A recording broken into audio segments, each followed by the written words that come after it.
Previously on the Bubba the Love Sponge show. I put a baby in her. I know, God, Whoa. Bubba. She, okay. I know that it's great. I will always say this. I know it's hot from your perspective of you being the student, but you have to also, you don't have to, but it would be cool if you kind of just put yourself in the mindset of a parent who had this happen to their kid. You know? Yeah, I know. I can't do that. My kid left me. Okay. All right. So now you can only put yourself in this scenario. You're listening to the Bubba the Love Sponge show.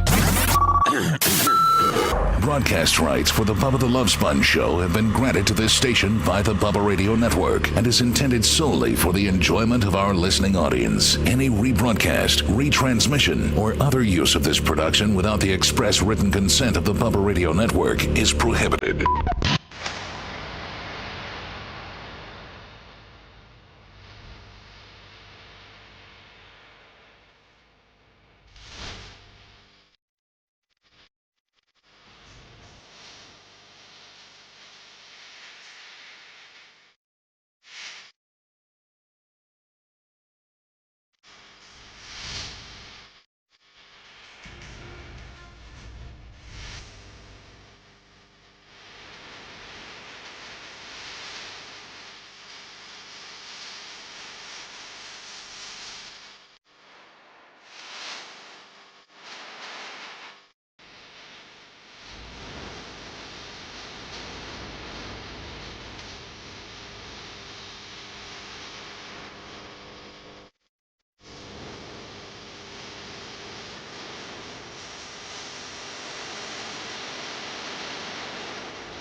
Sorry for the delay. Lummy, what did we end up with thumbs up yesterday? Because I think when 1,400? so like another 200 went and thumbs upped it. Yes. During when they went back and replayed it later. That's kind of as much as we begged, borrowed, and stealed for thumbs up during the broadcast. Literally, almost every time we cracked the mic. Kind of those that listened to the replay really weren't very proactive on thumbs upness. We should probably. Oh, but we slipped over 1,500. Okay. As of this right now. 1,500. Yes. So that would have been like 300. Yep. Okay. And if we get 2,000 today, Brian's going to vote for Musk in the next election. All right. Brian has informed me that he has a game that he has concocted. Yes. Which I find that refreshing that somebody's, trying to add, outside of the box content. Thank you for that, Brian. You're welcome. You're welcome. It's amazing what one day of being the second, like me being gone and you even having more of a responsibility, what that does to your mentality around here. Yeah, I've taken ownership. I think I should do it more often. I've taken ownership and leadership, and I'm excited for this next chapter of my life as the heir apparent to the throne. Well, Lummy's throne as EP or Bubba's throne? Everybody's. I'm going to replace you all. I am. Oh, nice. I'm going to miss Good luck. some more days as I'm scheduled to do the Tim Pool podcast on Tuesday, March 11th.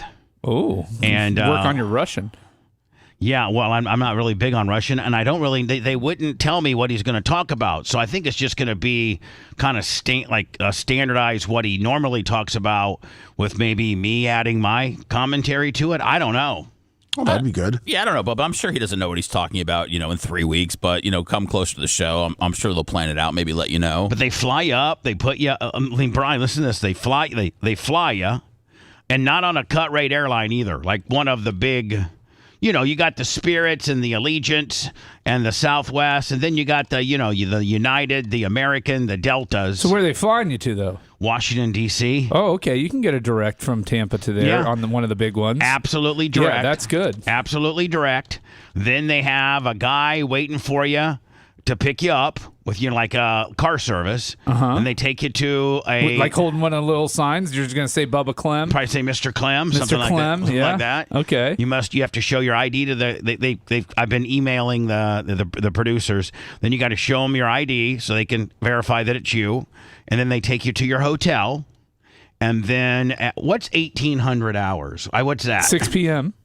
Is that what it is? Yeah, that's military time. Right, You just so whenever you got military time, just subtract 12 when the number's over 12. Just subtract 12 from it, and that's your hour. I just asked Siri, is what I asked. Hey, Siri. Sorry, what's 800? It's 1,800 hours. Bull crap. So I get in at 3 o'clock in the afternoon. Now, I have a good friend who just retired from the Secret Service and lives in the Washington, D.C. area. And so I'm going to have dinner with him. And then I basically have all day Tuesday, the 11th, to go. I've only been to Washington, D.C. once. I was gonna say, have you been to the Smithsonian? No, I haven't been to any of that. Oh, man, you got to get around there. Lincoln Memorial, Well, I want to go. reflecting pond. No, but pool. here's the thing. My buddy, I don't know, he just retired he was a big Trump guy. He liked Clinton. He worked for George W. He worked for Clinton. He worked for Obama. He worked for Trump. He has like 30-some years in, and then when Biden got in there, he quit. Well, I'm sorry, he retired because he just didn't like that new female director, to be honest with you. And he'd had his time in and what have you. So he's still got some huge, he'd been there 30-plus years. So I was talking to him last night, and since I literally have clear up until 6 o'clock, they're not picking me up till 6 o'clock because Tim doesn't do the show till 8:30. Wow, you got a long time. They putting you in hair and makeup for that time period? What's going on? I don't you gonna wear know. a beanie like him? No, they pick you up at 6. It's a 30-minute drive, so you get there at 6:30. Sound checks at 7, and then they go on live at 8. Oof. I can see it being like a debate, kind of where you're probably going to debate against somebody. Okay, but until you get a topic, they probably already have. All right, so listen. Ins or outs? So I got from, so let's say I get to the hotel about 4 o'clock, from the hotel, from the airport. He said it's about 30 minutes. Well, I got from 4 p.m. So me and my buddy Steve are going to go do dinner Monday night. And then he said Tuesday, I got all day clear till, I got to go back. I don't have to, takes me 30 minutes to get ready. Yeah. So nothing. You do my hair, put on a nicer, like some jeans with a button down shirt. And I get picked up at 6. So all day, Brian, I virtually have all day Tuesday. Wow. So my buddy, I talked to him last night. He said, I can't promise, but I would say that it's at least 50-50 because his best friend now runs the White House. Like, that's his duty. He's the number one guy. He's the number one Secret Service guy at the White House. And he said, I might be able to get us like a VIP tour. Are you going to bring Merch Crick and have him jack up those jugs for Trump? I'm not. I told the Merch Crick. Hey, Donald, if you want to mix in here, I told the Merch Crick this is, they only buy one ticket. And, so this is an in and out trip. This is a business trip. You don't take your wife or your girlfriend or your fiance to every trip, business trip. Some guy, you don't have to. Well, she's your handler, really. Well, listen. You should take Lummy instead. I can handle myself. Oh, yeah. I can handle myself for a day. So, but here's the deal, Brian. He's going to take me around, like see the Lincoln Memorial, and he's going to take me around all the sites. That's awesome. But there's a chance, and he said there's a 50-50 shot that I might get a White House, like not the average jabroni that has to. I don't even know that they give public White House tours anymore. They used to. I think you can still sign up for one. I don't think they've taken that away. They have it. It's just it's hard to. It's hard to get on the list, but I think you can try if you plan out a year ahead. Mine's not even have to get on the list. Mine's just whether my buddy his buddies, like he said, it really has to do with what's going on there at the White House that day. I mean, can't they just say you're the mayor of a real small town in Indiana? No, he said here's pretty much the mayor of Terre Haute. He said this is what plans. Here's the determining factor. If Trump's there, is one thing that is not necessarily keep these peasants away from me. 2, that if there's a dignitary or they're having some type of event or something like that. He said there's about 2 or 3 days a week where there's nothing happening. There's about 2 days a week where they're having some type of, some kind of gathering of some type at the White House, or I'd there's like to welcome the Juggalos, or there's a foreign dignitary coming to town, or whatever. So he said he knows the dates. He's looking at them, but how cool would it be to get like kind of a VIP Secret Service perspective tour of the White House? Very cool. Oh my God. Yeah. So even if I don't get that, he's going to take me around to other places, other things. He says he can get into, the Capitol building, no problem. So, I mean, who can't? Yeah, right. I'm just going to put a set of horns on and grab a lectern. It's like saying I could get you into McDonald's, man. Right. Like it's NBD. So I will be gone on I'm going to do the show on the 10th, Lummy, which is Monday, and then I'll miss the 11th and 12th.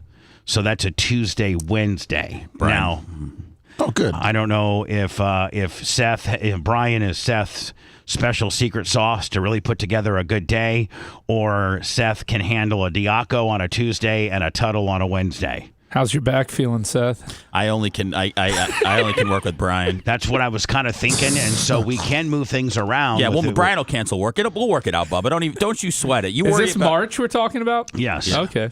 I got to think, And then when's the Rhett vacation that everybody's taking off for? April 17th to the 21st. No, that's in March too, I think. March 17th to the 21st. March 17th, and you get paid, Brian.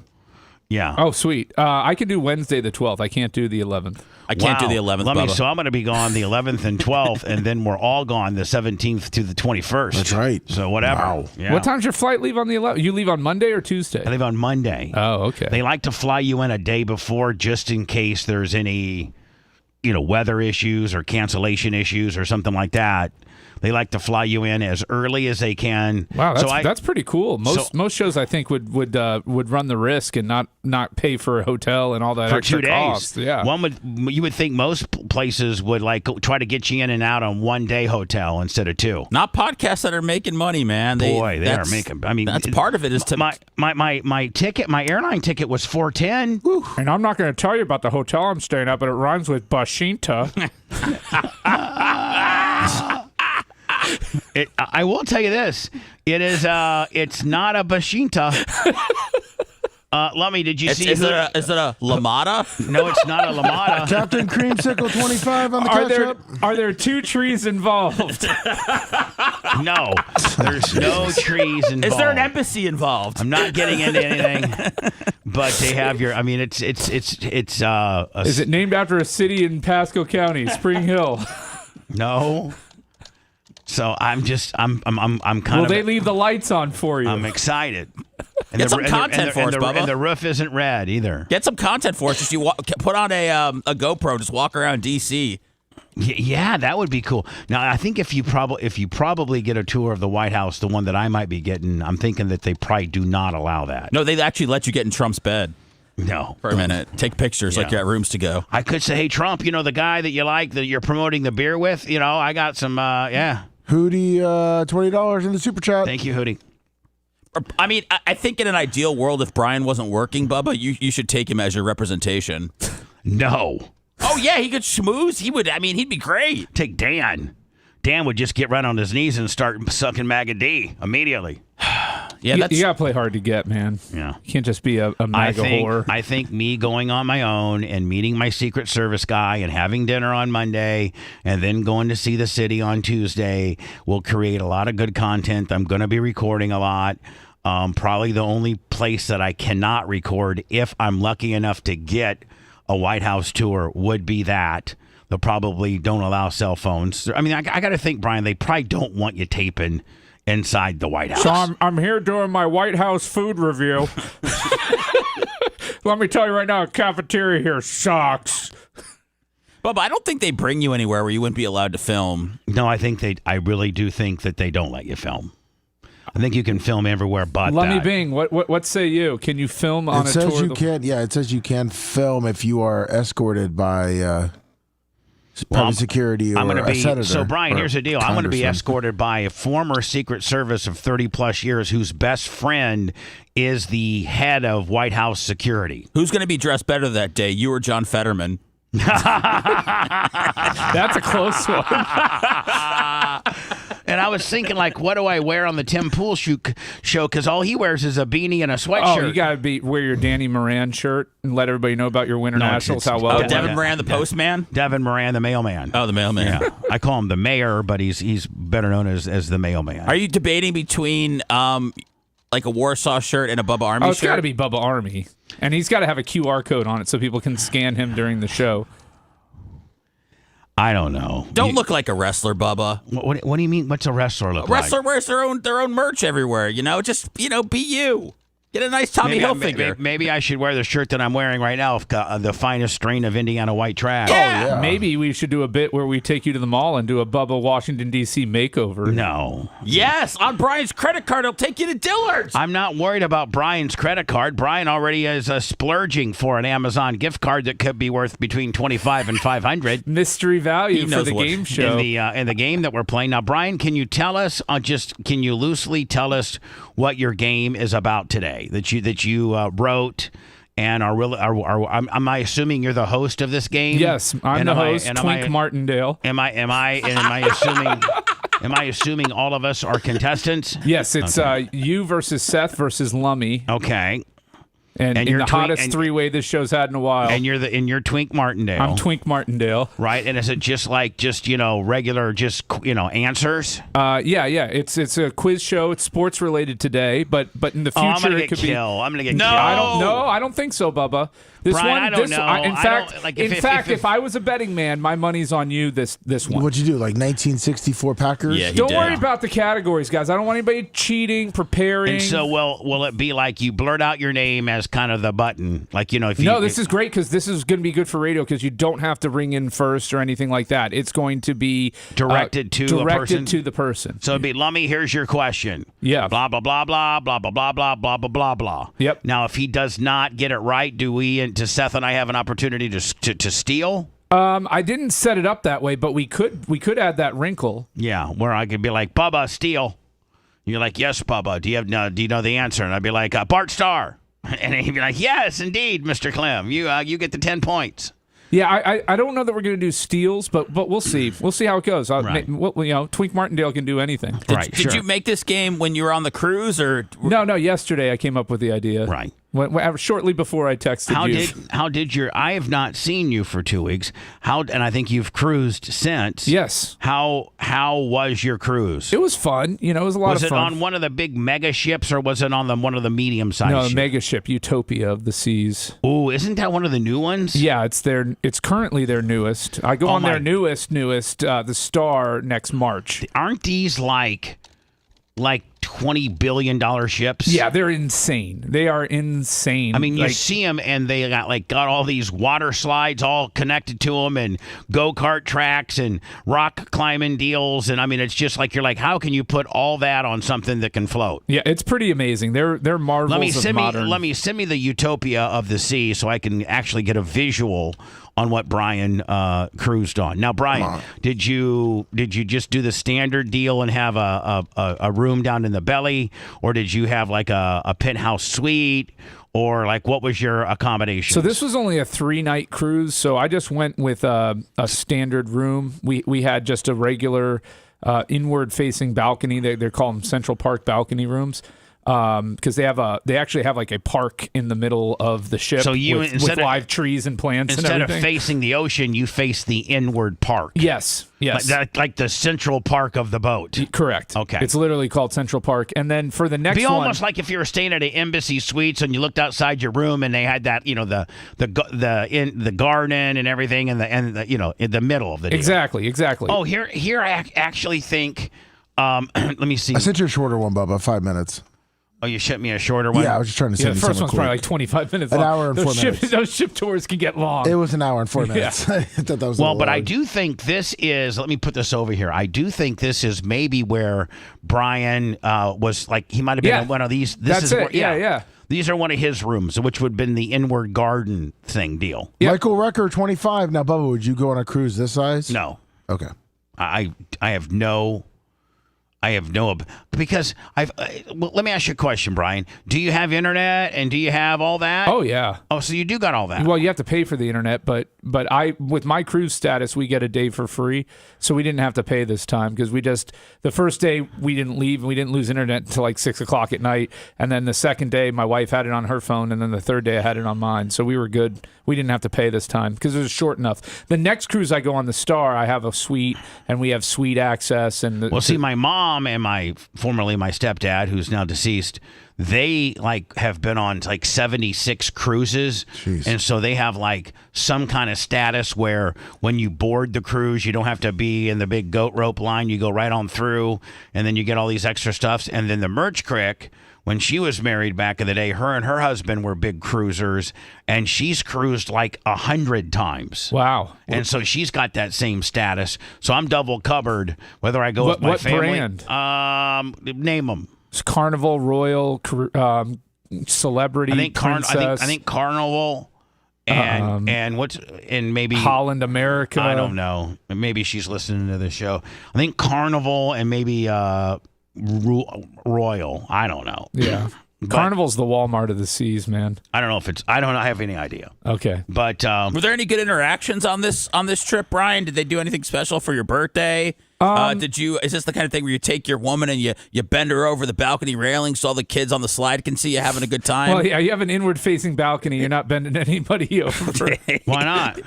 Doing her in the middle of Central Park there. I mean, somebody would see you. Hold on here. Did your mother-in-law go? Now we know what to expect on board, but what are the differences about Utopia compared to other Royal Caribbean? So, Brian, this is where you went. Yeah. That's the Oasis promenade Classic. there. Did you eat at this cafe?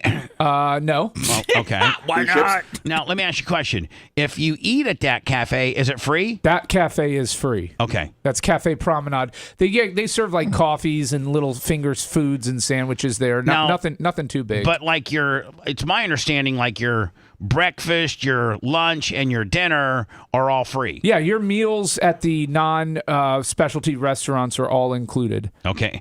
And how about what about the drinks? Water and juice, certain fountain juices you can get for free, but if you want a soda package or bottled waters or anything like that, fresh squeezed juices, you have to at least upgrade to their Juice basic package. beverage pack. And what's that run you? $1.50? Probably $20 a day. I've got a list of them up next. Now, did you spend any time there? At the pool? Yeah. Yeah, we did Got a list of them. a little bit right of pool there. time. Not You and your too wife much. in her hot bikini? Yep, yeah. How was your bod holding up against some of the other bros out there? I mean, it's a cruise ship. You don't have to be body shamed or aware there. That's the nice part about it. It's nudist colony, no judgment. The fat asses from the dad bod from Milwaukee, pretty much are very prominent. I might even look not that fat. You'd be in the 50th percentile. Yeah. Nice, Bubba. Yeah. Is that good? Hey everyone, it's Matt from Royal Caribbean Blog. Now what's this? That's the Aqua Theater. A mini orca show. It's they got one orca. He can barely fit in that. He can barely fit in that little kidney-shaped deal, and big crowd. All he can do is he can't even turn around. He can just wave his tail at you. That's all he can do. So you see the towers there on above the stage. Those here? things, yeah. So there's divers that'll go all the way up to the tippy top of that. That goes up even higher, right here, and they'll jump off into the pool, into that little kidney-shaped pool. Yeah. Now one of the cruises I went on, I had one of those. See that gigantic balcony there? Here? No, but to the right of the screen. Yeah, right, down though. Yeah. I had one of those suites for one of the cruises. So you had to I went watch on. every diving show? No, you could if you wanted to go out on your gigantic balcony and do that. Yeah. .com. If you're like me, you were super excited to hear all about Utopia. Wow. Yeah. Look at all that. That's just one deck. How many pools are there? There's a ton. There's more inside too. How about that indoor Royal basketball? Caribbean announced its Wow. details on its 6th. Now you may jump overboard because they say they average about one a cruise. I don't think they average one a cruise. I was completely making that up. I'll look it up. I was hoping I could get that by y'all. I was really hoping I could get that one by you.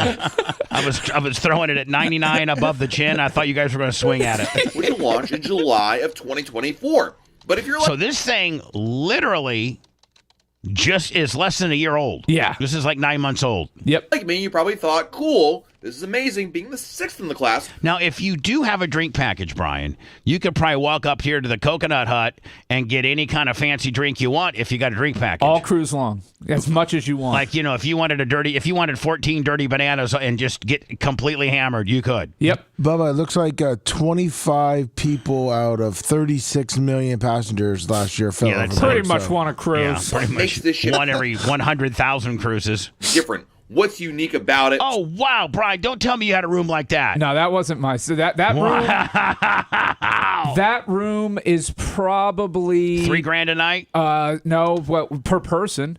You're probably talking like for a cruise like this, $20,000. Are you kidding me? Yeah, it's for stupid. a 3-night Willie? I don't know who's paying it. Quite honestly, And I'm here's the deal. blown away by it. It's my understanding that you don't really spend that much time in your cabin other than to sleep and poop and shower. Yeah, I mean you can if you want. Like my wife But enjoys. why would you? My wife enjoys room service, breakfast in bed. So we do that every morning of the cruise. Obviously, it'd be nice to have the little table there and you can eat. Sure. There, but You can eat on a TV tray too. So their most expensive room is called the Ultimate Family Suite. It's 3 levels. It has slides that you can slide down to each level on. Please. $20,000 per person per night. There are some notable differences between you. I'm sorry, Ariana. You're just going to have to tuck yourself into bed. You can't slide into bed tonight. I'm sorry. Daddy can't quite afford the $60,000 a night. Even if I could, I couldn't wouldn't. stomach paying it. I wouldn't. Yeah, it's nuts. Now, did you take Ariana with you?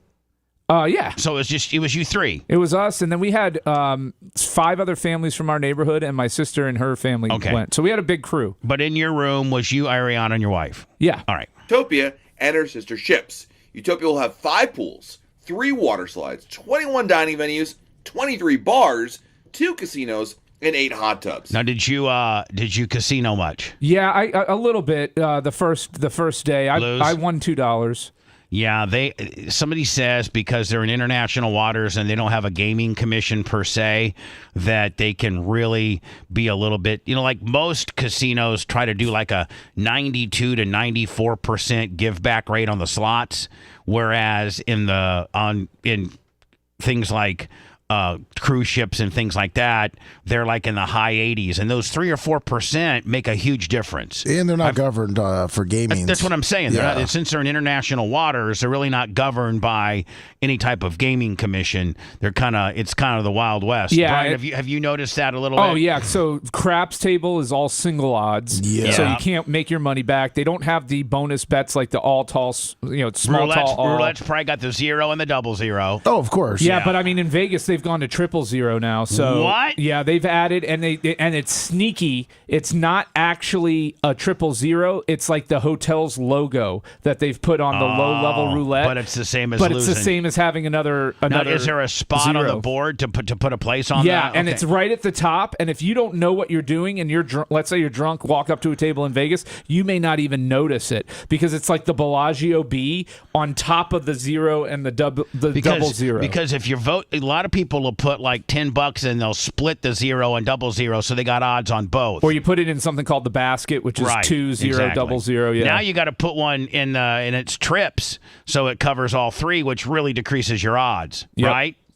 Utopia will be different from any other Oasis class ship, including Wonder. Okay, so that's kind of where you probably stayed up in one of these. No, gimmicks. that's the boardwalk. So I did not stay in that one on this cruise. But In those that, are she'll feature the- decent rooms. If you wanted to go to that diner, is it free? That is Johnny Rockets, and there's an upcharge for that. Like how much? Like $5-7 a person. Not too much for that. But I Brand mean, it's new. Johnny Rockets. Why would you pay money for that? But is just the normal cruise food as good as Johnny Rockets? No, it can't. I mean, the Windjammer is hit or miss. You can get some decent food in the buffet area. The main dining room is again hit or miss. I mean, the food's a 5 or a 6. If you're doing the paying for like the luxury dining, it gets better. But that comes with a premium. How about the gym? Did you go to the gym? I went to the spa. I got a massage. Oh, okay. and that was nice. I heard these places have pretty extensive gyms. Yeah, they've got huge gyms. I mean, they'll have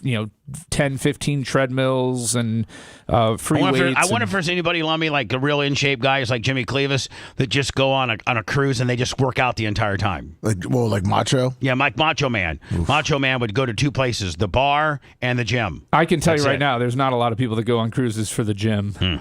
Pesky parrot. Oh, yeah, my name's Macho Man. I don't care about your water slide. I know at your gym you got dumbbells up to 120 so I can do my shoulder presses. Yep. Oh, yeah. Did you go to the Pesky Parrot? Yeah, I had a drink at the Pesky Parrot. Bar. It's a This tropical, like Fiji themed Now, are bar. drinks free or you got to pay? If you have a drink package. Now, as a On Diamond deck 5. member, I get 4 free drinks per day per person.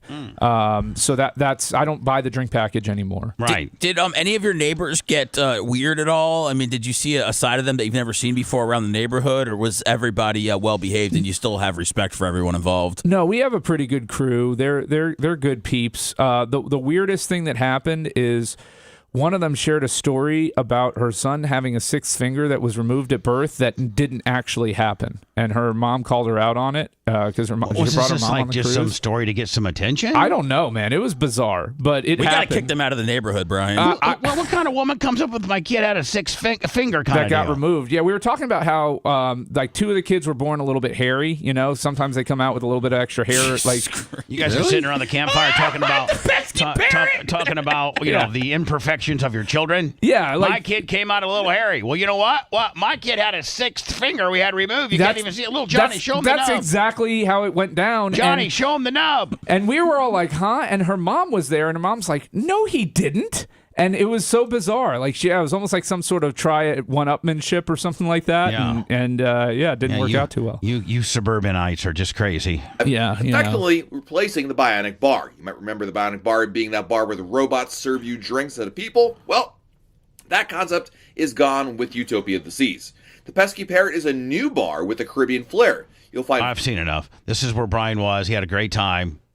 Now, Brian, here's the deal. I don't mean to be disrespectful or inappropriate or anything, but a lot of times cruises, if you're just with your significant other, you're blasting a lot. Yeah, soft swap. Well, I didn't say soft swap. I'm just saying. I'm a full swap guy anyway. Well, that's great. Thanks for that information. But with Ariana rolling around there, it's tough to probably, it's tough to enter, if you will. Yeah. Yeah, So- you got to get him off to the kids club for a little bit and then go down to the room and blast. And get a quickie in. Yeah. Can't be a Fabio type deal. No, it's in and out. So did Ariana, spend a good 30 minutes at the kids club one time? Yeah, I got some Cheeto fingers. Oh, my God. Wow, nice.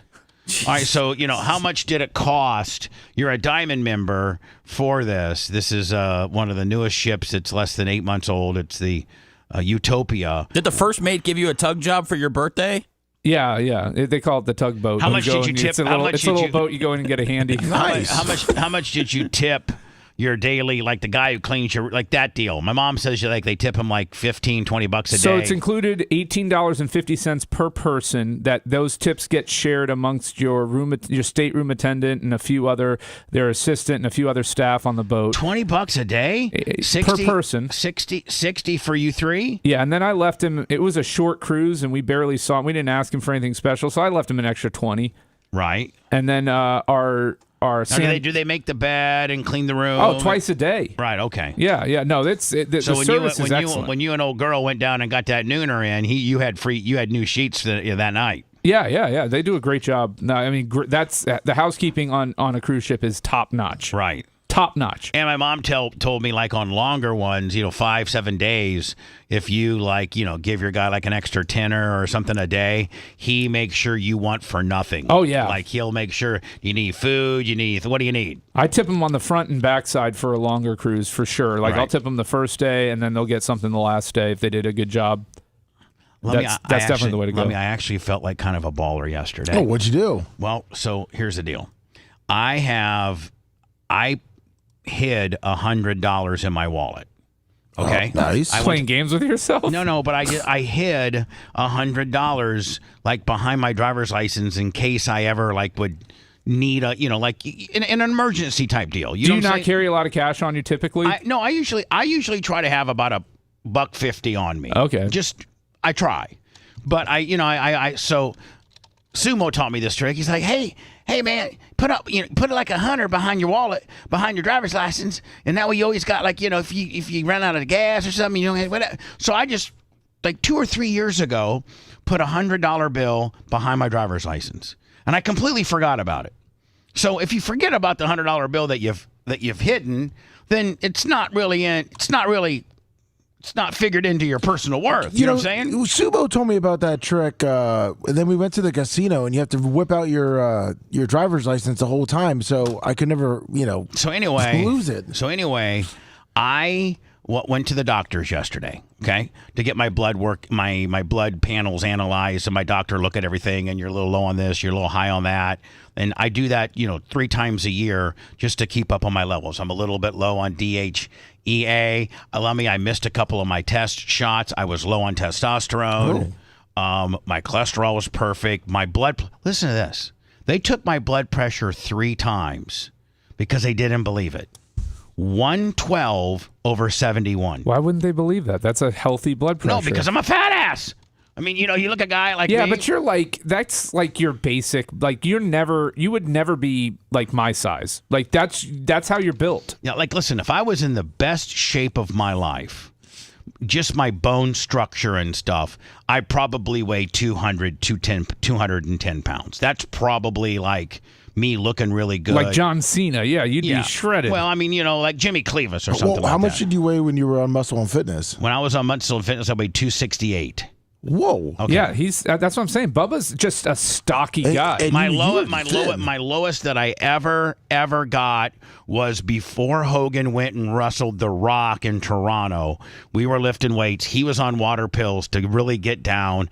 I took a couple water pills with him, and the lowest I ever got when I trained with Hogan was 248.5. And that's when I looked like, oh my God. Is that your back picture? Yeah, no, that wasn't my back picture. That was remember that front picture where I'm doing like a crab kind of deal and Hogan's in the background? Yeah. That was 248.5. That's his Tinder photo right now. Right. That's my press photo until I die. Okay? So anyway, and I'm sure Seth's just waiting to clown me on this, and I'm ready to get clowned. So I go to the doctor's office, my blood pressure's perfect, my cholesterol's 171. I'm a little bit low on DHEA. I'm a little bit low on test. My iron and hemoglobin levels were perfect. My A1C was perfect. I'm doing she's like, listen, take a little more DHEA, take some fish oil, take a B complex. Wait, are you getting real-time results, or did you do the blood work already and this was your follow-up? Well, the blood work's only a week old.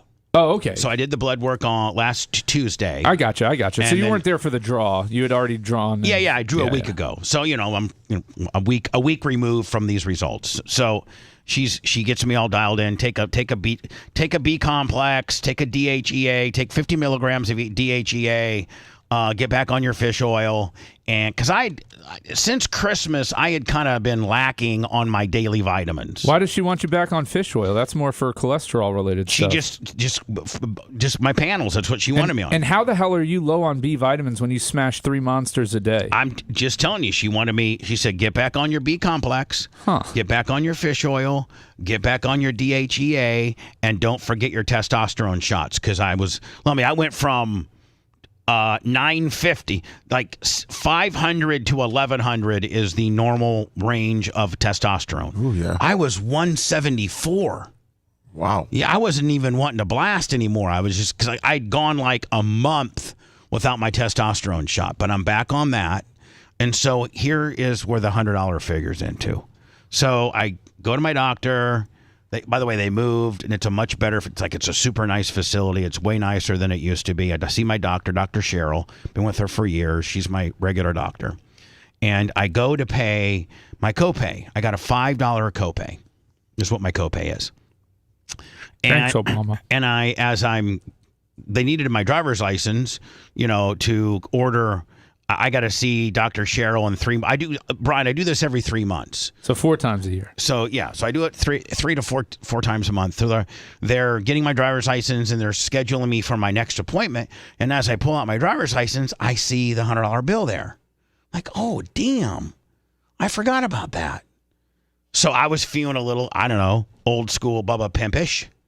Let me And so the woman goes, the woman. I got this already figured out. It was a Latin woman, and there's 3 girls in the reception area that are, pulling files and scheduling schedules and, all that kind of stuff, running insurance and things like that. And she goes, it's $5 for your copay. I said, okay. So I gave her the 100, and she goes to give me my change. And I said, you 3 girls buy lunch for yourself tomorrow. Keep the keep the change. And then they're like, what? And I go, that's $33 a person. That should be a good lunch for y'all tomorrow. Have a good one. I felt $31.67 a person after your $5 copay. But who's counting? That's what I'm saying. There's $31 to be a good lunch for you. Like you saw some homeless people. No, now let me dig into this. Hold on. Was she a big booty Latina? No, they were just. No, they were. One was a Latina girl. And was she hot? She was attractive. Yeah, don't lie. There was an older African American girl and a white girl. And I just said, you 3 buy yourself cater in or buy yourself lunch tomorrow with the change. And they're all like, oh, my God, thank you. And I'm like, nope, no problem. And walked out. Wow, that is a baller move, balling on a budget. And here's the thing. I'm going to start tipping out nurses, Bub. I like that. But here's the thing. It made me feel good. Like, I was like, this is money that I probably never going to use. And well, now you're definitely not going to use it because it's gone. What does it suit me better standing behind my driver's license that I have had for 2.5 years now that I didn't know about, or making these reception? And here's the kicker, Lummy. When I go and when Publix, I'm refilling my prescriptions. If you're beyond your refill count, then they call the pharmacy, and the pharmacy okays it, right? Yeah. Well, you don't think they're going to be Johnny Lickety Split on my stuff now? Oh, I see. You know what I'm saying? It's for the meds. Hey, they turn over that front desk staff pretty quick though. Not after a big tip like that, Brian. They're locked in for life. It's been the same 3 girls for over a year. Nice. Because each doctor has their assistant, and Cynthia is my doctor's assistant, and she was one of those girls. Don't you think your doctor would like a meal?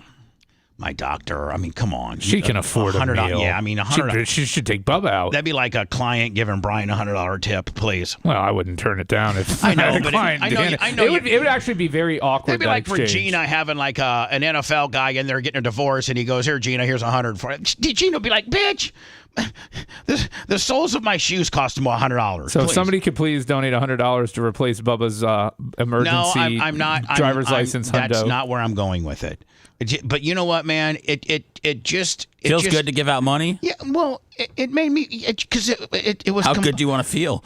It completely blindsided them. I don't think a lot of people do that for them. Zero. They just zero. I guarantee you that's never happened to them before ever. And so hold on, they do know who I am. Film it next time. Hold on, they do know who I am.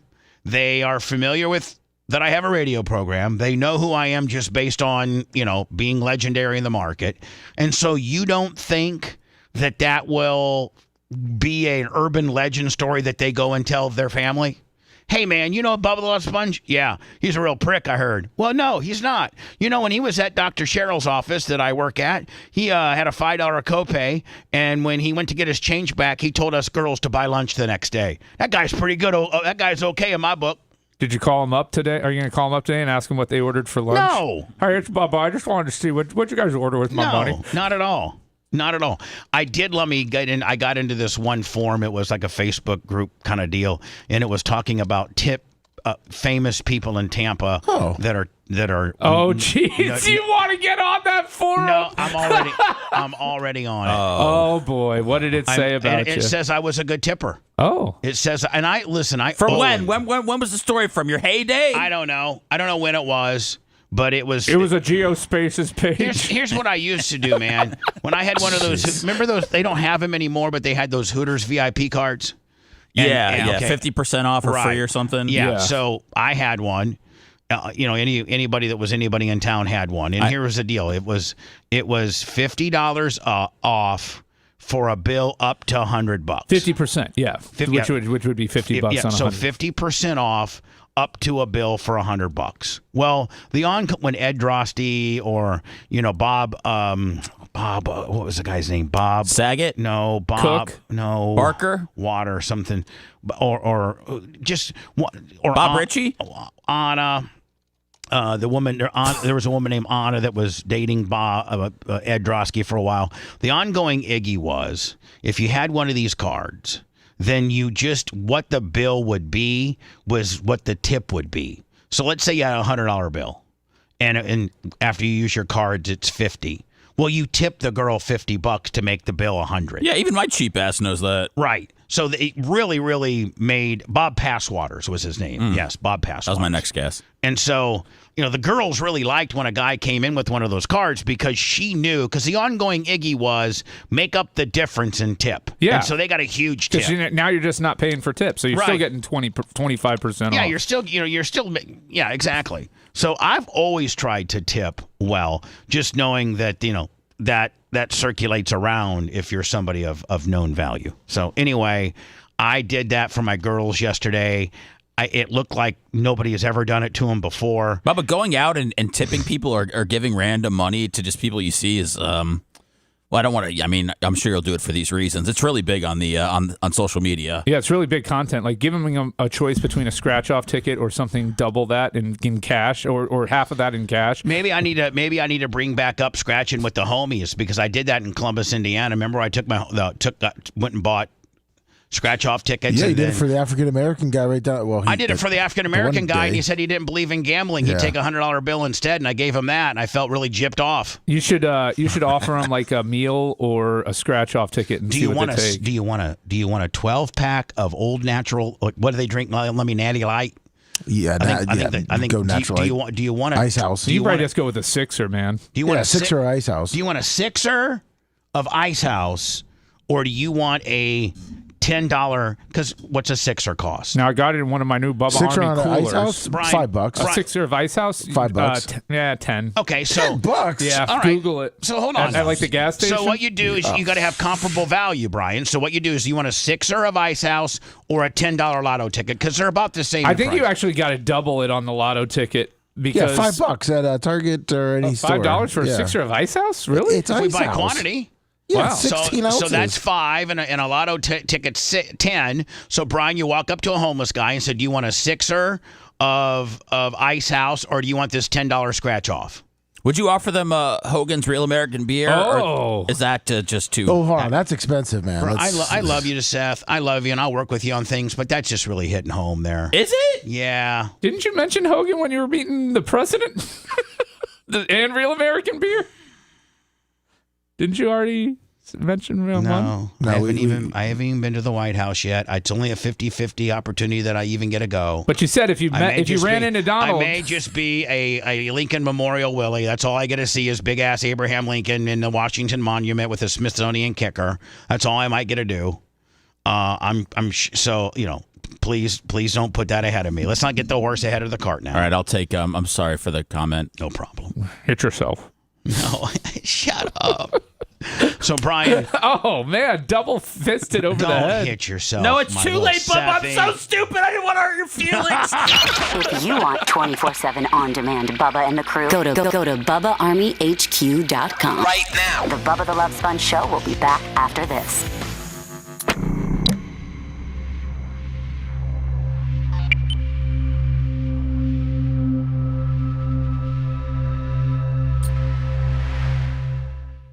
Brian Adams. No, that's a Sheryl Crow. Sheryl Crow, Remember, baby. she gave up her Elon Musk car. Didn't play that. See?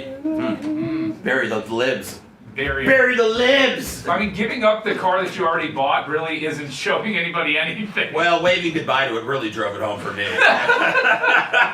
I love that. I'm gonna burn this player's jersey because he's new. Well, the dumb fuck, they've already got the money from it. Well, she donated it to NPR, where I guess they're losing funding. How do you think her and Kid Rock ever talk politics?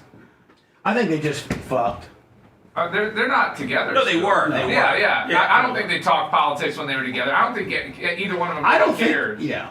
What do you mean? They both fucking care. No, not when they were banging. They were banging like 20 years ago, right? You're saying 30 years ago? You're saying Kid Rock never cared about being Let me- American? I'm sir. saying when he was rich, he only cared about money and hoes. That's it. Money, drugs, and hoes. The things that make the world go round. All I care about is you. All I want for Christmas is you. Hey, Brian, cancel that shit you got to do on the other day. I'm hosting the show. It's a mediation. I can't. Let's have him do it on the air. Okay. Mediation, we'll settle that out of court. I mean, everybody knows I've been that. trying to settle this case for a long time. We're going to be litigating this one all the way till the end. How we doing? Bubba Army. We're hot micing it. Please, Brian, push the thumbs. Yeah, because okay, thumbs. Listen, hold on, lover, because we got over 1,000 yesterday. Okay, well, we got to do better than that, folks. No, I'm sorry. 1,500. No, but I think 1,200 1,200 when the show ended. I think 1,200 before the show ended. Guys. And you're quite the huckster. You know what I'm saying? I've got to get some thumbs here, man. If we're not at 250 by this next break, the next segment's just going to be dead air until we get to 250. This particular row is not So don't fuck with us. Come on, babyface brigade. Mount up. The stewardess's words really upset the. You can give us money, too. The first Thursday cut money's is the deepest. best money. First cut is the deepest. Baby, I know the first cut is the deepest. And when it comes to being lucky, that's first. Whatever it is. There will be a blizzard after this show, and then I imagine Lummy's doing his Friday wrap-up show as usual. I did enjoy my cruise. I pee in pools. Glad you weren't there, peeing in the pools. I don't really like going in cruise pools for that reason. We had a singer. Hey, Brian, did you watch the Warren Sapp shit? And is he gonna get paid? Because they really did fucking violate his rights. What the law enforcement one? Yeah. I mean, yeah, he'll probably get paid a little bit. It's not a ton. Do they have municipality immunity kinda? I mean, the officers. There's some of that. They'll settle. They'll probably throw him, scratch him a check for $50,000 and tell him to get to stepping, and he'll take it.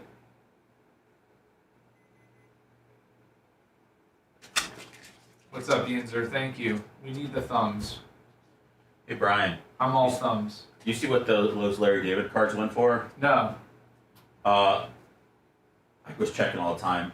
Larry David's first auto that went on eBay sold for $3,200. And the Barry Bonds autograph sold for $3,100. Oh my God. His superfractor Larry David's got put up. It was $4,000 on the first day it got posted.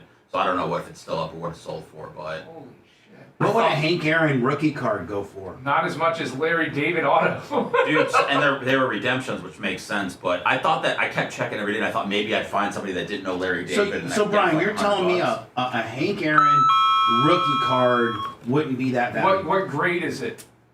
Like a 10. Well, I mean, now that'd be now you're talking like $100,000. Yeah, that'd be worth a lot. Yeah, that's what 500,000. But if you're just talking like a beat up Hank Aaron rookie, Yeah. $10. Probably like $5,000, $3,000. I think my dad has one. Time to find out.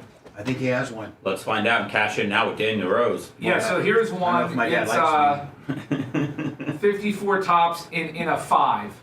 It's a PSA 5, and it's at $3,100. His rookie year was 50 something. Yeah, 54. Really? Yeah. Wow. He's the greatest player of all time, by far. Well, I don't know. I mean, who says that? But Here's one that's got graded at a 1.5, and it's going for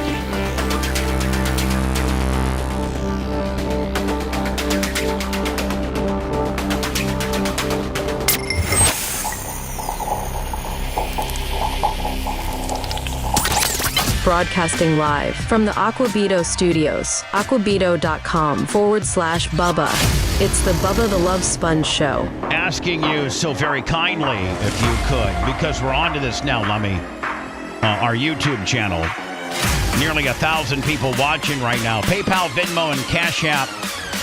If you'd like to do direct, like kind of a main vein kind of deal.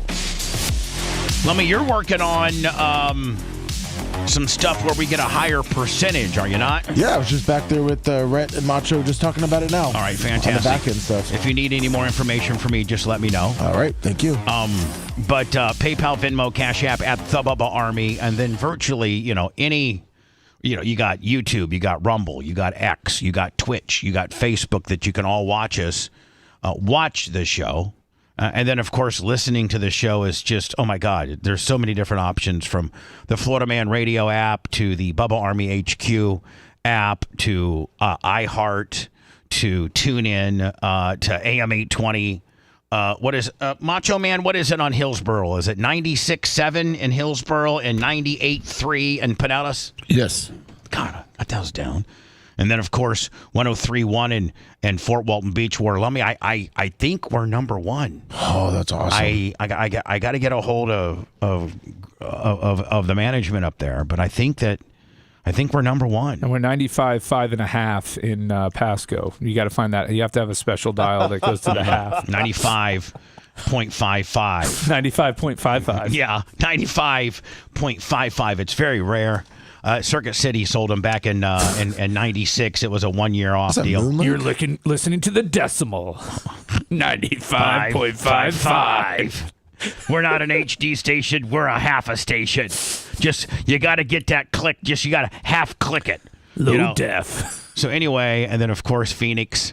You can listen to us that way. But more importantly, we were really, really hitting the thumbs up algorithm on YouTube. And yesterday, we absolutely nailed it, as we have nearly 1,000 people watching us visually right now on YouTube.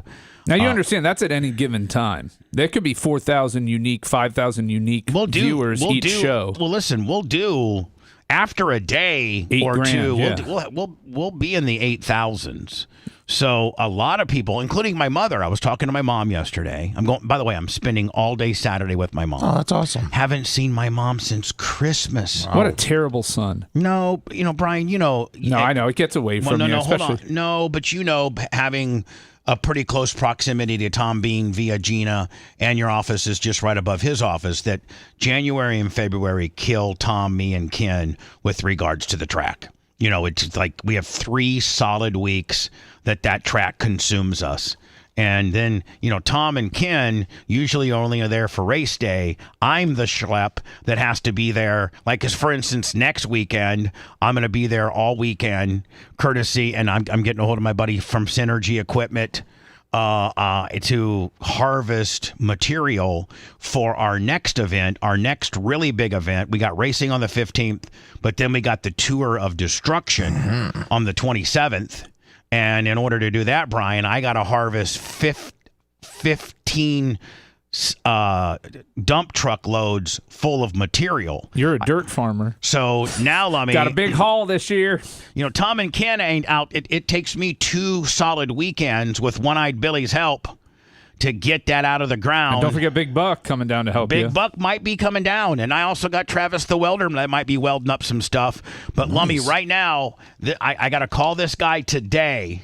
Let me see. I got to call this guy today, because if I can, even if I have to get a hold of Tom Bean and get a little bit of money, one of the problems that we have is the clay that we dig out of the ground has rocks in it. Any dirt that you dig out of the ground's got rocks in it. And that's why they make these machines to separate the rocks from the soil.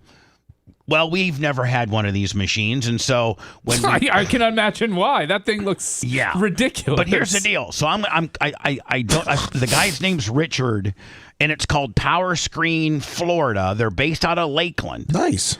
And I'm going to see, and it may cost, but it just will cause so much less work and headaches if we can get the material we get out of the ground. We have this little clay honey hole. But here's the deal. Like, Brian, this is way overkill. You're pulling 15 tons of clay out of your honey hole? Oh, yeah. So, how Brian, big's your hole? But here, anyway, it's a big hole. Here's the deal. I don't need anything this big. When I talk to Richard, he owns this. It's out of Lakeland. I'm going to call him today.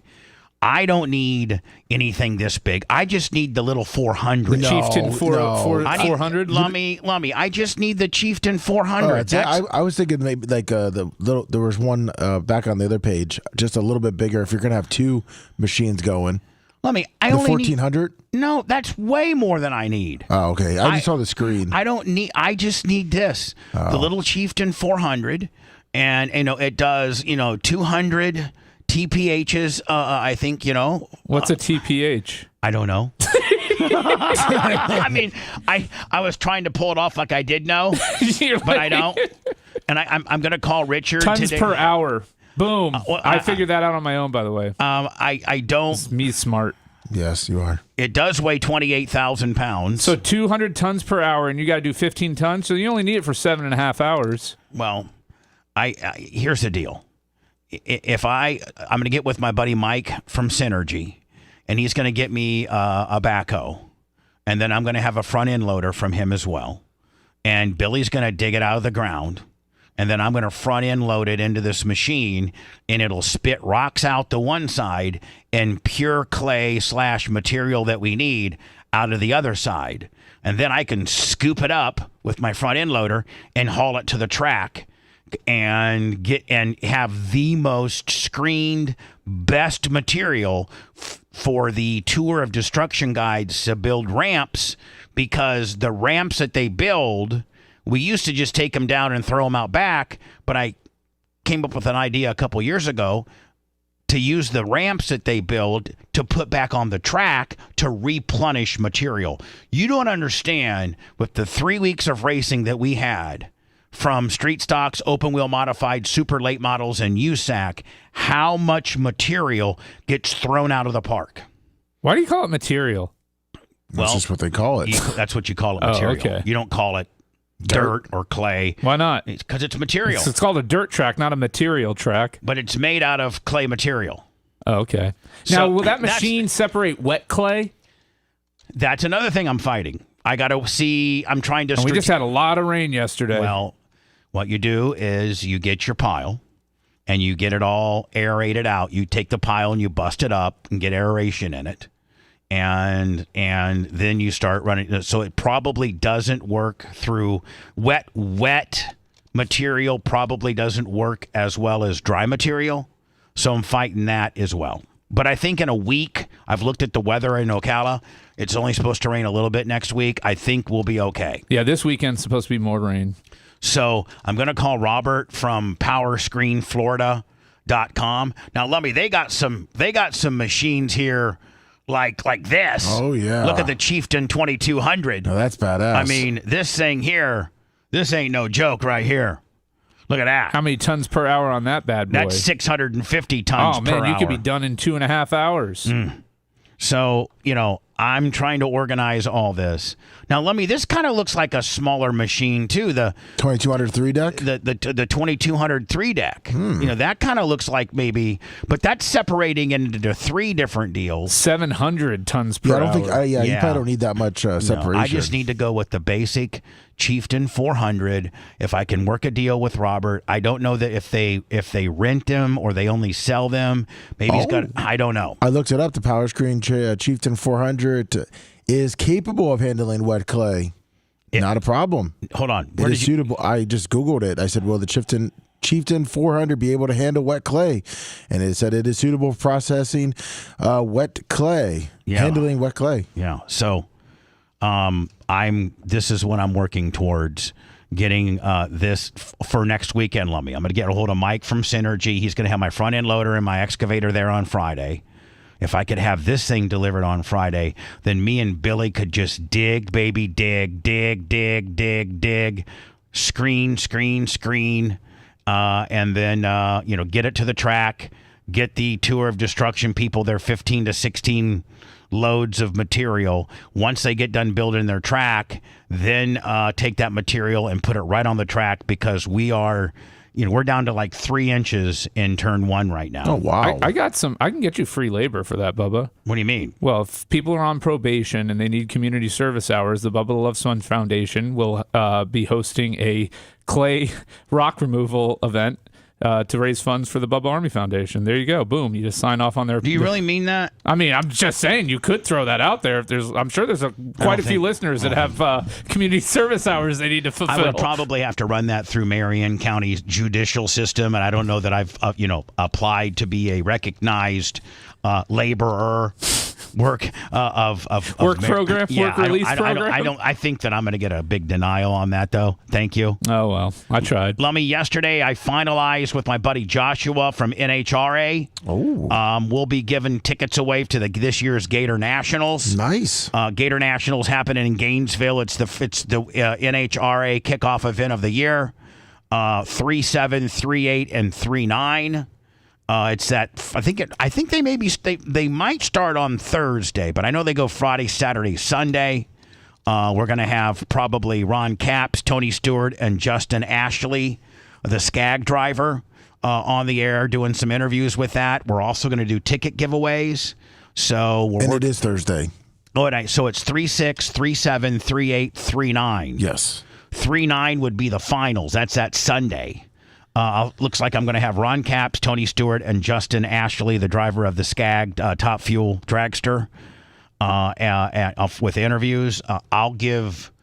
We'll probably won't start giving those tickets away for another week or two, but we are working with the NHRA, my good friend Justin, to give and. I wonder if I could. Remember, I stole the Cash Cube spin the wheel concept from a guy that has a stereo shop in Gainesville. No, I'm sorry, in Ocala. And he was just handing out these fake gold plastic chains. Yep. And you had to spin the wheel. No, you didn't even spin the wheel. All you did was sign up to one of his various social things, and they gave you one of these big chains. They didn't even have the Cash Cube.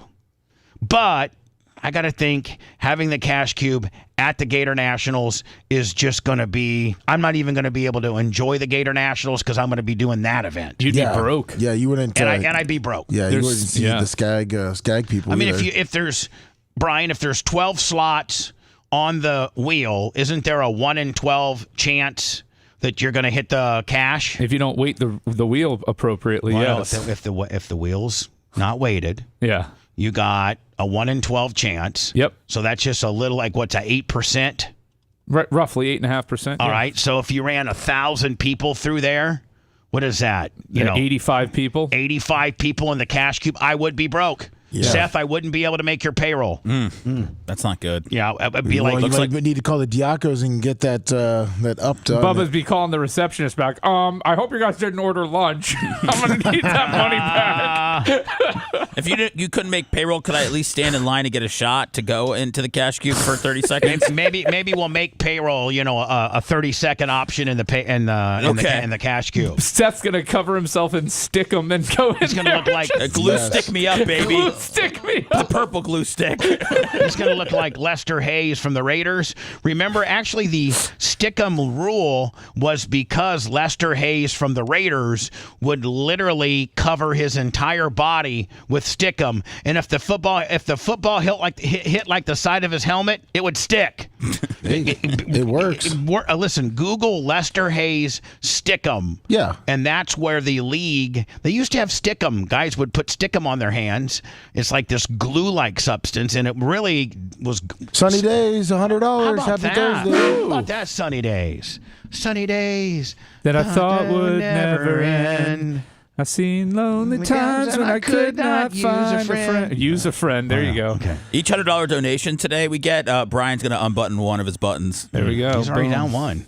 There. Wow, that was quick. Did you Google Lester Hayes Stickum? Did you send it to me? I didn't know you wanted me. We talked about this. I know there's a picture of him like in a cornerback stance, getting ready to like defend a wide receiver, and he looks like something that walked out of a swamp because he's got all this Stickum just head to toe, and like wide receivers hated to be guarded by him because just in the natural of being, you're gonna have contact with the guy, and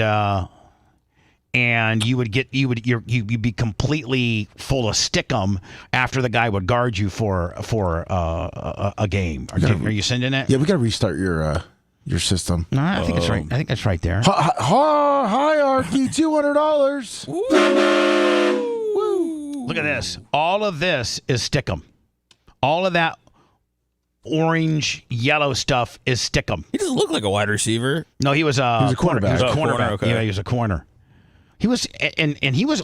Oh, look at Brian. He's got the chest meat out. Look at that. This is going to be off by 8 o'clock. Wow. You sent me this photo and this. And do you remember we had one of these happen to us here locally and I think it was at State Road 64 and in 75 South. And that was these 2 kids or 3 kids were taking rocks and throwing it off the overpass, and a teacher was driving home on 75 South, and it went through her window and killed her. Do you guys remember that? Yeah, those 3 kids were being tried as adults, right? Right. And I think, Lummy, this is similar, although I don't think it's rocked. Isn't it like a tree or something? Yeah. Here we go. Yeah. Car launches off California overpass into busy interstate section.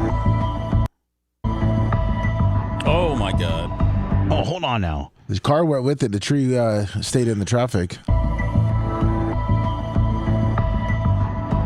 All right, so the car is actually on the overpass. This isn't a car that got hit by an object being thrown off the overpass. This car hits a tree on the side of the overpass. The tree goes onto the main road, and the car goes, Starsky and Hutchin right off the deal. Dukes of Hazzard. So there's a tree in the road. Yeah, there's a tree in the road. There was a tree in the road. Here we go. Look at this. Boom. Hits Damn the tree. beavers. Dude, Did she die? Did she die, Lummy? I don't think so, no. Oh, man. Now, Brian, would there be liability if there was a... It would like have a, to like, have like, been a, like a landscaping company or that, something that like would that. be it. But you got to figure out who did that, who dropped that tree, who dropped those branches. That's the problem. And unless somebody saw it, I doubt there's any cameras. Look at this. Ready? Boom. Oh, my God. It landed on the side. Ooh. That's tough. They're not designed to land on that part. And that's the driver's side. That's not the passenger. No, that would be the passenger side, right? That's what saved her probably if she didn't die. Yeah. Feel sorry for her. And I don't think that she just had serious injuries. No. And I don't think that I feel sorry for whoever's DoorDash that was. You're not getting your lunch today. I'm distressed. The Z Morning Zoo on Z100. No.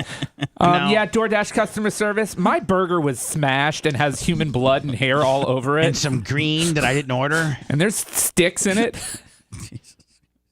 Can I get a refund? Well, the best we can do is 20% off your next order. Yeah. Now, rumors are now circulating that the CEO of the Mavericks, Rick Welts, is maybe somewhat opening up on the Luka trade. And in an interview with the Dallas Morning News, Rick Welts unpacked the wild last few months that resulted in the behind-the-doors deal that brought the 31-year-old, often injured star Anthony Davis to Dallas in an exchange for Luka, resulting in an astonishing revolt of his fan base. He said that I've seen everything in my 47 years in the NBA, but clearly this is different. Yeah, nobody's been fleeced as bad. Brian, is this the worst fleecing ever? Because I think Seth said, had they thrown it out there, okay, we're looking to shop Luka.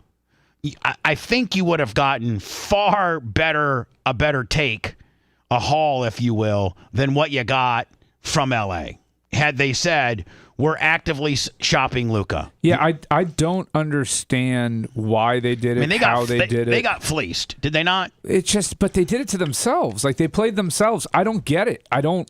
He's doubling down on this. I just don't get how you don't open up a market for it and have a bidding war. He said the only thing that he is regretting, he said some people in the building were against it, but he said he just didn't he underestimated the reaction of the fans.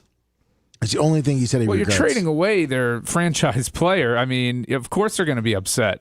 That's the only thing he said that was the problem. And you brought back Anthony Day-to-Day Davis. I love that Stein came up with that nickname for him. Couldn't you have gotten a really good player and two number ones? Well, two number ones from a team too that's not going to be competitive, right? A team, like a team that's going to be a top 10 pick, or a lotto team, a team that's going to be in the NBA lotto. You could probably gotten two number ones from them with the first one being unprotected, the second one being protected, and then a player. I mean, the Pelicans traded away Brandon Ingram, and I'm sure they've got some very high draft picks that you can get from them that probably would have been a better deal for Dallas than what they got for Luka with Anthony Davis. I mean, I would have taken Brandon Ingram and 2 firsts and 2 seconds from the Pelicans over what they got.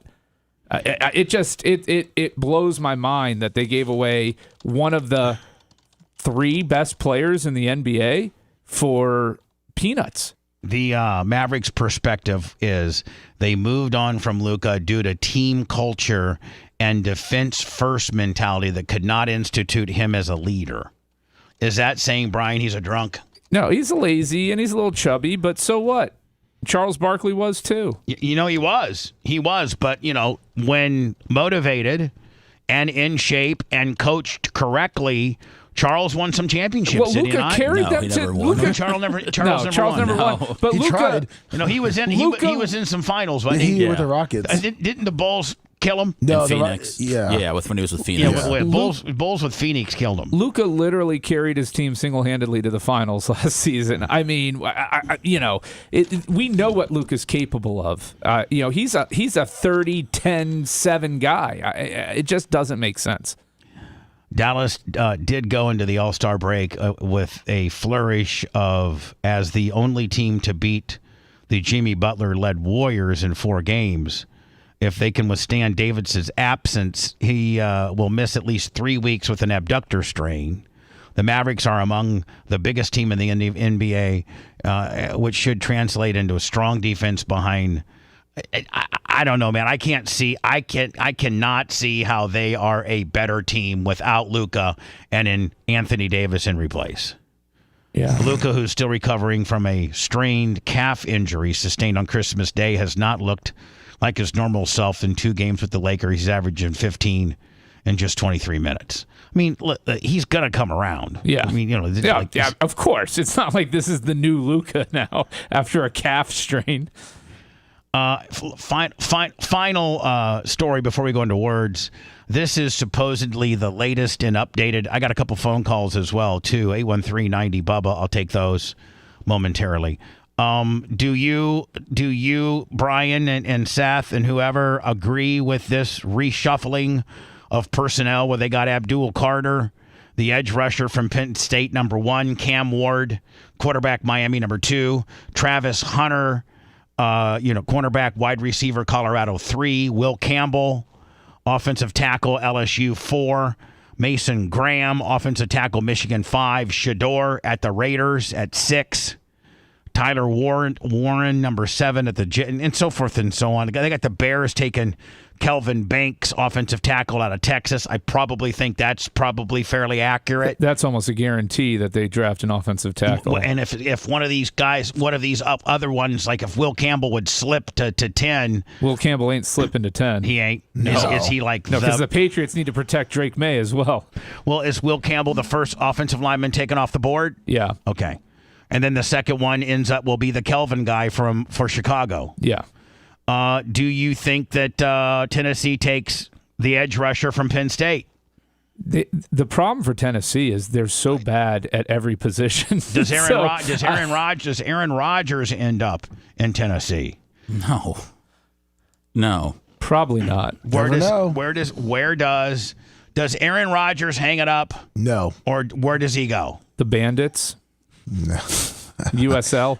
No, he'll be playing. Well, where? I think Tennessee. I just said Tennessee, and everybody I'm said the one no. who's been saying. I'm the one who's been saying Tennessee with all his house he has there. Brian, what do you say? It could be Tennessee. It could be Cleveland. It could be Cleveland. What an man! It could be the Raiders. He could end up with the Raiders. No, not a chance. Tom Brady does not like him. Tom Brady doesn't have any say in who they draft. Bull crap. What percentage of that team does he own? 10. 10% ain't gonna. Hold on, that. He's been put in charge of. Hold on, they've lately positioned themselves to put him more in charge. So and Pete Carroll doesn't like Aaron Rodgers. He's not taken. Aaron Rodgers is not. Shador Sanders is in and up in Oakland. That's if New York. Vegas. That's what I mean. Vegas Raiders. That's if the Giants don't take him, and if the Giants take Shador, then the Raiders take Hunter. No, Hunter won't look. Hunter. I mean, I don't know. Hunter won't go till 6. No, Hunter won't be there. He'll be off in the first 3. But everybody else doesn't need that. I mean, the only person that really needs a wide receiver corner. It's not about with the draft. If It's you're about a smart best player available. You take best player. You don't force a lackluster quarterback on a team if there's somebody that's a can't miss guy. So I would go ahead and probably think that Travis Hunter's going to be either 1 or 2. I think he's going to be 1. You think he goes to Tennessee? Yeah, I think he goes to Tennessee. And they're going to suck. If that's the case, then Abdul Carter will end up with the Giants. Hello. I don't see the Giants taking a quarterback. By the way, this year's draft's in Green Bay. Brian, can you button one up? It just makes me feel uncomfortable having your spaghetti meat Is it hanging because out. you're getting a little aroused? No, it's just it doesn't. Your 176 levels of testosterone are all coursing right to your penis right now? No, it just doesn't look. It just doesn't look right. Currently, the betting odds are for Aaron Rodgers to land with the Pittsburgh Steelers. Yeah, I can see that. What did they just collect washed quarterbacks? Yeah, I know, but what do they do with the 2 they got? They're going to sign Kirk Cousins too. Russell Wilson is not re-signed, and I don't know. Justin Fields isn't. Yeah. Yes, sir. What do you need? So I don't have a quarterback. You're live on the radio. Last 2 calls before I got to go to words. We're well over. Good morning, Bubba. How are you? We're about 1,055 viewers on our YouTube channel with a measly. I haven't refreshed. 468 thumbs. Oh, that many? So, Bubba, this is Jay coming out of Alabama. Listen to you on Rumble. Hi, Jay. What's up, bud?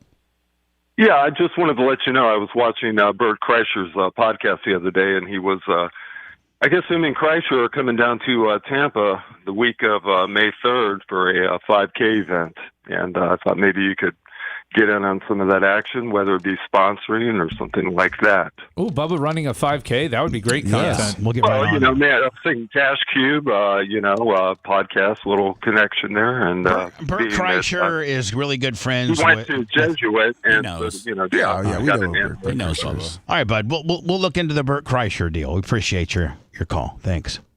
Hello.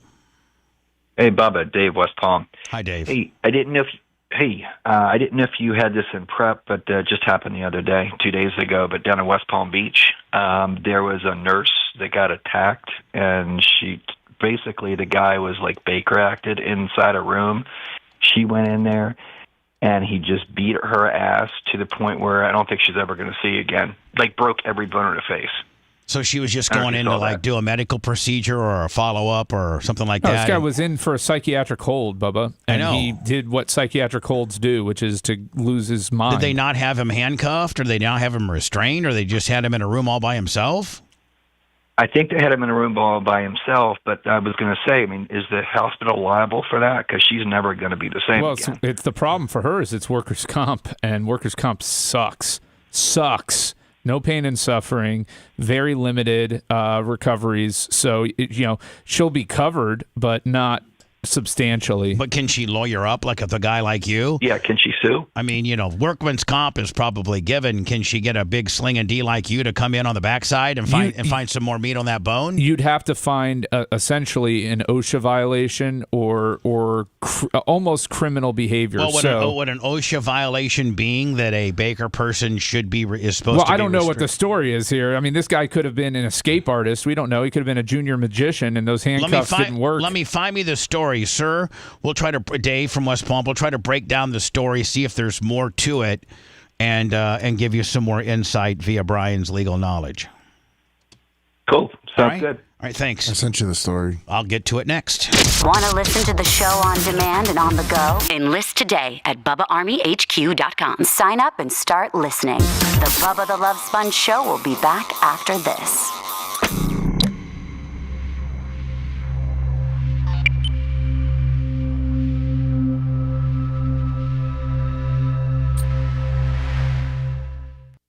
This one might be a little bit better.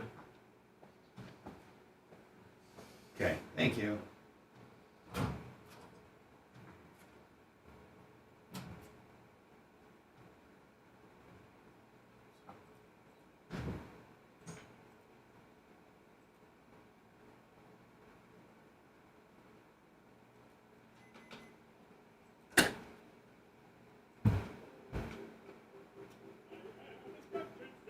Oh, Jesus.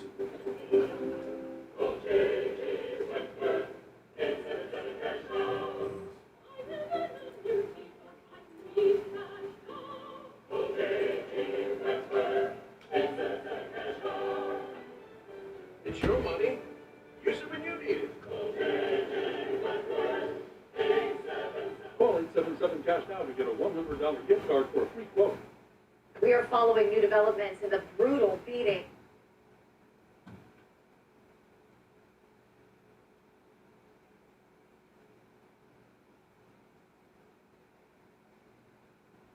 On radical left, they pick new party leaders. They're struggling to find money. Tim Walz sits at 3%. 1 point behind him is our friend, Stephen A. Smith, who is currently the star of First Take on ESPN, and he said he might consider a run. Really, Stephen? The Democratic Party looks so pathetic after this election. I might entertain it. I just might change my mind one day. I doubt it, but I might. Because how much would it take to beat Joe?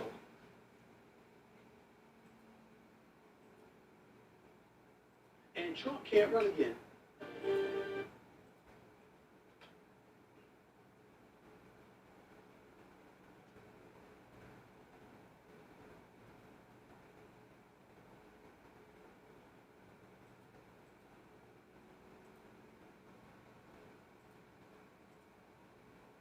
Lummy, I started Reacher yesterday. Yeah. I fell asleep through halfway the first, but it looks pretty good. It's not the first.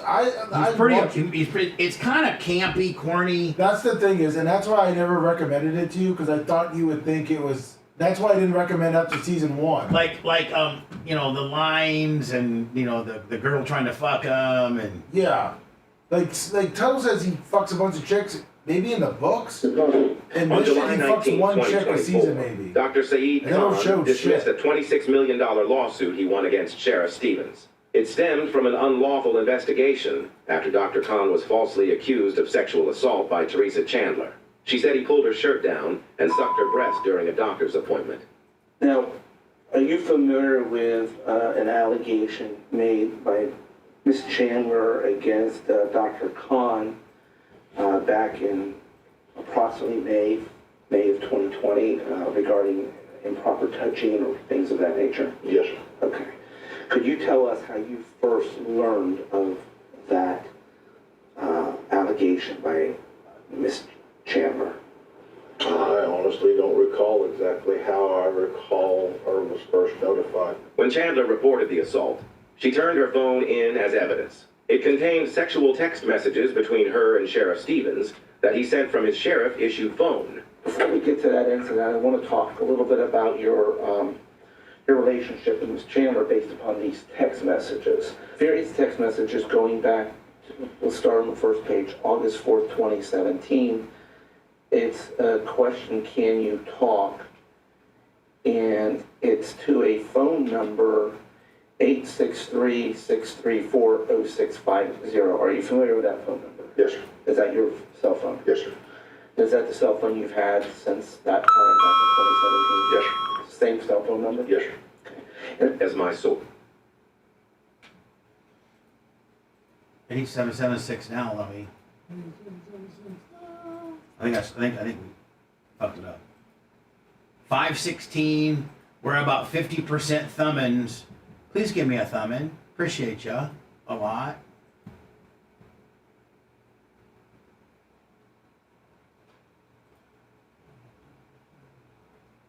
J.G. Wentworth. We see we do a refresh. William at 519.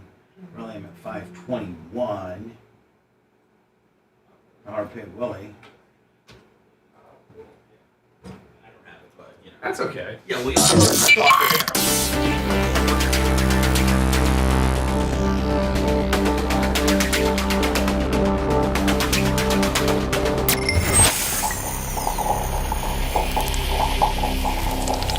Broadcasting live from the Aquabito Studios. Aquabito.com/Bubba. It's the Bubba the Love Sponge Show.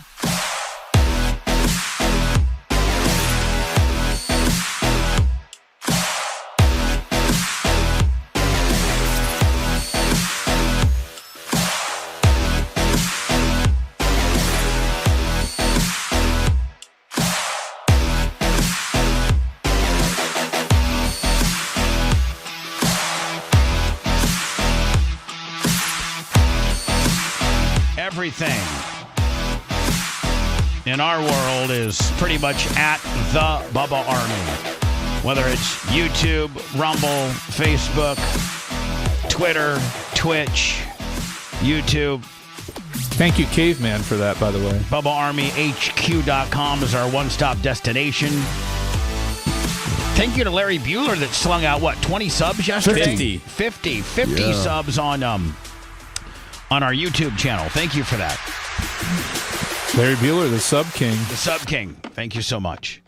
Lummy found me the story that Dave from West Palm was talking about.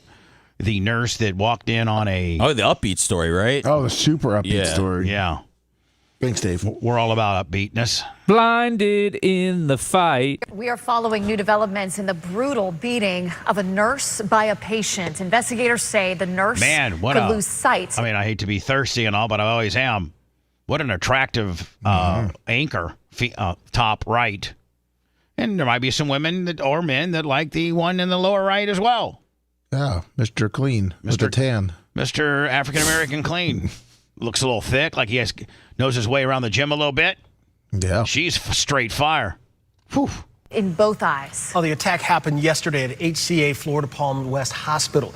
Now Ooh, HCA, isn't that a big organization, Brian? Yeah. The patient is charged with attempted second-degree murder. Oof. WPTV's Kayla McDermott is learning more about what happened in the moments before the attack. That's a real beating if it's attempted second-degree murder. Yeah, I mean, just wait to hear the story. Oh, my God. I mean, that is, that's not a little cat fight. That is a... 5 minutes beating your head against the ground. Oh, my God. She's going to get paid, Brian. Good morning, everybody. That happened on the third floor here at HCA Florida Palms West Hospital. I mean, why you could peel that onion back, Brian, as to why would her supervisors put her in that predicament? How was she in there 5 minutes with him with nobody responding? Yeah, like how did that within 15 seconds of her screaming? When you're trying to kill somebody, that's not a very quiet event, right? Jesus. I mean, and I got to imagine you got to have cameras in those rooms for those psych holds. Sure.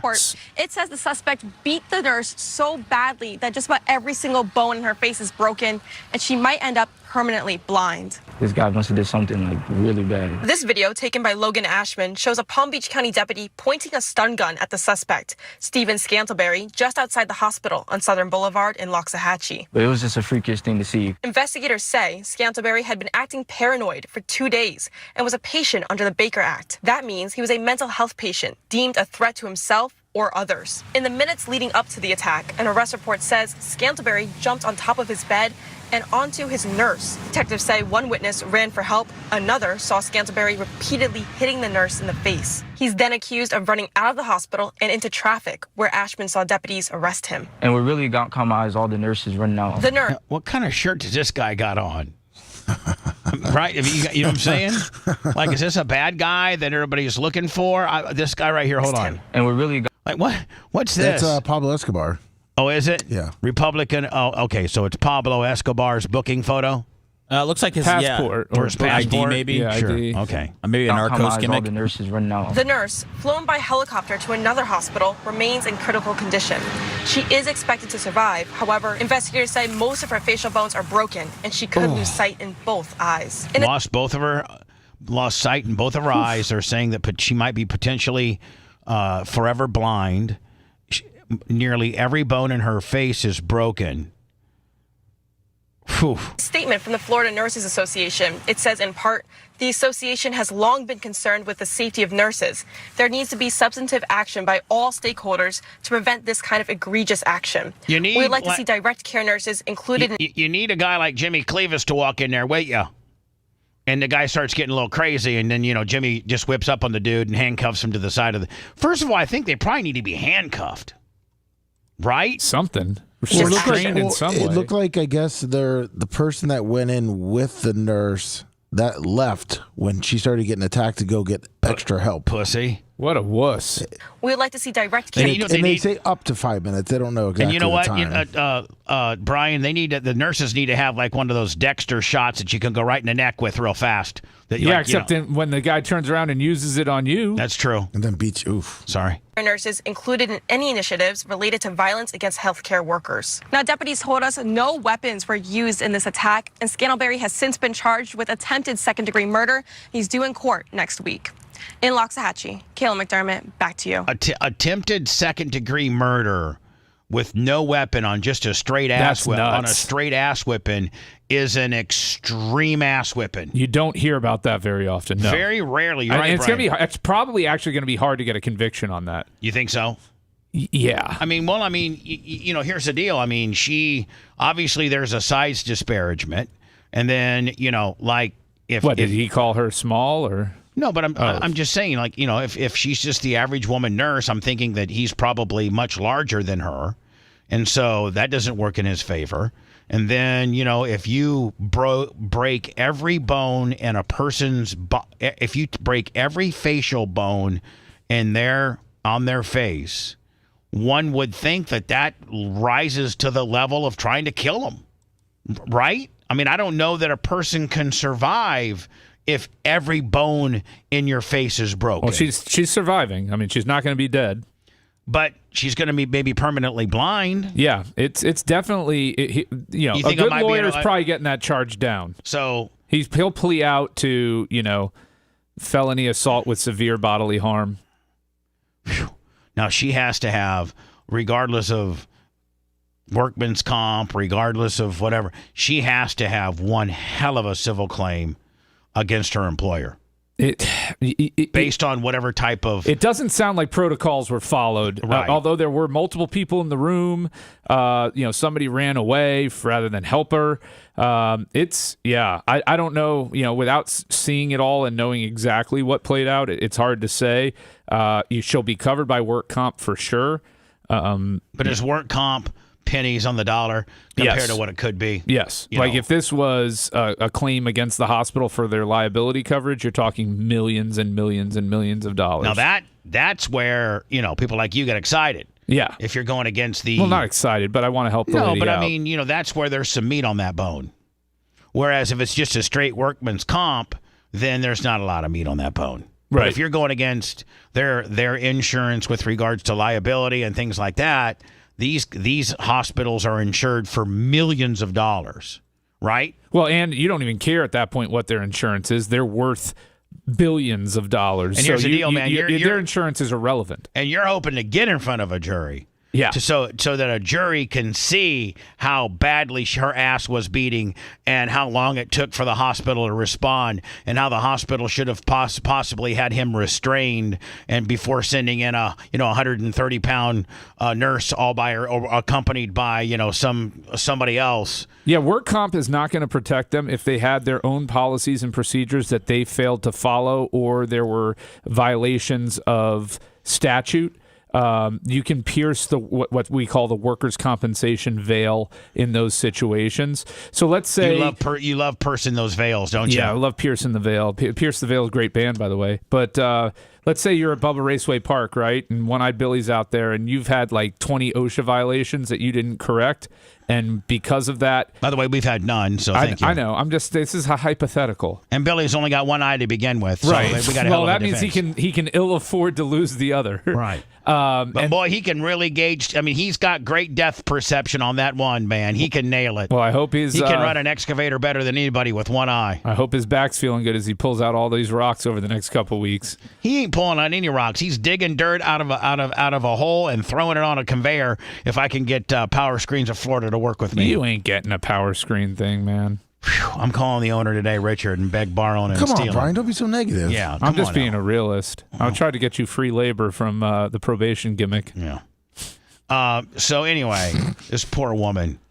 I didn't know Rick Pitino was still a coach. He's at St. John's, and they're killing it, man. St. John's does well. They're 13-1 in conference this season. One loss to Villanova on the road. Well, I think they lost. I think they lost against Providence in December 20th because this is his halftime speech, and they're down by 13, and he's not happy. I don't think they lost that game. I think they came back and won. In St. John's first battle against Providence on December 20th, Rick Pitino gave a spirited home halftime speech facing a 13-point halftime deficit. St. John's would then go on to outscore Providence by 15. Oh, I guess there they won. There you go, buddy.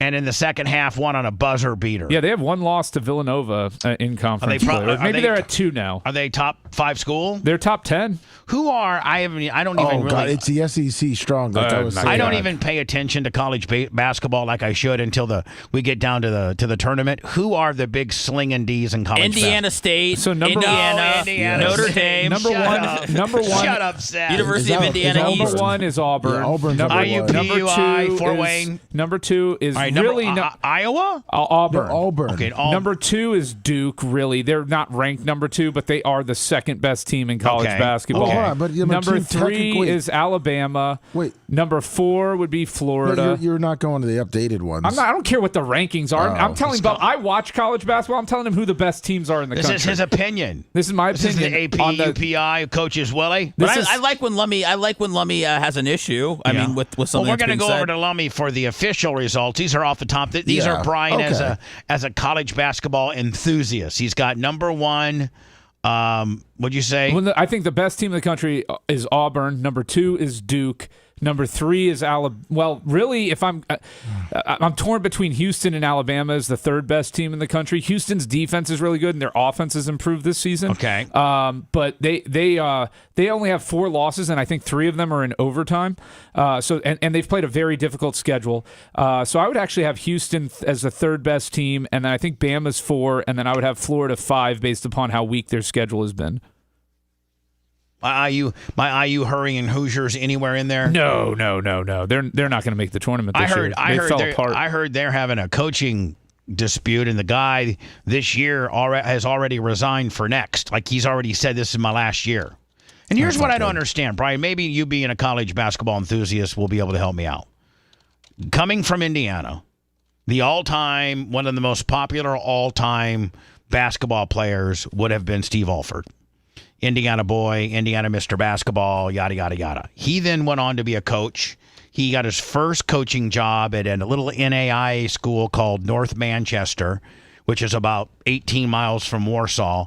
And he went on to win 3 NAIA national championships. Then he went, I think, to Southwest Missouri State. Did well there. Then he went to Iowa. Think he did pretty well there. Then I think he went to UCLA or New Mexico or something like that. And all through all of that, probably 15 to 20-year tenure, there have been 3 or 4 coaching changes within IU. And why did IU never go after him?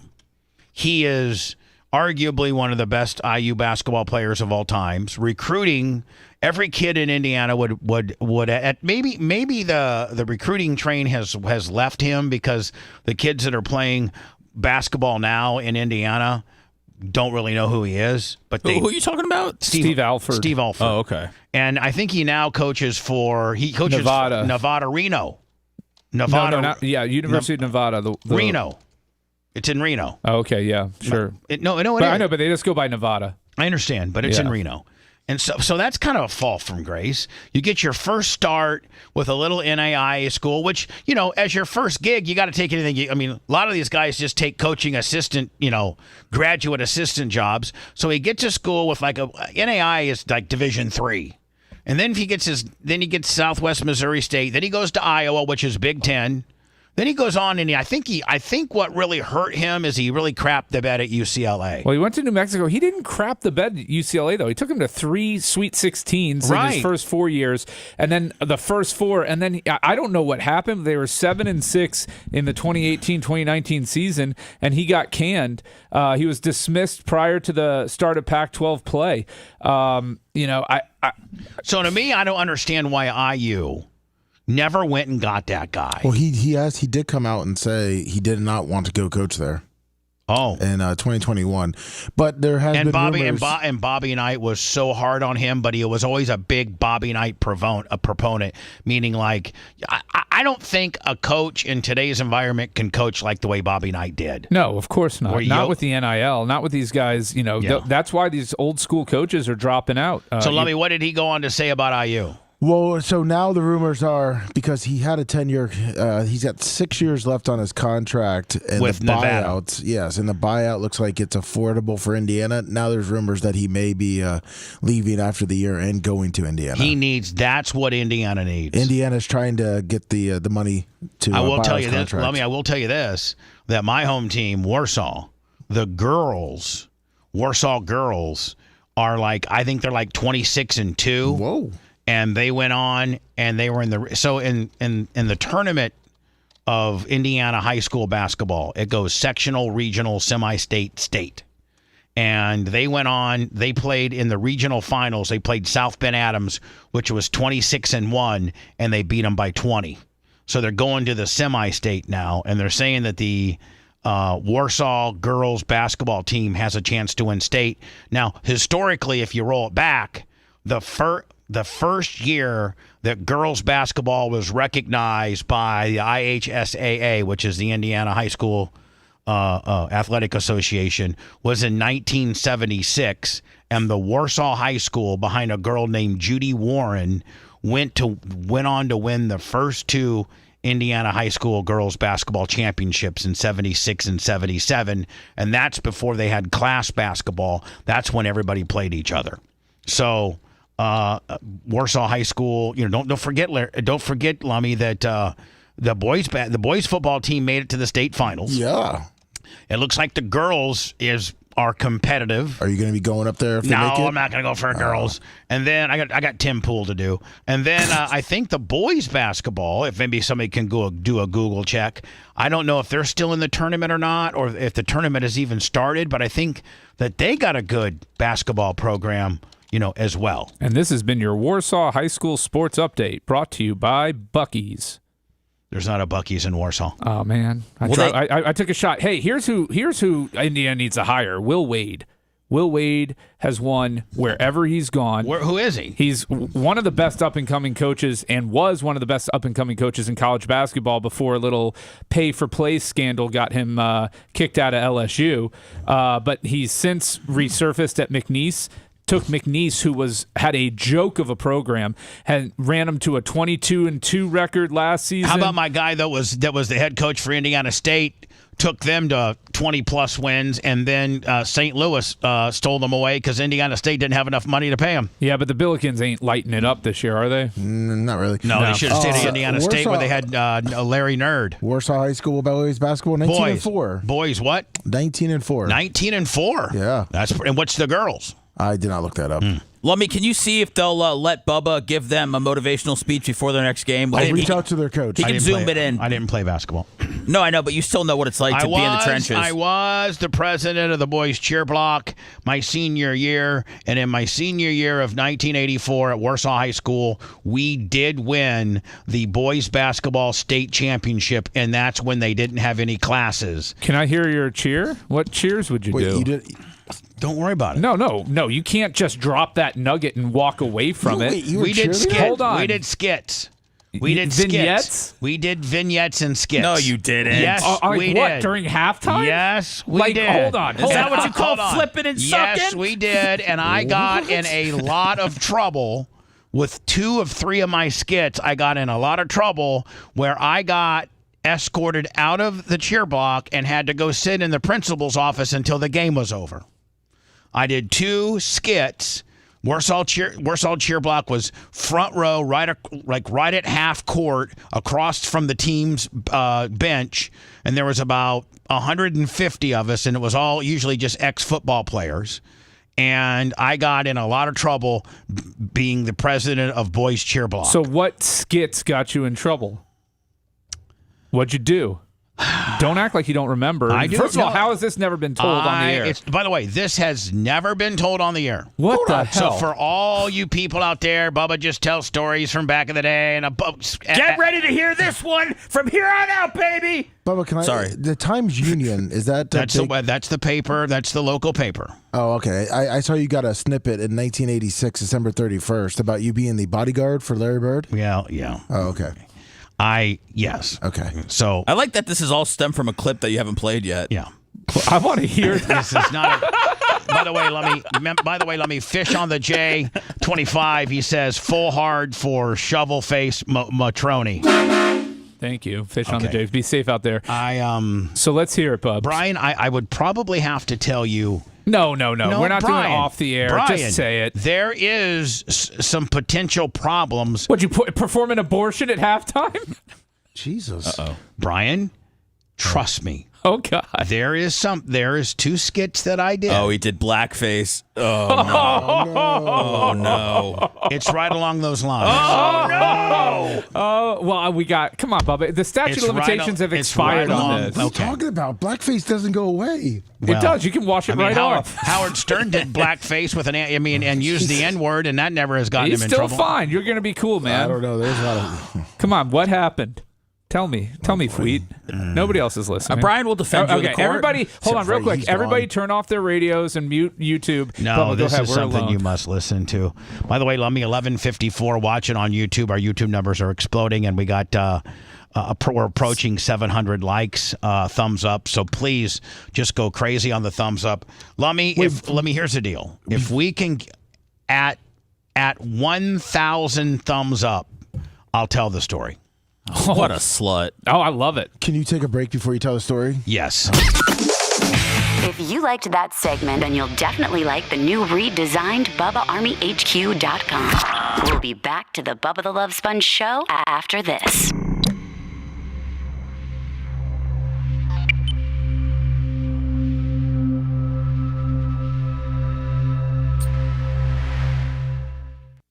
I got it. I just got to find it.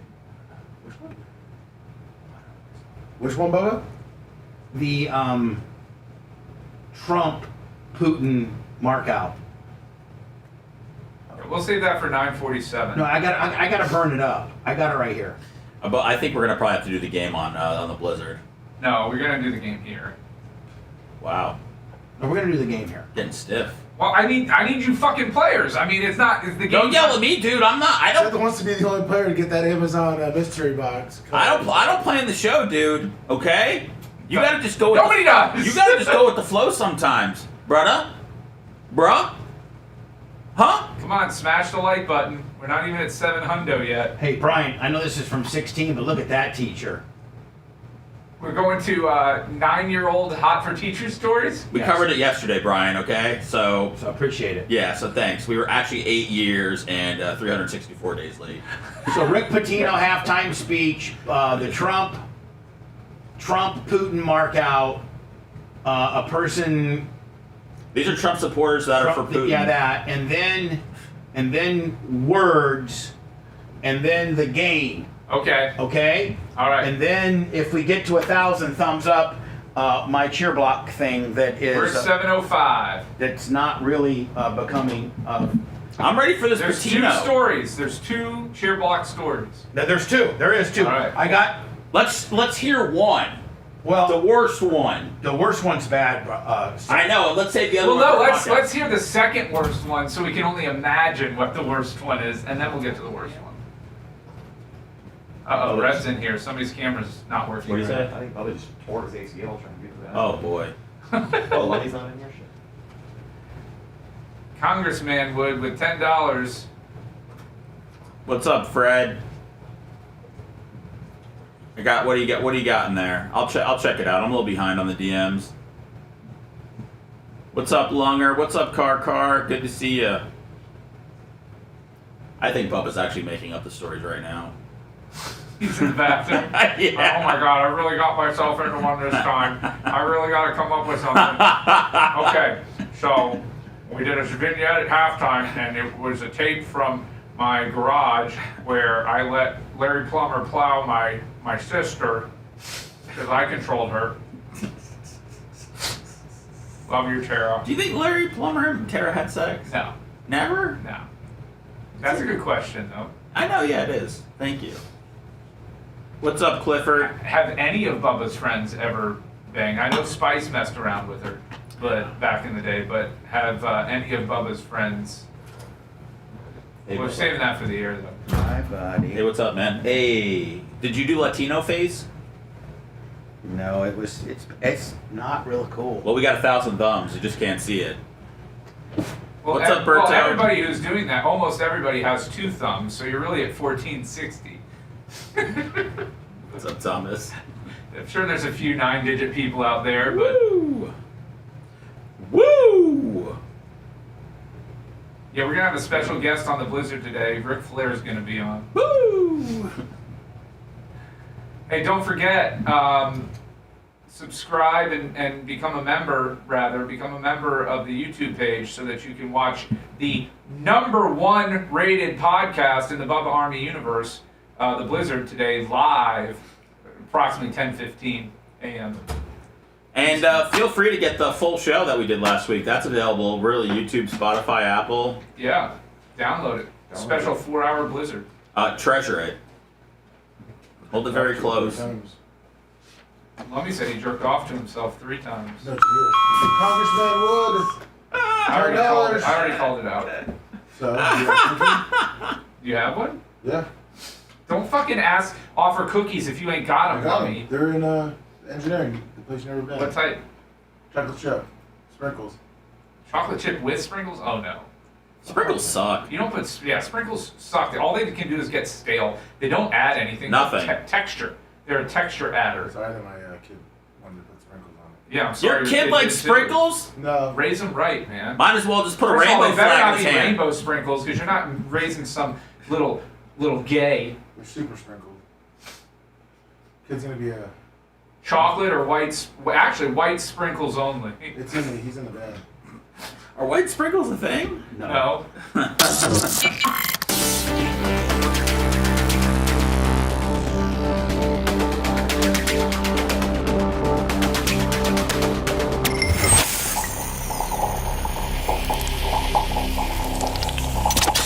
Broadcasting live from the Aquabedo studios. Aquabedo.com/Bubba. It's the Bubba the Love Sponge Show.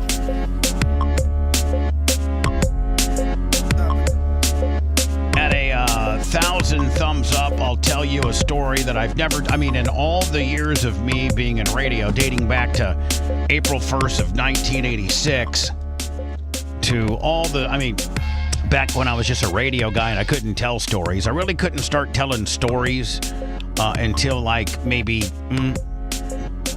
XL 106.7 in Orlando. Started developing my shtick then, and then of course 92 with the Power Pig, then 98 Rock, and then 102.5 The Bone, then 98.7, and now where I'm at now. Let's not forget the 5 or 6 years I did with Howard, from 06 to 12. A lot of stories there. So pretty much everything that I've ever done in life in a shady type way, from watching Larry Plummer blast his girlfriend to just everything, to, let me using my dad's shop vac to masturbate, to just did you see upstate New York FTE 25 on the super chat? Now, Seth had a good question during Hot Mic. Larry Plummer or any of your other friends, did any of them ever mess around with Tara? No. No? And Larry had a younger sister, Tara's age too, that I never messed around with. You just didn't do sister swap? No way. No. Is it possible they hooked up and never told you? No, not at all. Why are you so confident that it's a no? Because when I was a senior, Tara was in 8th grade. Oh, I thought she was just 2 years younger than you. No, she's 5. Oh, okay. So, she was in 7th and 8th grade when I was a senior. So, no. Yeah, but what happens in Indiana stays in Indiana. Yeah, but also what happens when I leave the city and she was too old for them by then. I know who she messed around with. She messed around with a couple dudes that were in her class. I think one might have been older. But it was none of my... Did you have to go visit one? I did have to be... There was a guy named Rick Sahagan who was much older than my sister. She's probably going to get mad for me telling the story. And my mom called me up one year. It's when I was at Indiana State, just flunked out. I was doing radio. And I was planning on coming home for Christmas. And my mom had called me and said that Tara's been hanging out with this dude. And he's bad news. He's just not a good dude. Oh. I think he was a drunk and he lived with his mom still. And it just, Tara was enamored by him. And he's still alive. So anyway, Larry and I paid him a visit. And the guy was like Mr. John. He was like a Johnny DUI guy where all he had was a bike. And I don't even know what Tara saw in him, and she's going to kill me for telling the story. So Larry and I, he used to go in Warsaw. There's like the Eagles, the Moose, the VFW. There's these little, like every community has like these little clubs. Eagles, Moose, VFW. Well, he was a member of the Eagles, and he would go down to the Eagles and drink. And so Larry and I went and waited outside the Eagles. It was snowing, and we waited by his bike, and he came out. And we, first of all, took his bike and ran over it with Larry's truck. Nice. So he could not, his bike was completely 100% junked. Wheels bent, frame bent, pedals broken. We did that. Larry had this big blue International 1-ton truck. They had like granny gear in it, so we put it underneath the tires and would do burnouts on this bike, so it was completely scratched, completely totaled. So then he comes out and he's like, "What do you do to my bike?" And I go, "You know what? I'll tell you. Don't worry about what you did, what we did to your bike. We're gonna beat your ass because I don't want you ever talking to my sister ever again." And he's like, "Well, that ain't gonna happen." And we commenced to beating. Larry and I commenced to absolutely whipping his ass. Why? Because he wanted to have relations with your sister? He was either having relations or wanted to have relations. And so you destroyed this guy because it's your sister? I don't get it. Yeah, because he was not. Bubba wanted that. Now, here's the deal. My mom wanted it. My mom called the hit. And he's older than you, right? I think he is. My mom called the hit. She says, you know what? It wouldn't hurt my feelings if you and Larry went over there and worked him over a little bit. Oh, it looks like he got a DUI in 2000 and... Let's not really deep dive into him. 21. You can see that he's not a good person. No. He's certainly somebody that my sister shouldn't be hanging out with. I was giving you props, Bubba. My sister, who has got a master's from Purdue University and married to a very lovely man who has a very good job. Boy, you wouldn't believe the job Tarek got. He still lives in Warsaw. Yeah, I know. That's what I was saying. He's afraid. His name's Steven, not Rick. This is Steven Sahagan. No, that's the wrong guy. Hey, Ryan. Oh. No, there's a Rick. Stop with your digging. Yes, Ryan. It's over. Stop. So my mom called the hit. Me and Larry absolutely pummeled him. And he never talked to my sister again. We took care of the situation. That's the way you could do it back then. Nice. And we called Doug Brumfield, who now has since died, but he was the assistant police chief, and we told him and Wally Knox, two of the guys that were on duty at the time, that we were going to be beating up Rick Sahagan at the Eagles, and they made sure they were on the other end of town. We told small town justice. That's what you get for going after my sister. I called Doug Brumfield up, and Doug Brumfield used to talk to me like with his teeth gritted. He goes, "What do you want, Clem?" I go, "Listen, I'm going to be down at me and Larry Plummer are going to be down at the Eagles about 9:00, and Rick Sahagan's going to be walking out, and we are going to absolutely beat him down to a pulp." He goes, "I'll be on the other goddamn side of town, okay?" I said, "Okay." So, and Rick Sahagan didn't even call the cops because he knew nothing was going to happen. Good. Ryan MBSC, $20. So, well, Rick, if you want to call in and set this story straight, let us know. Oh, he won't. He will not. Well, we'll take your call in the blizzard also if you fear Bubba. Yeah, that's a safe space. So I don't know how we got there, Lummy, but I've never told I asked if any of your buddies blasted your sister. Right, and the one guy that did try, I whipped his ass. You damn near murdered him. Now, she went out with another dude, and she went out with another dude, and she was dating this one dude who was very cool, came from a very affluent family. That should have been, no, she's got a beautiful husband now, but had she continued, her romantic relationship in Warsaw, she probably should have stuck with the Brown. The kid's last name was Brown. Great kid. So, not everybody that she dated I hated, just this guy. And it's only because Janie Cakes called the hit. Scott McDonald, $10. Janie Cakes called it. It's like when Tony Soprano's mom had Junior try to kill Tony. Yeah. When your mom calls the hit, you got to do the hit. Right? That's right. I mean, it's reverse of the deal you got going on, Brian. Your mother-in-law usually calls a hit on you. She tried. And she tries to carry through the hit. I told her herself. I wouldn't do it. She offered me $600, Brian. Yeah. Of my money. That's the worst, is being killed with your own money. Is your mother-in-law so shady that she could call a hit on you? No, she's not smart enough to pull off a crime. Nice. So anyway, that's one story. I think I've told that story before. A little bit. Yeah. So you know, like $50. JD called and hit. If we do get 1,000 thumbs up, I'm going to tell a story that I've never told that's borderline not cool in today's environment. And I'm going to have to put some heavy disclaimers on it so that I don't, people don't piece it together. I don't know, Lummy. Don't back down. No, Brian. Come on, Brian, Tom Petty this, man. Brian, don't back down. Brian, in today's world, man, this could be clipped and used against me. Dude, this is nobody. It's use against you to do what? They've taken everything from you already, Bubba. True. Use against you to do what? I mean, I'm booked on Tim Pool on the 11th. Right now, we would love a controversy. Sure. In fact, I think you're doing all next week's show in blackface. Oh. Well, you know what? Sponge show from the past. I Go to just hit it accidentally. BubbaArmyHQ.com. We'll be back after these words. So the last thing.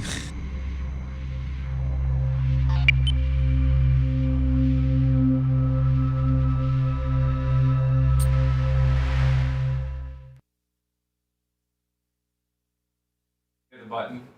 He's so spun out over it. He can't believe Brian, he disclosed us that he was a cheerleader. Brian, can I text you? Yeah, text me.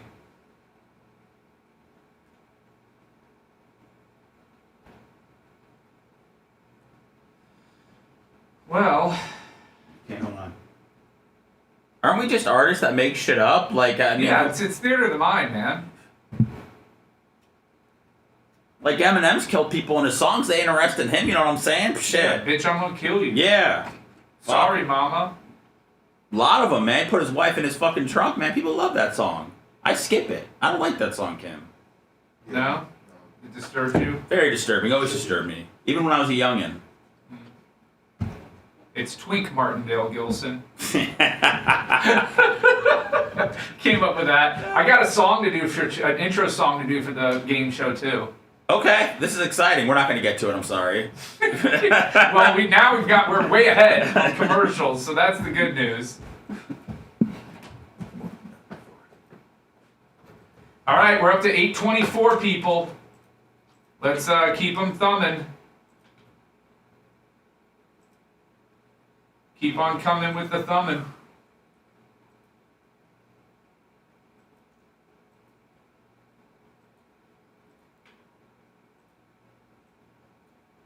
All right, Brian, look at this. This is one of the things I did. All right, I'm ready.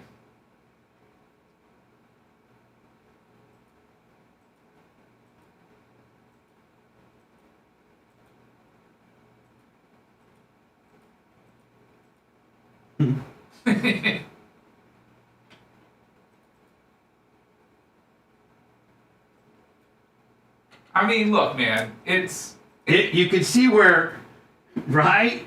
There's a second part. Yeah. There's a second part. You went a little stereotypical, but that's okay. I think you got to own this stuff, and you can apologize. You can turn this into a positive. Healing through humor. But pretty funny, don't you think? I mean, back in you see where in '83, this was probably. Can you see where I got yoked out of the game and not able to? I had to sit in the principal's office. Yeah, I can see that.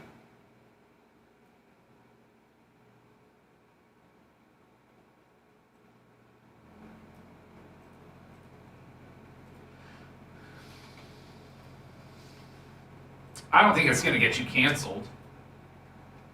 Here's another one.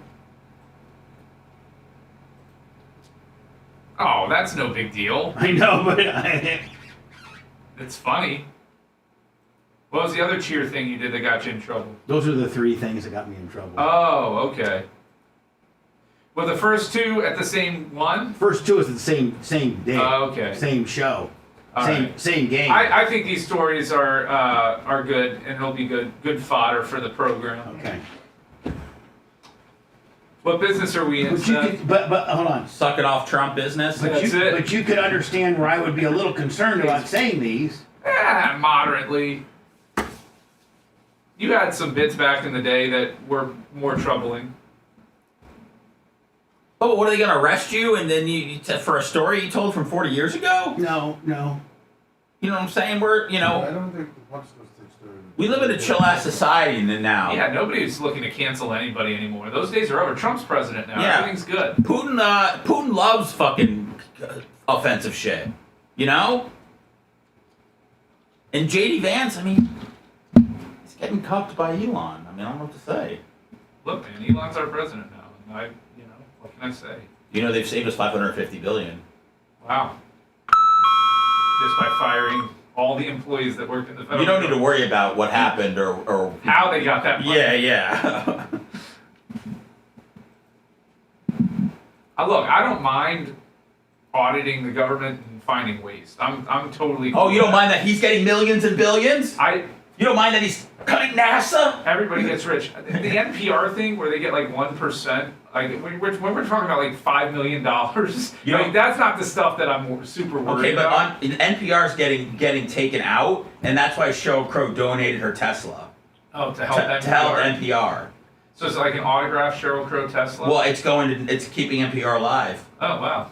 And we're nothing without NPR. Are they Ubering now, or? I don't know what the hell's going on here, but they're the voice of reason. Okay. And you're the voice of treason!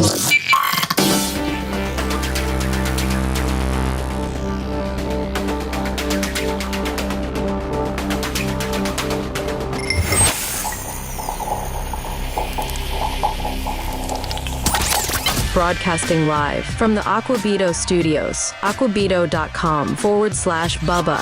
It's the Bubba the Love Sponge Show. Sorry for hitting the button, but actually, Lummy, I got us a little bit more on time. Yes. And if we're going to do Alex today, we need to be ahead. So it might have been, I would have been rambling still. So it kind of got us back on time. I will tell Brian is now familiar. I texted him a brief description as to what I did. He does understand where I could potentially be a little nervous about that, but as long as I disclaim it, that it happened 40-some years ago, I got in trouble then, and you'd never do it now. And I would never do it now. I think in today's world, it'd even be a bigger problem. Back then, it was just like, of course, it'd be a bigger problem in today's world. Like back then, it was just like, man, Bubba, you can't do that. I mean, seriously. And the other team didn't really, make a big deal about it. But today's world, man, the other team, that I did a gesture towards, they would be beside themselves. Woo! Probably be a riot. Yeah. But see, the one thing that Warsaw basketball did, back when we played in the old Tiger Den, Lummy, with the old high school, they had a capacity of 2,100. The new gym's got 5,000. That Indiana basketball is huge, but they had 2,100, and they would sell 1,900 tickets to Warsaw fans and only give 200 tickets to the opposing team. That's it. So, that's still a really high percentage of the tickets, actually. I mean, you're giving 10% of the house there. But it was pretty minuscule when you had 19 other raving Warsaw Tiger basketball fans and, 200 Concord Minutemen. I actually had the luxury, Lummy, of watching Rick Fox, Sean Kemp line up. Nice.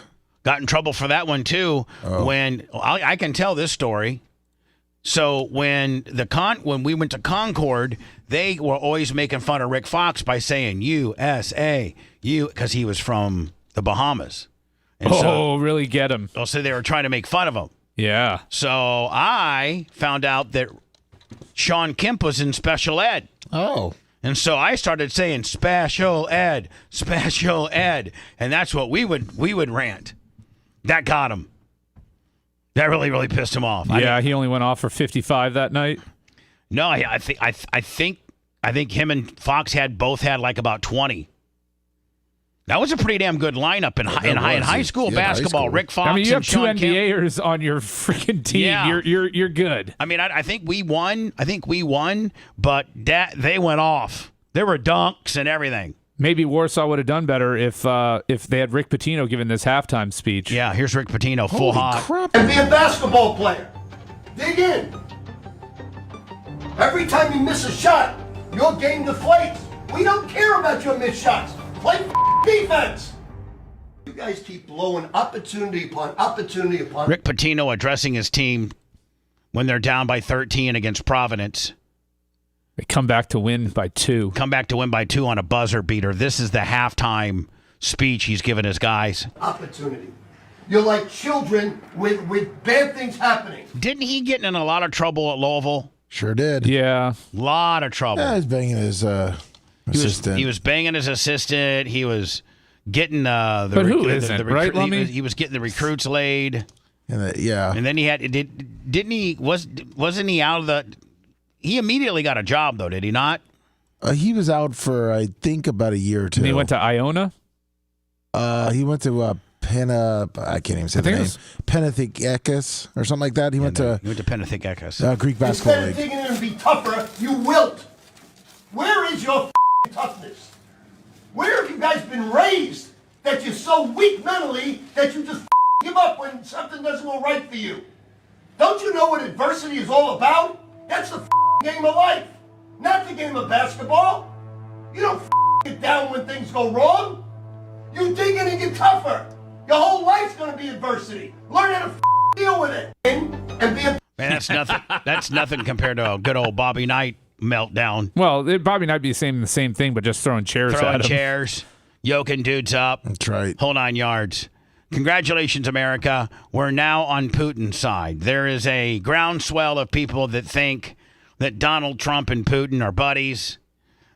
Trump's relationship with Putin raises questions. That's our actual clickbait. And this is Trump's Truth Social posting. And he says, think about it. A modestly successful comedian, Vladimir Zelensky, talked the United States of America into spending Now, Brian, I'd like for you to kind of pick this apart and let me know what you think about it, or is he dead on here? Well, I just think it's funny that the host of Celebrity Apprentice is taking shots at a Ukrainian comedian actor. Well, this is the world we live in. I know, the world that we live in also has a moderately successful comedian as their president. That in itself is a little bit of a problem, is it not? I mean, we have the host of Celebrity Apprentice. That's true. Well, you know what? Now I understand what you were saying. So we got a guy that was a TV reality guy talking to a stand-up comedian. Both are heads of countries, and who's worse, right? Like I mean, we got one guy doing talked the United States of America into spending $350 billion to go to war that couldn't be won, that never had to start, but a war that he, without the U.S. and Trump, will never be able to settle. The United States have spent $200 billion more than Europe, and Europe's money is guaranteed, while the United States will get nothing back. Why didn't sleepy Joe Biden demand equalization in this war is far more important to Europe than it is to us. We have a big, beautiful ocean of separation. We got this big ocean. Big, beautiful ocean. Don't mind the plastic slick in there. On top of this, Zelensky admits that half of the money we spent with him is missing. He refuses to have elections. Is very low in Ukrainian polls. Is that true, Brian? Will he not allow an election? No, he suspended it because of the war. And the only thing he was good at is playing Biden like a fiddle. A dictator without elections. Zelensky better move fast or he's not going to have a country left. In the meantime, we are successfully negotiating an end to the war with Russia, something that all admit only Trump and the Trump administration can do. Biden never tried. Is that true, Brian? Did Biden? Now, listen, I'm not even trying to be one way or the other, but it didn't. There wasn't a lot of reports that Biden got involved into trying to stop this. It seems like he got involved in trying to fund it. Yeah. I mean, right? I mean, he didn't, look, Russia invaded. I mean, stop what? Like, you say, hey, please don't do that, and they do it. I don't know. I mean, I don't know what Biden was supposed to do to stop Putin from invading Ukraine. I think maybe start conversations with him. I mean, have a meeting with him. So Putin and Trump are going to be able to end the war without involving Zelensky? I think so. I mean, I mean, listen, that's what he's alluding to.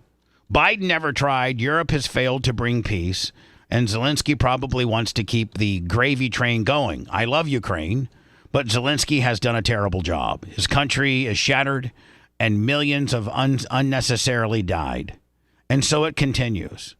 I don't necessarily... That's crazy with all those families and stuff that died in like Mariupol when Russia invaded them. It's crazy that they're getting blamed for that. Yeah.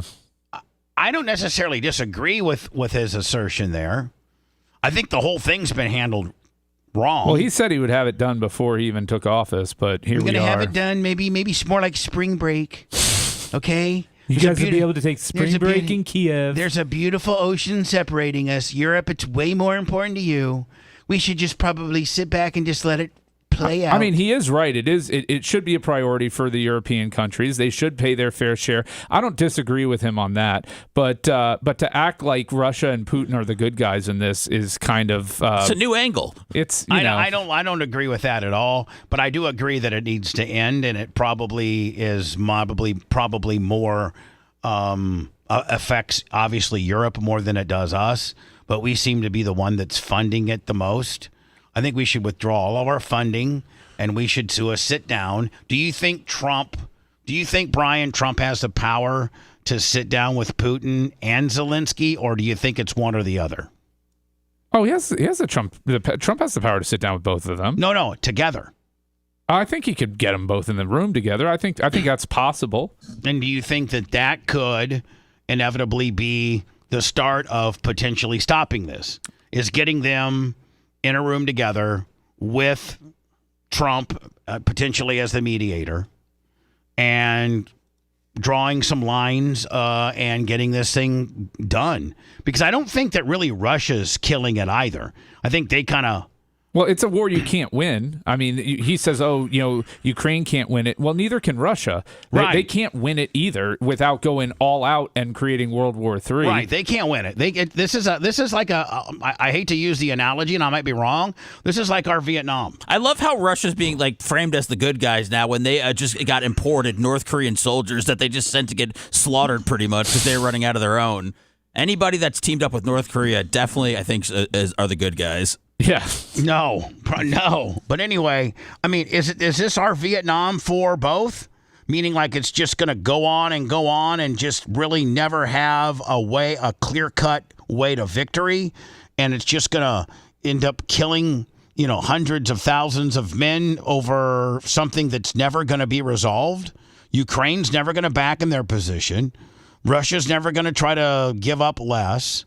It's just going to sit here and churn on, kind of like Afghanistan did for, 3 different presidents. What's Ukraine's position? Can you please leave our country and stop killing our people? And then Putin will say what he wants, which is part of their country, the rare earth metals? I mean, is that what he's going to say? I think, Seth, to answer your question, I could be wrong. Brian, step in.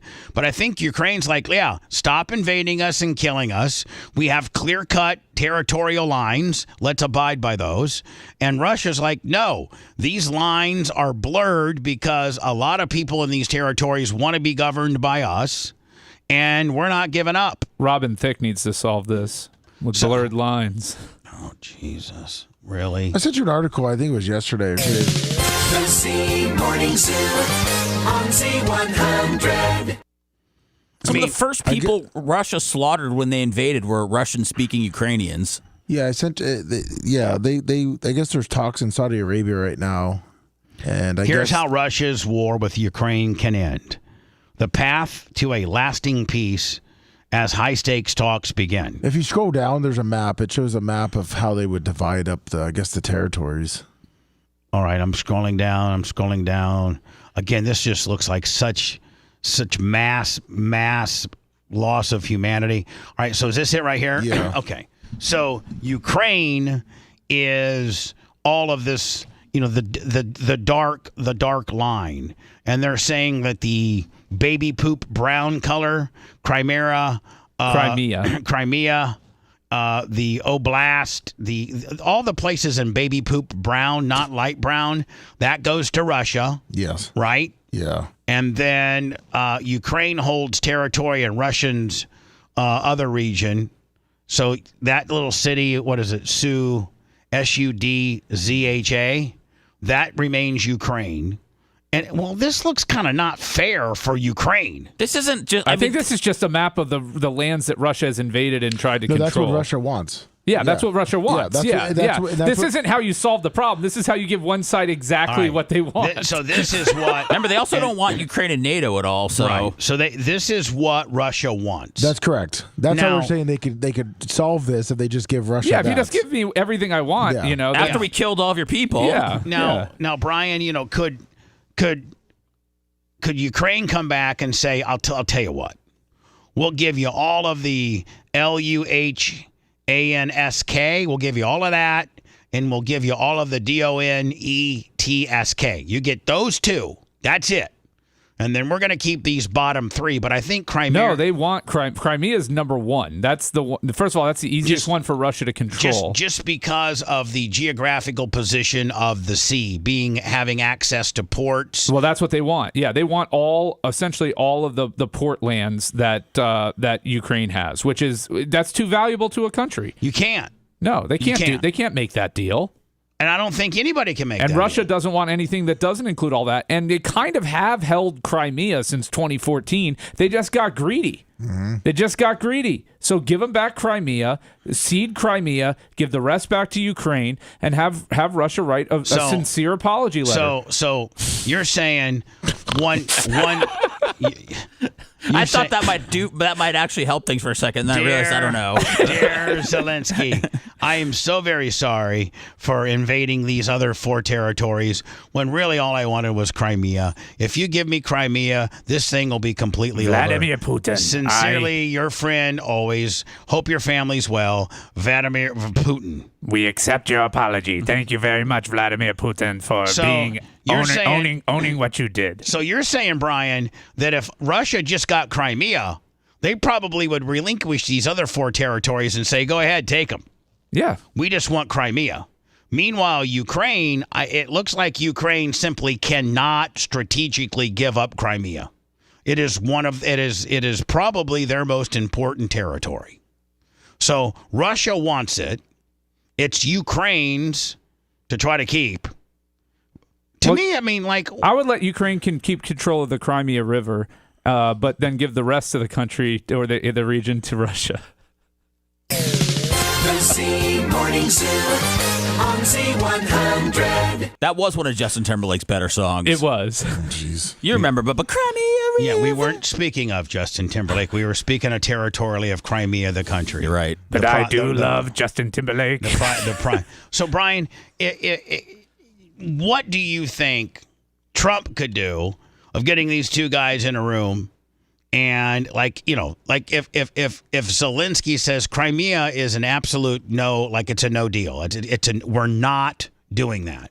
I'm open to potentially other territories, but Crimea is not. It's a game. It's a no deal. And Putin says, well, it's a no deal if I do not have Crimea. I mean, at that point, they're just going to keep fighting, are they not? We'll see. It isn't our war. I do agree with Trump on that, and it is more important to Europe. I agree with him on that. I do not agree that Russia's the good guys in this, and that they should be rewarded. I don't think he says. No, I know, but there's a lot of Americans who are on Putin's side. There's a lot.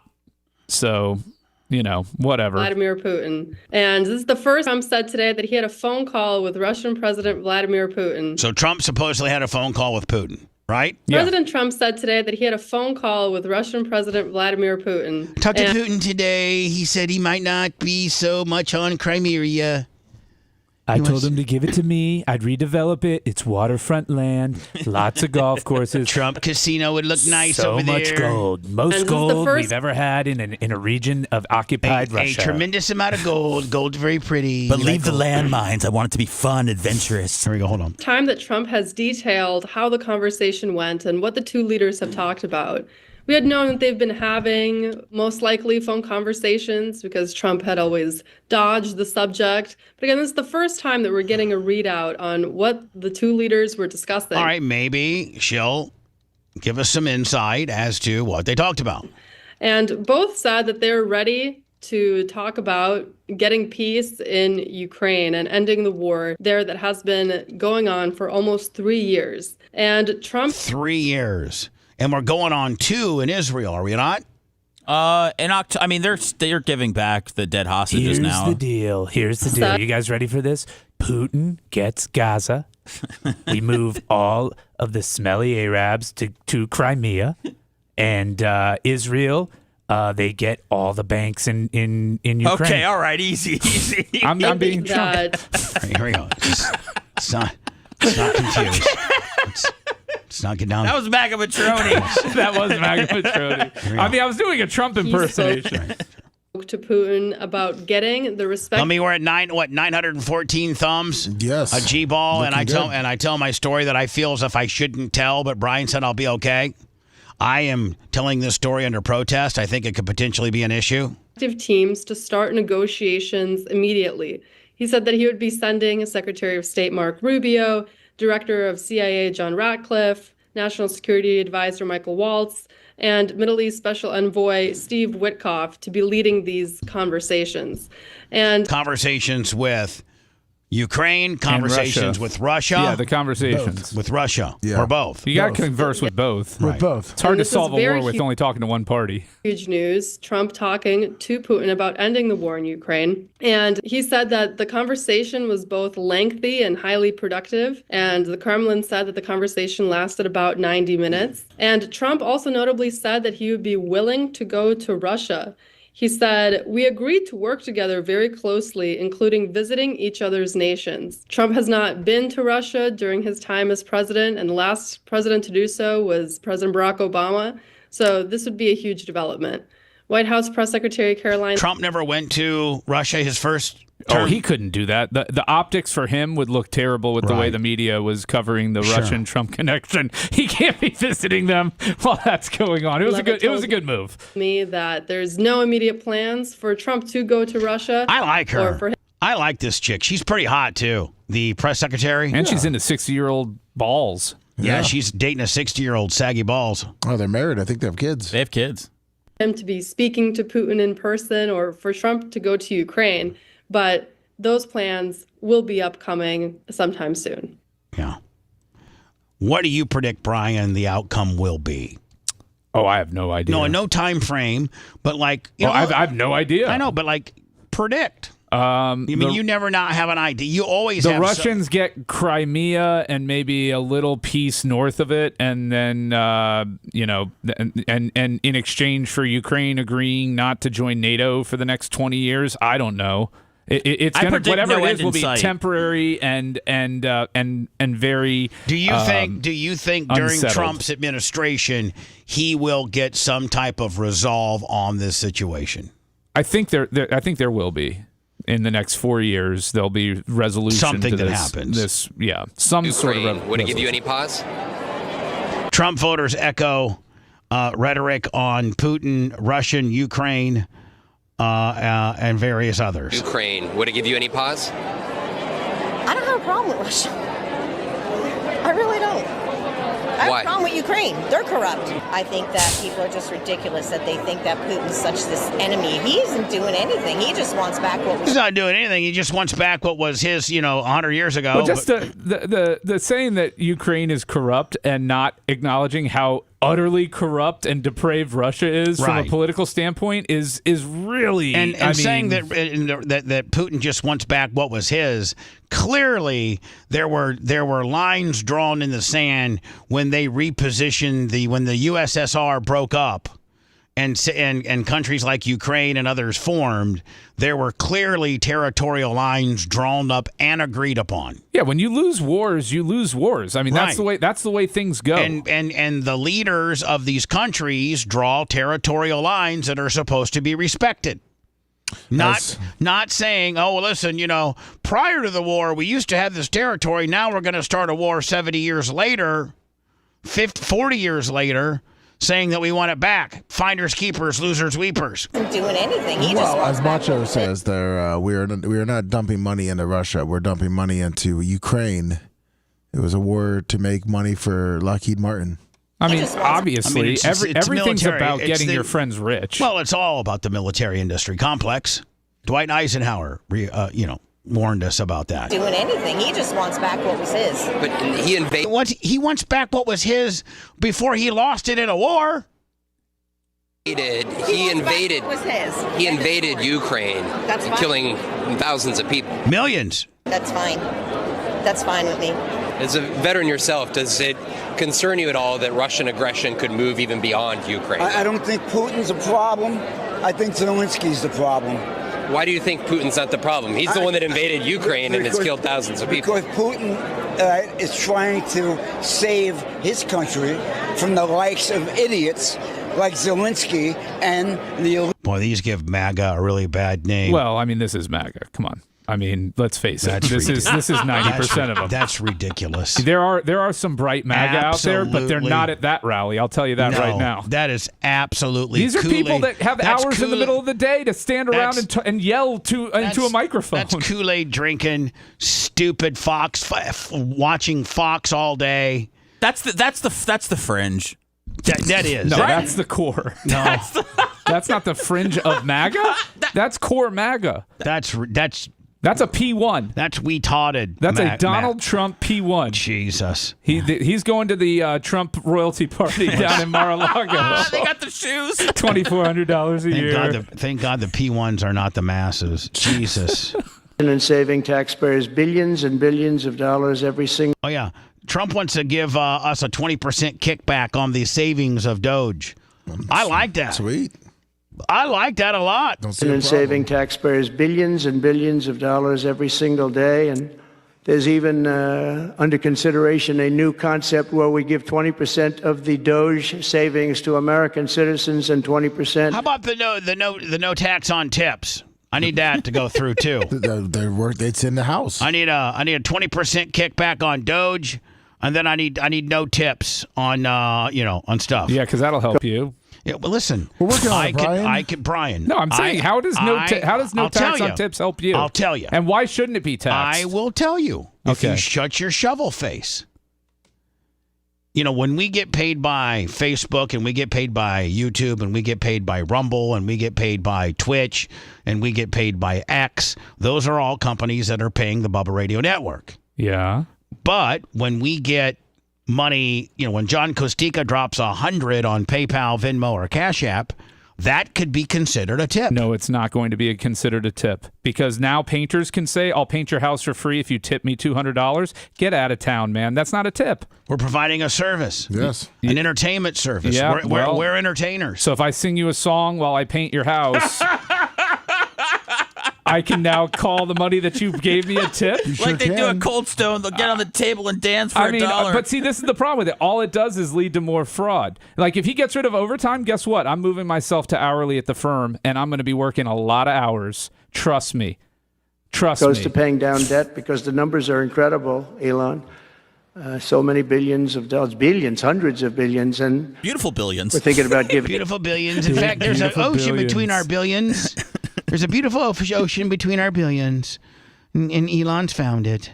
Giving 20% back to the American citizens and 20% down to pay back debt and pay down debt, which is, if you look at Where's the other 60 points going? value, if it were a real estate balance sheet, the debt is tiny, but we still want to pay it down. Doesn't matter. We don't look at it as a piece of real estate. It's America. We're going to get it down through intelligence, hard work, and as Elon said, a word called caring. You have to care. By doing this, Americans will tell us where there's waste. They'll be reporting it themselves. They participate in the process of saving money. So many of the men and women in this room, as an example, they pay tremendous amounts of taxes. And here are just a few examples of where your money was going before I came along. These are just some of the, just taken at random. Oh, there are much worse examples than this. I was just looking at them before the speech, and I can tell you they were much worse. And there are some that are horrible, but I don't want to really say them because unless I get 1,000 likes on this video. Embarrassing to people. Very, very embarrassing. He's actually a horrible public speaker. He knows the target audience that he's talking to, though, Bubba, and you're not. It's trust me. The fact that you find him beneath you. He speaks in spurts. It's called weaving, Bubba. I weave together. Some people say I'm disjointed, but it's a weave. I bring it all back together. Another American plane crash under Trump's administration today in Arizona. Listen, you can't put this on Trump. Why not? Because he... Would you be putting it on Biden if he was president? Yeah. because hold on. Because he had 4 years to develop the people that keep track of the planes in the air. So had he won, it would be continuing his air traffic control system that he established. When you inherited a broken air traffic control system, it's going to take more than 100. How many days has he been in office? 40? Yeah, 45. Yeah, I think, yeah. Okay, 45 days for you to be able to replenish over 1,100 air traffic controllers. Didn't he fire a bunch? Yeah. Fired those that are not qualified. So maybe you get their replacements in before you let go of the people that were there, even if they're not the best. We've had at least 9 plane crashes since Trump took office. Do you think that this has anything to do with the firing of many valuable FAA workers? Repeat after me. 129 D.C., 131 Pennsylvania, February 5th, Washington, February 6th, Alaska, February 10th, Arizona, February 12th, California, February 16th, Georgia, February 17th, Toronto, and today, Arizona. 2 planes collided in a fatal crash this morning just outside of Tucson, Arizona, leaving 2 dead. According to the FAA, a total of 4 people were on board. How about the 1,000 people that were qualified and had passed the FAA test, but were white dudes, or not deaf dudes, or not amputees, or not mental issues? We have a lot of amputees working up in the flight towers? They were specifically looking for little people, amputees. Mentally damaged. I mean, there was a report on what they were looking for, and the 1,000 able-bodied white people that had already qualified for the test were not hired. We're sitting in a hopper. So why didn't Trump go to that list and immediately start calling those people and bring them in? We don't know that he hasn't. Well, maybe these crashes wouldn't be happening if he did. This is. I don't think that there's any volume here. This is the video of the. How would not having a leg impact your ability to do radio control? It doesn't, and they were looking for him. Amputees have a bad rap, but I also heard they even passed on a white guy with an eye patch. Like they were very. I mean, they wanted you to be damaged. Yeah. The aftermath as well. Perhaps some of the debris from that airplane that was involved in this crash. I do want to head out to some posts on X. No, we'll save that. Wow. Let me go to words. Lummy, you ready? I'm sorry, Brian, you ready to play your game? Yeah, we got a game coming up. Let's play your game, and then we'll have Alex Stein. Wonderful. All right. You're listening to the Bubba the Love Sponge Show. If you want 24/7 on-demand Bubba and the crew, go to BubbaArmyHQ.com. The Bubba the Love Sponge Show will be back after this. Hamas is about to just for the record, just so it's clear, I'm not blaming Trump for these plane crashes. I'm not blaming Trump for the price of eggs. Why are you waiting to the hot mic to say it? Because I can't interrupt Bubba on when he's flowing. I'm saying it right now. We're in hot mic. You couldn't hear it when the music was Oh, okay. Just for the record, I'm not blaming Trump for these plane crashes. I'm not blaming Trump for the price of eggs because I'm not a fucking idiot who would blame the president for shit he can't control. Okay, immediately. Now, the FAA issues, the flight issues, I'm sure each plane crash has its own story to be told. This was pilot error. Yeah, I mean, and I bet most of them were, you know? But just because it's pilot error and just because it's a woman doesn't mean it's a DEI hire. This pilot only had a torso. No head, no limbs. Nothing. Just a talking torso. That's right. A Puerto Rican torso. Female. Alex Stein in a oust. Alex Stein in. Huge knockers. Good morning, John Costica. Who's got huge knockers? The torso. Oh. We hired her for her breasts. Big, beautiful, voluptuous breasts. But it's okay because there's cleavage between them. We're safe from the right titty. The left titty has nothing to fear. Rupert says that these crashes are pilot errors and has nothing to do with Trump or the FAA. I agree with you, Grouper Lips, but I was just having some fun with it. Do you think that Elon gets work done for his other jobs right now, or do you think he's just focused on... Elon's a machine, man. He is fucking high as a kite and doing whatever he's got to do in the moment. Elon just has his guys that he hired a lot of really good guys at his other places. Only the best people. I fired them all because it turns out they weren't the best. Look, I don't have problems if somebody's not performing, getting rid of them. You know, that's a good leader. But to say that you only hire the best and then you fire 80% of them, maybe you're not hiring the best. Maybe your judgment isn't that great. Not if you're starting hiring, right? Right. And we'll do. Elon's entertaining, man. Look, the country's fucked. Everybody's corrupt. We might as well have a little fun with it, right? Right? I think we give rich people too much credit. Oh, totally. Like if you're just rich, because you're rich doesn't mean you're smart. Well, yeah, that. You could just be a fucking scumbag thief. Yeah, that's the thing. Or opportunistic, you know. A lot of people look up to billionaires.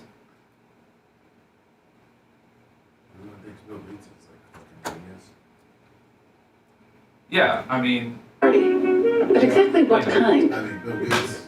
Yeah. He at least made something. You're hosting a cocktail party. They're all thieves. Behind every billionaire is usually a thief. What I'm saying is that, like you said, yeah, they're all thieves. It's a good idea from someone else that you partnered with and go with. Yeah. Oh. Just because you have money doesn't mean you're smart. And just because you're broke doesn't mean you're dumb. Listen, Bill Gates has a and just because you have an average-sized penis and a hot wife doesn't mean that you can't be cool either. Listen, conspiracy theory, man. You know, Bill Gates is pushing that yeah. I mean, there's that fake egg now. Good. I tried to watch Reacher last night. Yeah, I listen. I told you it's pretty campy. Bubba, I did not. I watched it a year or two ago, and I did not recommend it to you because I thought it was too campy. We told you he's a stud, but he's a stud. I mean, there's high spots in it, but I don't think it's going to keep your attention because it gets like I said, repetitive, especially in the other seasons. And he does not bang a ton of chicks. Tuttle it up to try to get you to watch it by saying there's a bunch of chicks being banged in it. There's some fucking cop that he tries to bang. He is a fucking stud, though. He's from Florida, I think. Is he? Yeah, I think he looks like a bigger Jimmy Cleavis. He's from up in the Panhandle, I think. Say that about rich liberals too. We just said Bill Gates is a thief and a scumbag. They all are. Behind every great fortune is a great crime. We didn't even say fucking Republican or Democrat, man. I know. We just said billionaires. These people are so fucking delicate. Yeah, it's from our chat is such a bunch of fucking pussies. They're so fucking delicate. No. I can't hear something I don't agree with. I hate you. That guy, yeah, fucking he's bitches. The richer guy from Fort Walton Beach. Fucking.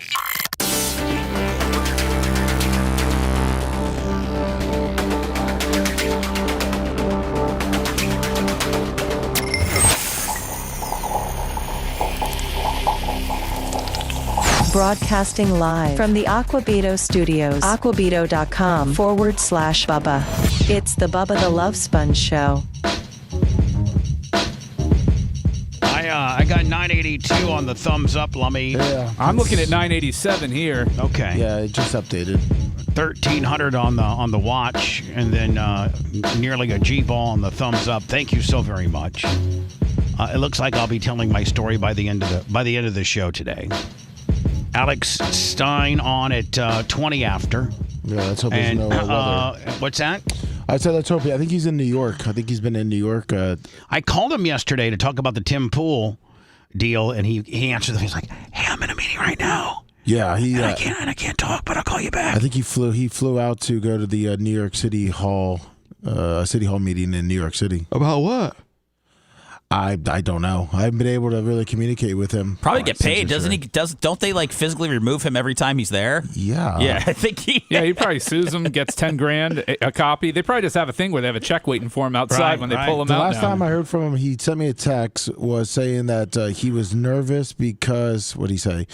I'm at the New York City Hall and the cops won't stop looking at me. I said, well, don't get a charge. I got to think that every municipality meeting he goes to, that they are looking at him. I mean, he's pretty much made a living on doing that, right? Yes. Yeah. We cleared 1,000. So we're at 1,000? Yeah. We are? But we're ready for the game show, right? Yeah, we're ready for the game show. Even though we're about to play the game show, I just want to say I don't think we're going to get the game show in today. I think we're going to do it now. I think we got. Are you okay, Sponge? Oh, I'm tired, man. I'm tired. When it starts to be Thursday and I start running down, kid. You know what month I had? Let me recover it for you again. You shut up, shovel face. Baby face. I haven't even been able to see my mother Manual labor. and nuzzle my face in her voluptuous bosom like I normally do. Manual labor is very tiring, Brian. Bubba, you would slap the hell out of us if we yawned on the air. Well, yawn. Go ahead. I'm not. I'm so excited. How Why can would we I yawn? This show's been action-packed. It's Thursday. We got the Babyface Brigade about to just shower you with money. Thank you, Brigade. And Twink Martindale is here to host the game show. All right. So, without further ado, let's throw it over to Twink Martindale. And Twink, you're going to have to tell us the rules of the game, how we play it, what we do, what's you know, like. Did you say there was an intro song? We have an intro song. Ready? I know you. I've been following you since I turned 3. Who knows more? Will it be Seth or Bubba or maybe Lummy? As we play, who knows their team best? Oh, wow. Who knows their team best? Okay. Representing the Tampa Bay Buccaneers, we have Lummox Garrison. Representing the Chicago Bears, we have Seth Cush Money. And representing the Green Bay Packers, we have Bubba the Love Sponge Clem. Okay. I'm going to ask you each a question. Now, hold on. Up for grabs is a Amazon a mystery Amazon gift card. It's an valued, Amazon gift card valued anywhere between $50 and $25. $25 and $500. And I'll tell you right now, it's valued between $25 and $25. You dick. So we have a $25 gift card that was actually Brian bought on a whim, probably checking out a Target. No, he said he bought a bunch of gift cards to put in his drawer in case somebody got him a gift last second and he needed to give them a gift. Yeah, I always have gift cards in the drawer in my house. This was his backup stash of gift cards in case he needed he forgot a birthday or something like that. He's got something. Boom, he can grab like a grab and go real fast. Yeah, for instance, we forgot to get my daughter's school teacher something for Valentine's Day, so I sent her in with a $15 Target gift card that we had laying in a drawer. Exactly. Or Starbucks. So okay. Let's go. Let's play the game. All right. Who knows their 1, 2, 3. best? Brian's game. Are we turning off chat or? Yeah. Don't look at chat. Yeah. You know what? We probably actually minimize. Yeah. Actually, we probably need to minimize your screen. And I completely let me. I mean, if you're cheating at this, you are really a pathetic person. No, listen. If you want to, Seth, I don't know. 25's on the line, man. I'll do whatever it takes. Hold on. 25's here. I have minimized my screen. If anybody want to come look at my screen, it's completely black. I don't have. I'm not worried about you cheating, Bubba. You can't type fast enough to Google this stuff. Well, no. It's about. I think everybody should have their hands up as well. Hands up, dude. Jeez. What is this? Black Lives Matter? I mean, how much time do we get to Google What do you want us to give our hearts to you as I was well? just saying, the chat can't. How about Seth and Bubba kind of keep an eye on each other, and I'll kind of watch Lum Lum over here, and we'll assume nobody's cheating. So here's the premise of the game. Let's get right to it. I'm going to ask you a question about the all-time leaders for your various franchises. You will get a point if you give me the leader, a point if you give me the second place, and if you get both, you get a total of 3 points. Now, There's a bonus point keeping involved. score as well? Of course I'm Okay. keeping score. I'm All Twink right. Martindale. Let's get this going. We got about 20 minutes to do it. Let's throw it to Lummy. Lummy, who's the Bucks' all-time leading passer, and who's their second all-time leading passer? I think it's Jameis Winston. Ding, ding, ding, ding, ding. Second, Josh Freeman. No, sorry. maybe Second was third. Vinny Testaverde. So he got- all right, so- Lummy gets a point. Okay. Lummy's Third? on the board with Josh a point. Freeman? All right. Seth, the Bears, all-time leading passer, and second leading passer. Do I have to guess them in order? Yes. Yes, I do. You get a point for each order and twice if you get both of them right. Obviously, Bubba's going to jump out to a 3-0 lead on this one. Exactly. I'm going to say Jay Cutler. Ding, ding, ding. And now you got to go Who's number two? for number 2. Number 2, I'm going to say Sid Luckman. Oh, Seth with the three-pointer. Wow. Wait, did you get a point for the third person? You get a point if you get it right, and then a bonus All point right. if you get both. Now for me, okay. Brett Favre, Aaron Rodgers. Ding, ding, ding, ding, ding. Me and Seth tied after round one. Round one. All-time leading receiver. Going to Bubba first on this one. I'm going to be fair and go back and All-time forth. Donald Driver for Ding, the ding, ding, Packers. ding, ding, ding. And number 2. Sterling Sharp. No, James Lofton. Okay, I'm sorry. So I got one right. Yep. Donald Driver and James Lofton. I got one right. Okay. Throwing it over to Sethy boy. Man, I'm going to go. They are weak. Let me Yeah, tell you yeah. how weak the Bears receivers are. That's really been the Bears' weak spot. Oh, if in their entire history. Yeah, I mean. So the Will- Bears leader barely cleared 5,000 career yards with them. Willie Gold, maybe? No, hold on. I'm gonna say DeMarcus Robinson. No. In the second place, Willie Galt. Johnny Morris and Harlan Hill. Oh Man. Harlan Hill. Harlan Hill. I think an old Tough. Packer. All right, let me over to you, which this is probably be pretty easy. Well, Mike Evans for one. Ding, ding, ding, ding. And number 2, man, it was weak. You don't think? Shush, Bubba, shush. I don't know, Keyshawn Johnson. Oh, Chris Godwin. It's Godwin. That's the wasn't easiest sure. ever. Well, All I right. mean, I'm trying to think of continue. old All right, school. after round 2, it's Bubba 4, Seth 3, Lummy 2. We're going to throw it to Seth, all-time leading rusher and second place for the Bears. Walter Payton. Yes. Neil Anderson. Oof. Matt Forte yard dash. Oh, Seth nice. with only 1 point. Damn. Going to Bubba. Amon Green Ding, ding, ding, ding, ding. and Jim Taylor. Ding, ding, ding, ding, ding.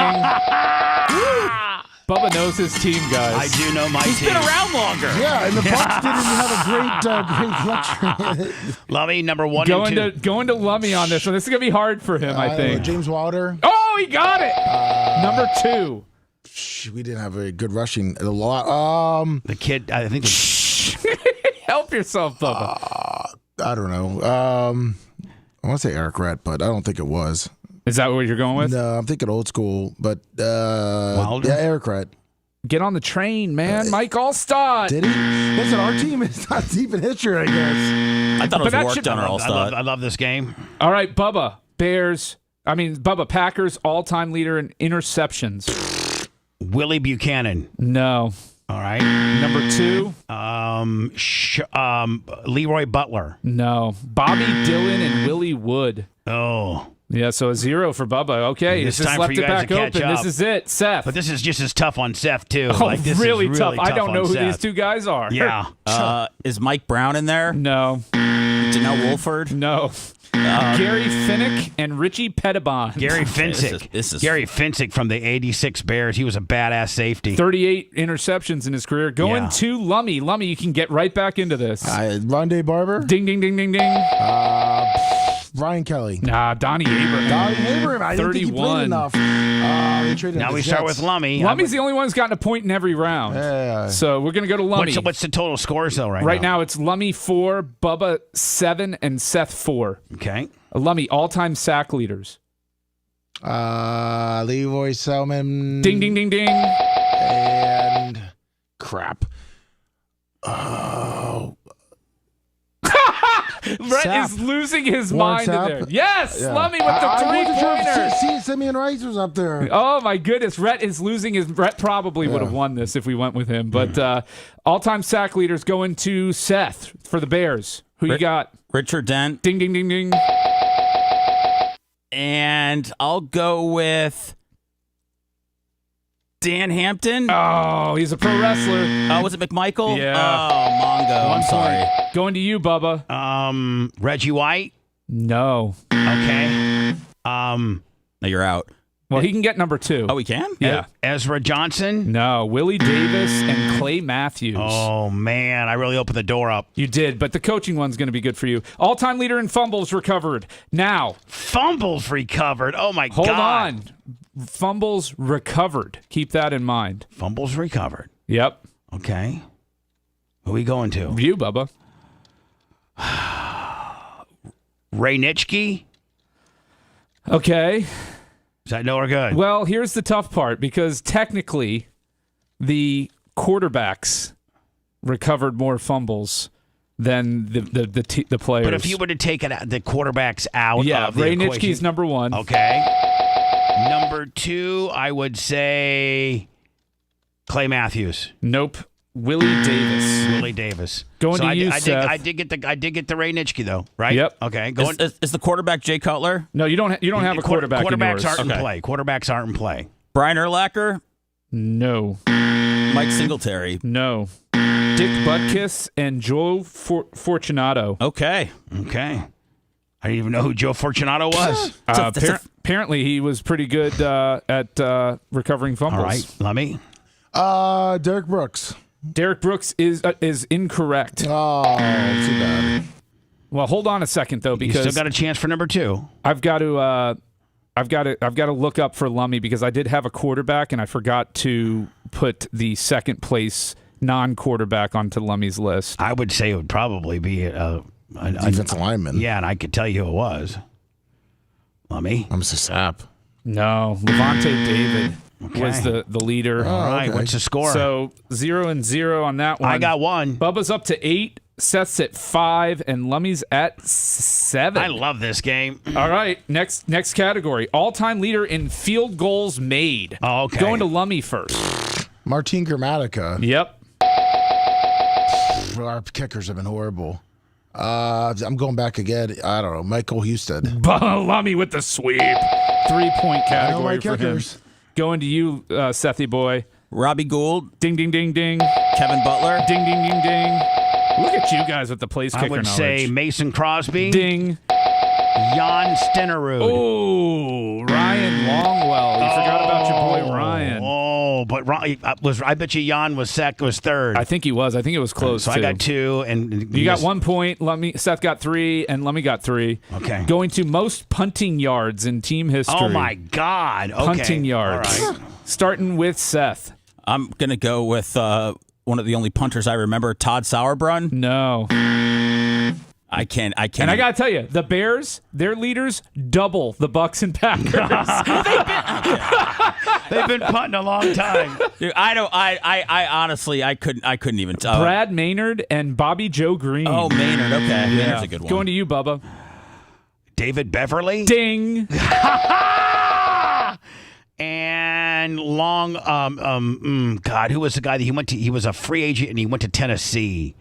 But he was number 2, but I can't remember his name. I know David Beverly was number 1. Number 2 was, I don't know. I don't know. Tim Masthay. Yeah. But I got David Beverly. Going to you, Lummy. Right? You got me down for that. Yep. I guess we used to punt back in the day. A lot. Oh, man. I didn't really care about Punter punters. might have been the most popular guy on the team back Mark then. Royal? Mark Royal is not correct for the leader. I know who it is. Oh, and then number 2, Mark Royal? Yes. Okay. Tommy Barnhart. Josh Bidwell. Okay. Oh, okay. So he got number 2 right. Yep, he got number 2 right. All right. Most head coaching wins all time for the team. Starting with Lummy. Oh, man. Gruden. Correct. Number 2. Dungy? Correct. Here comes Lummy. Going to you, Bubba. Curly Lambeau. Correct. Vince Lombardi. No, Mike McCarthy. Oh, Mark McCarthy. Seth, you need this, buddy. I did get one, though. You need this, buddy. George Hallis, Mike Ditka. Boom, boom. Sethy back in it. Give us the scores. Updated scores right now. Seth, 11. Lummy, 14. And Bubba, 11. It's What? anybody's no, hold game. On. No. Yes. No way. Yes way. You've gotten only 1 out of the last 3. Seth's gotten 6 points this round. This second sheet. No what? Bubba, I've got the sheet. Okay, all right. Jesus Christ. Should we review the audio and just listen to this game again before we finish? I think we should. Yeah. Let's go to. This is under protest. Well, yeah, I think my scorekeeping is accurate. I mean, are you giving 2 points for the first place and 1 point for the second? No, you're getting 1 point if you get the first place, 1 point if you get a second place, and a bonus point if you get both. Lummy's been alive for the existence of his franchise. Hold on. It should be 2 points for the first place. Well, second, it should be. Hold on. It should be if you really. I mean, listen. 2 points for the first guy and 1 point for the second guy, I'll take and then that. 3 points if you get them both. Well, listen here, That's the Bubba way it should Sajak. be. When you host your own game show, you can do it. But Twink Martindale scores this way. Hey, listen, I'll take that. I was getting a lot of the first guys God, right. what a bunch of bullshit. Yeah, Bubba. Most head coaching losses going to Seth. Oh, wow. I'm going to say George Hallis. Correct. And I would say Mike Ditka. Not tough one. Lovey Smith. Okay. Such a colossal failure. Going to Lummy. Jeez, John Gruden. No. Oh, well, there we go. McKay. You had him in the wrong order. Too bad. McKay was the leader, and Gruden was second.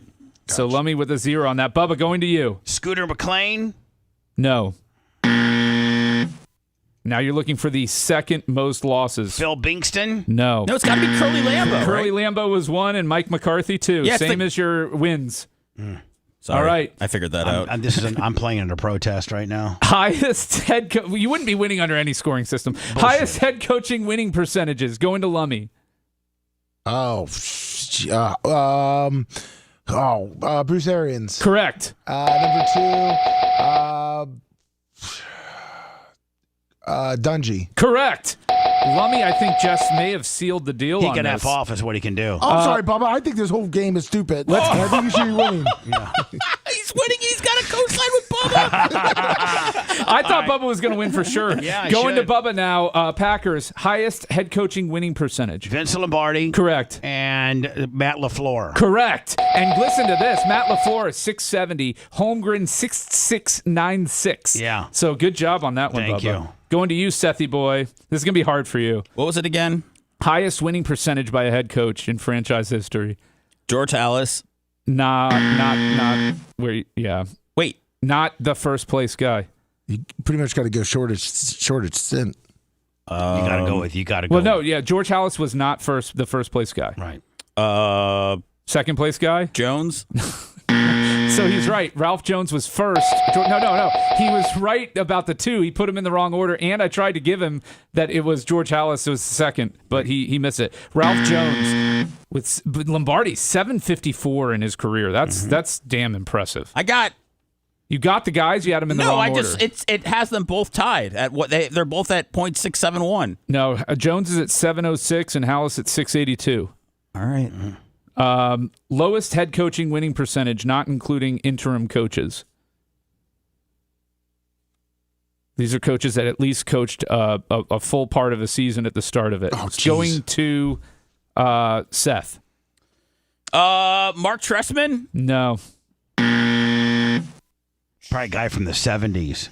Eberflus? No. Abe Gabrone and John Fox for the Bears. Oh, Fox. Yeah. Going to Bubba. This guy is low. He was only there for parts of 2 seasons. Yeah, I think it was there in 58 and 59. 53 and 58. Yeah. He was split. Was it Scooter McLean? No, Ray McLean. Ray McQueen. McLean. Okay. And then the other one might be Lindy and Fonnie. Gene Ronzani. Those are way before my time. Yeah, that's the problem with the Packers. They have a pretty long history. Well, so the Bears and the Packers have been around. Bears have been around since 20. The Packers have been around since 21. All right, it's up to you, Lummy. Lowest winning percentage for the Bucks. Was it the Bennett guy, Coach Bennett? Yes. Yeah, he had a horrible year. Yep, Lehman Bennett. Yeah. And there's a guy before him. The 80s sucked. I don't know. I can't even think of the coaches. Ray Perkins. Yeah, Ray Perkins. Richard Williams. Richard Williams said, he only coached a year and a half. All right. Okay, final scores. So this is it? Yep. We're done? This is it. We're done. We can close this chapter. Because I had more number ones than they all did. I don't. I didn't. Hold on. You know what? did. Do me a favor. Just look at. I'm going to accept the scores for what they are. But you didn't. Lummy only had 2 zeros. No, hold on. Go on. Who had the most number 1 picks? I think Lummy. Frank Miller, $10. Well, go read. Well, I didn't keep track that way, but I think it was Lummy because my scoring was my scoring. So in last place was Seth with 12 points. In second place was Bubba with 14. And showing that he is, in fact, the smartest, tallest, sexiest man on the show. Didn't even know who number 1 and number 2 on the rushing thing was, and I nailed both. I got one. He got one. He missed number 2. So the Bucs sucked for a while. He didn't know who number 2 of the wide receiver was. Yeah, he did miss that one. That was kind of shocking. Didn't know about fumbles. Lummy got number 1 on passing yards, number 1 on receiver, number 1 on rusher, number 1 on interceptions, number 1 on sack leader, missed fumbles, got number 1 on field goals, number 1 on count them. Didn't get number 1 on punts. Count them. So no, he's only missed 2 so far. Got number 1 on head coaching wins. Got number 1 on highest head coaching percentage. So Lummy missed a total of 3 number 1s. How many did I miss? Well, I know you missed at least 4 because you have 4 zeros on the board. Okay. So Lummy wins no matter how you score it, Bubba. That's great. So you can have the. You know what? I resigned. Congrats, Lummy. I lost. No, Lummy. you did it. You won. Lummy's the winner. Get that card. I'll buy that gift card off you $10 right now. Cash money. Yeah.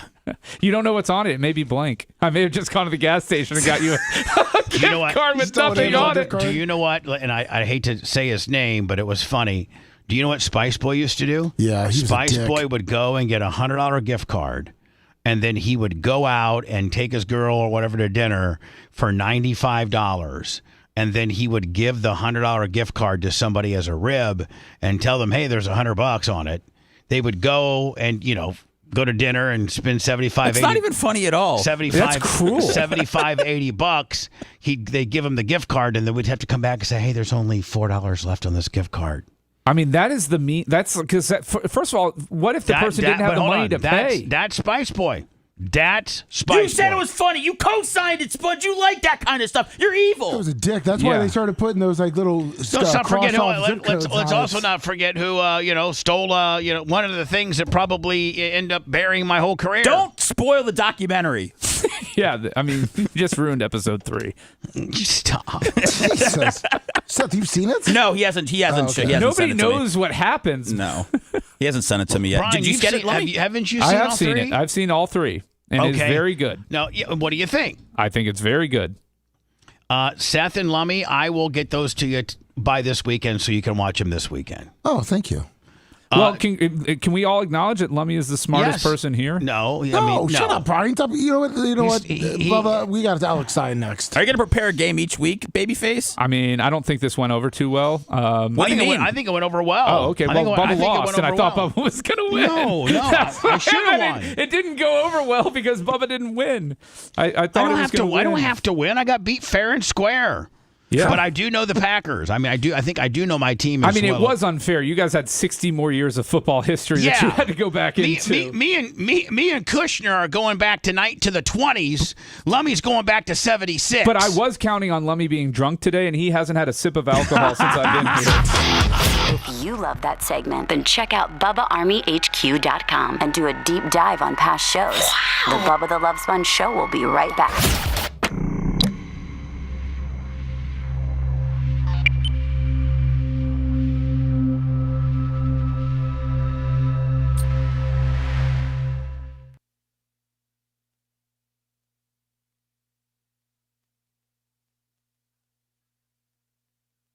Hester, dude. That's bullshit. That's true. That is. I had to limit the category. You fucked me, okay? Yeah, he did. Fuck, man. You know what? I'm in protest over this shit. shit. For the Bucks #1 pick returner. What? Who would you have Call the Truth Williams. But Brian, Duck was green. Call the Truth Williams. But Brian, Yeah. a more fair scoring system would be 2 points for number 1, 1 point for number 2. 3 points for anything before 19. And then 3 points if you get them all. That would be a fairer scoring. Lummy still would have won, though. I don't think so. Okay. But I lost fair and square. Lummy fucking owned me. He's the man. Well, we'll work on who knows their best, who knows their shit best. We'll work on formulating the game as time goes on. I got a drawer full of gift cards, baby. Lummy, we're over 1,000. I have to tell my story by the end of the show. Okay, Bubba. Okay, Bubba. I'll give you $12.50. He's on Amazon.com right now. He stepped out to order something. How we doing, everybody? Been a little bit light on the money today, Babyface Brigade. It has been. Have you checked PayPal at all? Yeah, not much. Oh, man. Come on, guys. We had FTE. I had Fish on the J was cool for us. Hierarchy. The lovely sunny days. All you brought in was 25 on the PayPal today. Very, probably your worst. Yeah, it's not a good day. A lot of people say that for the Blizzard podcast, we get some good contributions during that.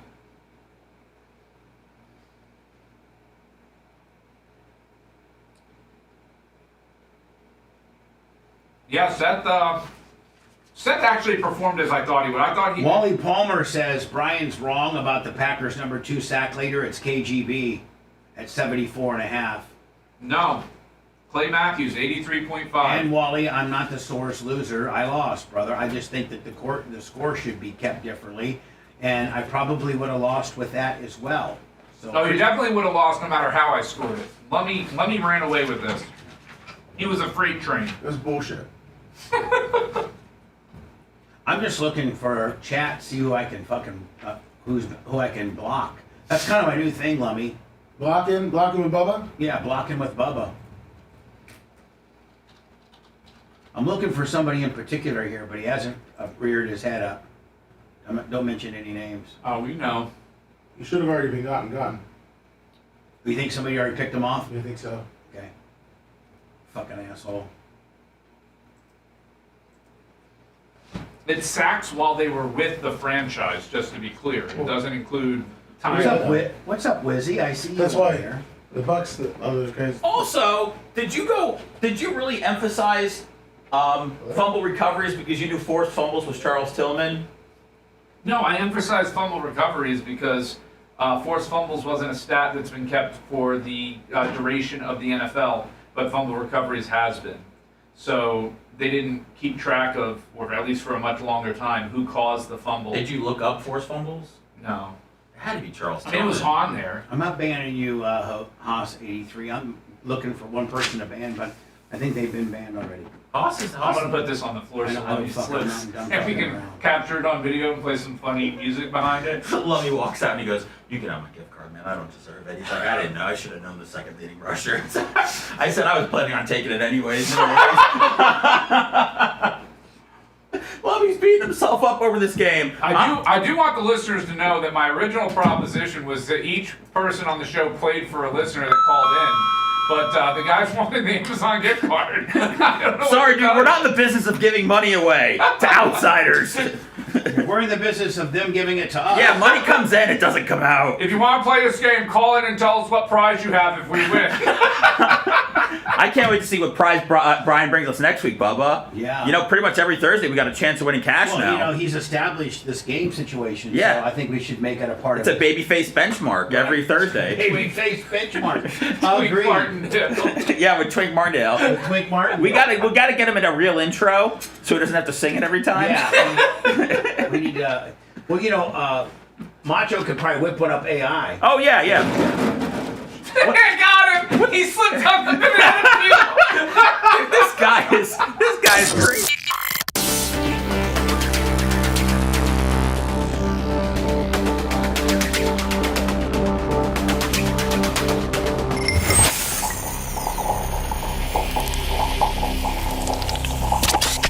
Broadcasting live from the Aquabedo Studios. Aquabedo.com/Bubba. It's the Bubba the Love Sponge Show. Brian nailed his game concept, and I think that be careful what you wish for, because I think now that we're going to demand a game from Twink Martindale every Thursday with the shovel face. It's just his creativity, what the game will consist of or what it's about. Maybe it could be like, state capitals or state capitals? You're going to have a spelling bee. I mean, listen, you're going to... Albany! I just think we can't go to... We're going to run out of sports. Oh, no, it's not going to be sports every time. I'm going to go to, like, pop culture. Sure, absolutely. Yeah, one-hit wonders, maybe. Sure, all that. Name the band. All that. Yeah, we're not doing, like, U.S. history. No. Don't forget the Gator Nationals... March 6th, 7th, 8th, and 9th. It's in Gainesville. It's where the NHRA kicks off their season. It looks like that I'm going to have Tony Stewart, Ron Capps, and Justin Ashley. Justin Ashley drives the Skag Top Fuel Dragster. Of course, Skag, the official power equipment of the Bubba the Love Sponge show. In Ocala, your official Skag dealer is Mike's Lawnmower. And it looks like I might be getting one of those Jackal. That's awesome. Stand behind skid steers. Sweet. As a demo to see indeed if it's something that I could use. Randy from Skag was saying, do you want one of those, those remote controlled slope, like bush hog kind of deals? Oh. He wants me to get one of those too and demo it, videotape it, put it on my various channels to get the awareness out. So, do you have any hills? Oh my God. Behind Nashville, we have to take a lawnmower and put a rope on it. And then, make it go down. Drop it down and then rope it back up? Yes. Oh, my goodness. That's how we... Who's your Weed Whipper Greg. Weed Whipper Greg has to, with his arms, just pull it up? So we get a regular lawnmower, and we have to lower it down with a rope, and then rope it back up in order... It's such a steep hill. So I was telling Randy, oh, my God, one of those... high-slope bush hog willies that you got remote control. I probably could use that more than a Jackal. He's throwing them both in, Lummy. Nice. Jesus. So anyway, go to your official Skag dealer. Look for all of that and more, from the Windstorm to the 72-inch 3-cylinder diesel cooler. Is it Kohler diesel 72-inch skid steer. So next week's game show is going to be about the Skag lineup of products. Oh, I'll win that one by a mile. Bubba, you know who's I wonder if Alex has ever been on a badass zero-turn mower or before, something like that. I was going to say, who's looking for a 70-inch Skag is average Joe. He just landed the airport account.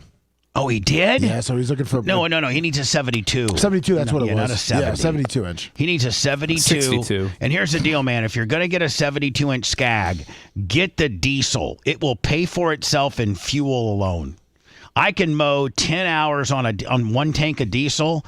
You can't mow but about 5 or 6 hours on gasoline. So, because diesels only run about 15 to 1,800 RPM, so you got far more torque. Get a diesel if you got an opportunity. Go to skagequipment.com. One-stop shopping. It'll tell you who your nearest dealer is. And let me tell. So he got the airport contract? Yes, he did. He's got to get a 72. Oh, of course. He's got to get the same one that a Turf Tiger 72. Alex, are you there? I am. I thought John Deere was the best. Oh, John Deere is good at tractors and stuff like that. Mowing. Maybe some graders, but not when it comes to industrial mowing. That's Skag all day. Have you ever seen Skag, the big orange units? Well, yeah, I've been on one of those zero turns, but I've only done it just jacking around. I've never actually. They're saying if you don't ride a Skag, you're a not cool guy. If you don't ride a Skag, you might be not so cool, right? You might be a not so cool guy. Hey, so listen, I was calling you yesterday.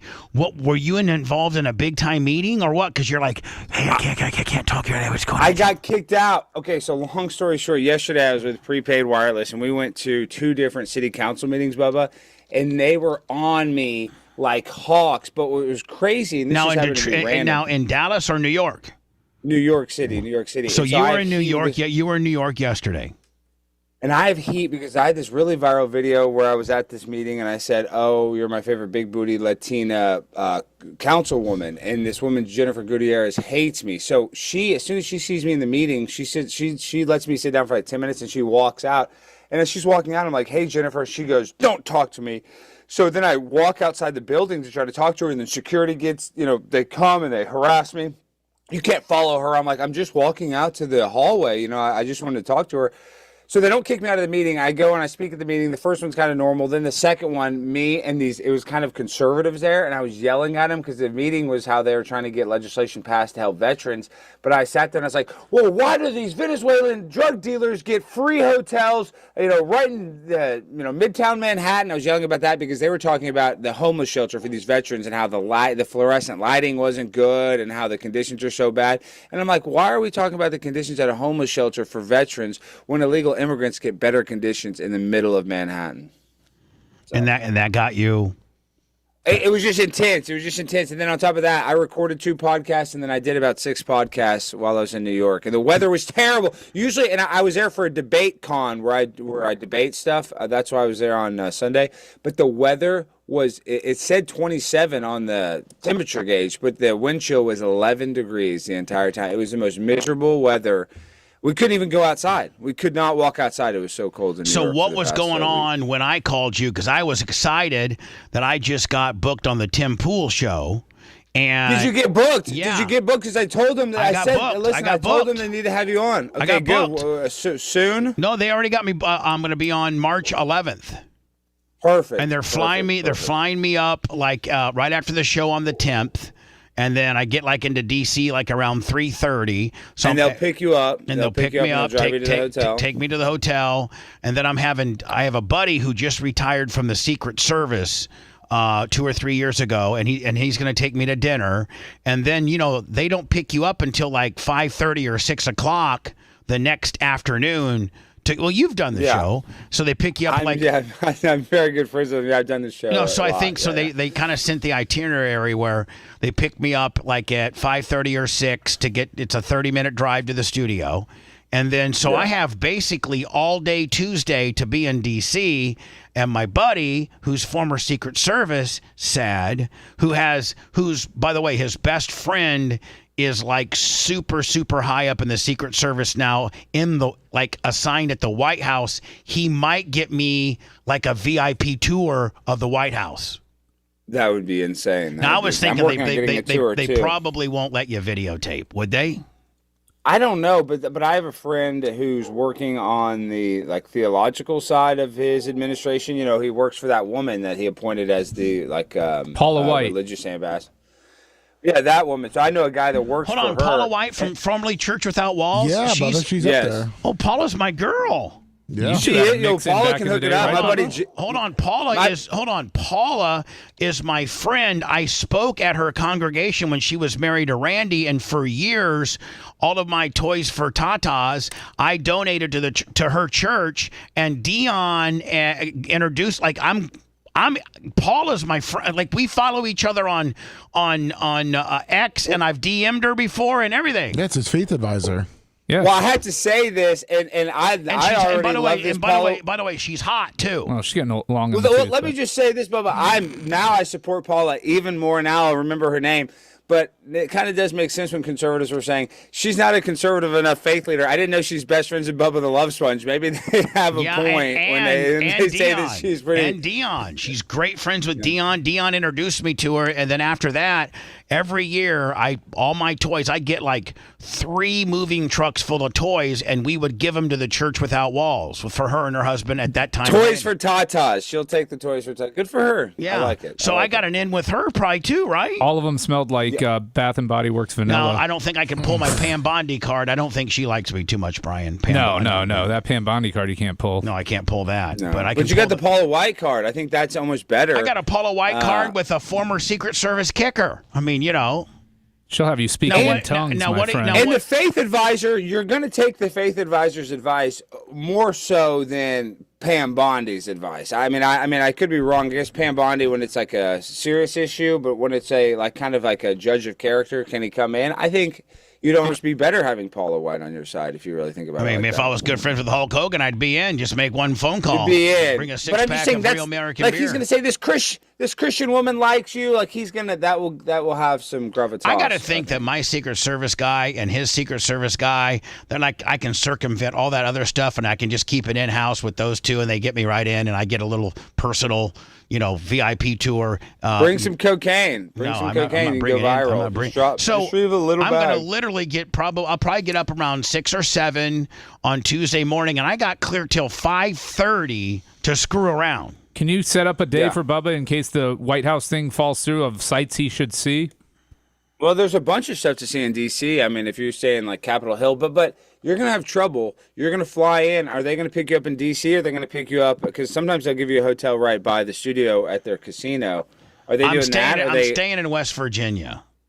You are? Okay, Yeah. so when are you going to – so they're going to pick you up at the airport, take you to West Virginia, then you're going to drive an hour back now to D.C. if you Is want to that how far my hotel is from the D.C.? It is about I thought an hour. D.C. was in West just Virginia. Just with traffic.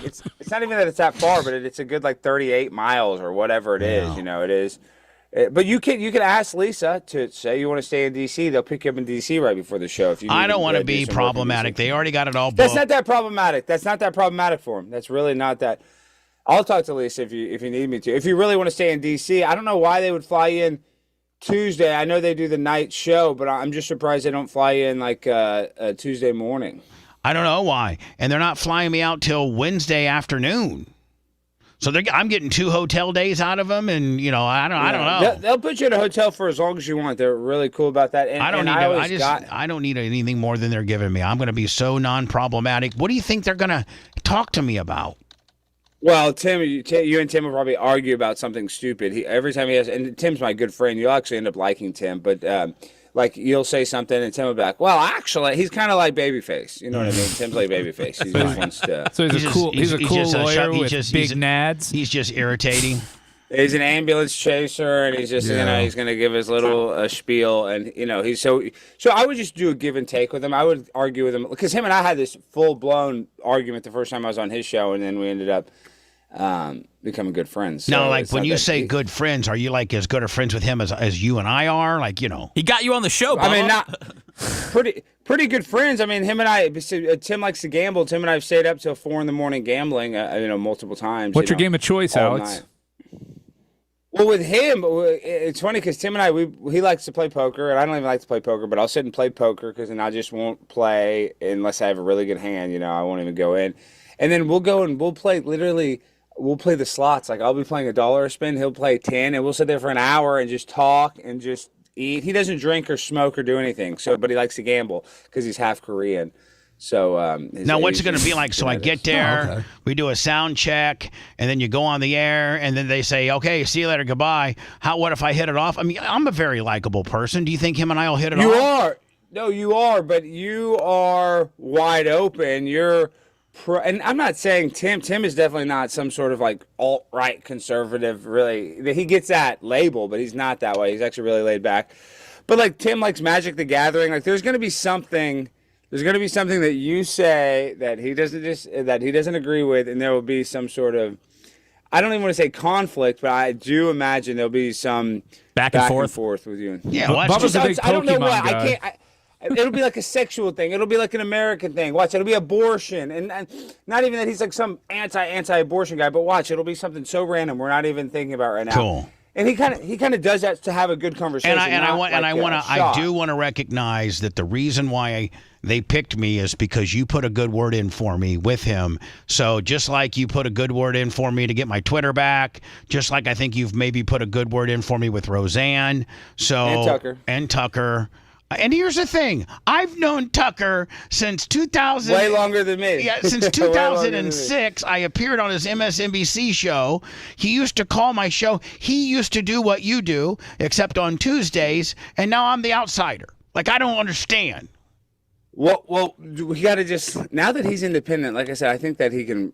Mend those fences, man. I've tried, and he's just not. See if he's in D.C. while you're there, and go do lunch or something. He doesn't live there. He doesn't live in DC anymore now. Yeah, he lives moved either over there. he lives in Florida or Maine, right? Am I right? Yes, but this is why when I was talking about, they were like, why does Bubba need to come on, this and that? They were like, they need somebody like you too, Bubba. This is why Tim likes me going on the shows. I will argue with him. I do have a different opinion than him on some stuff. Like, they don't want you to just go in there and be like, Donald Trump is so great. That's what happens a lot when you have conservative voices with conservative people. No, I think Trump's, I think he's doing some great stuff, but I think he's also a megalomania, narcissistic. Well, you don't even have to bash Trump, but you know what I mean? They just don't want everybody just agreeing. I'm all not the going time. to agree. Just be yourself. I'm going to tell him I think you should be able to, drive the abortion clinic, smoking a joint with your handgun.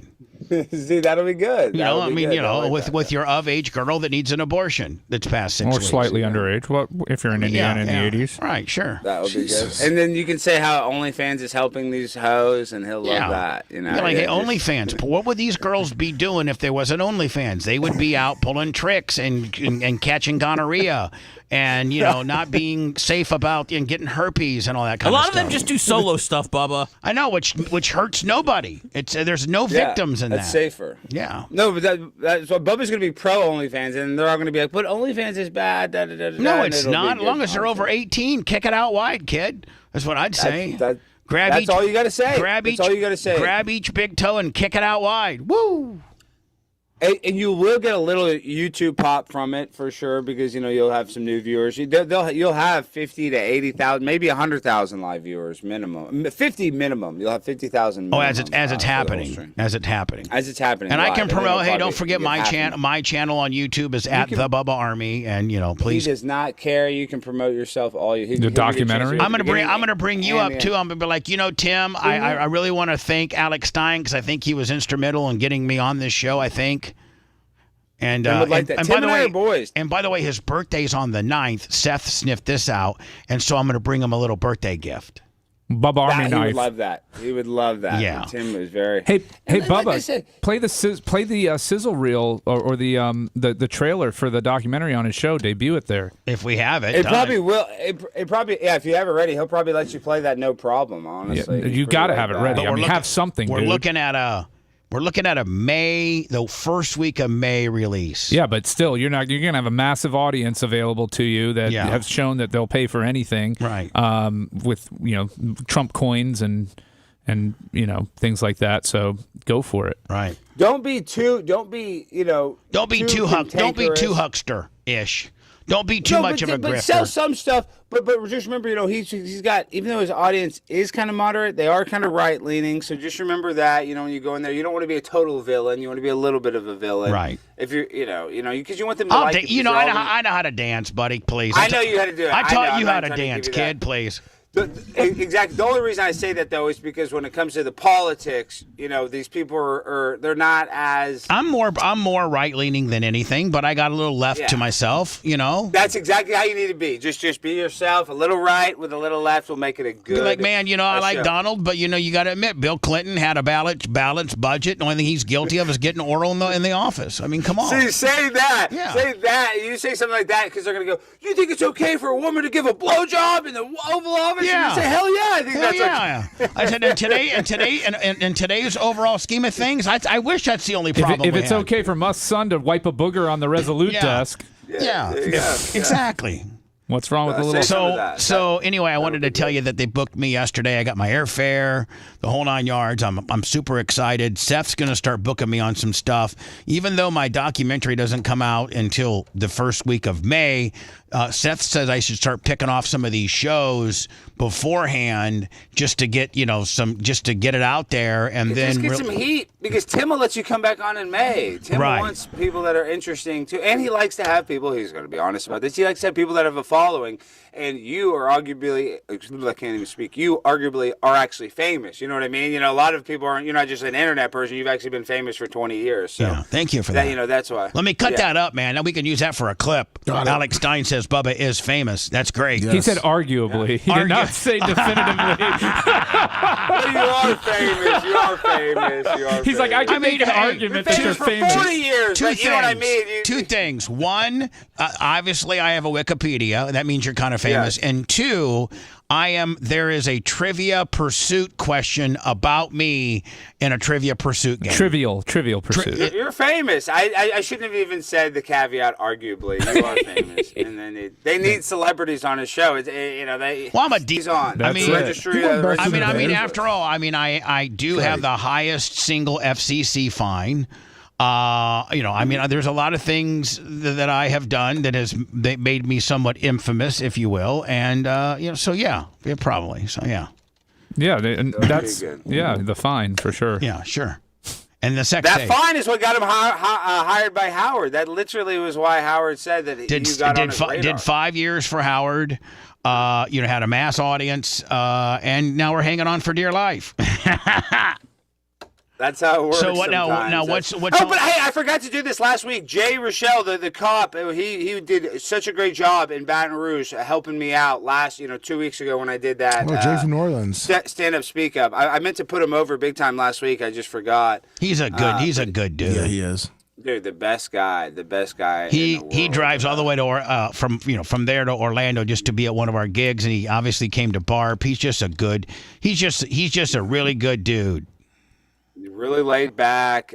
Recently, though, I don't think this is too personal. I hope we didn't get him out at this.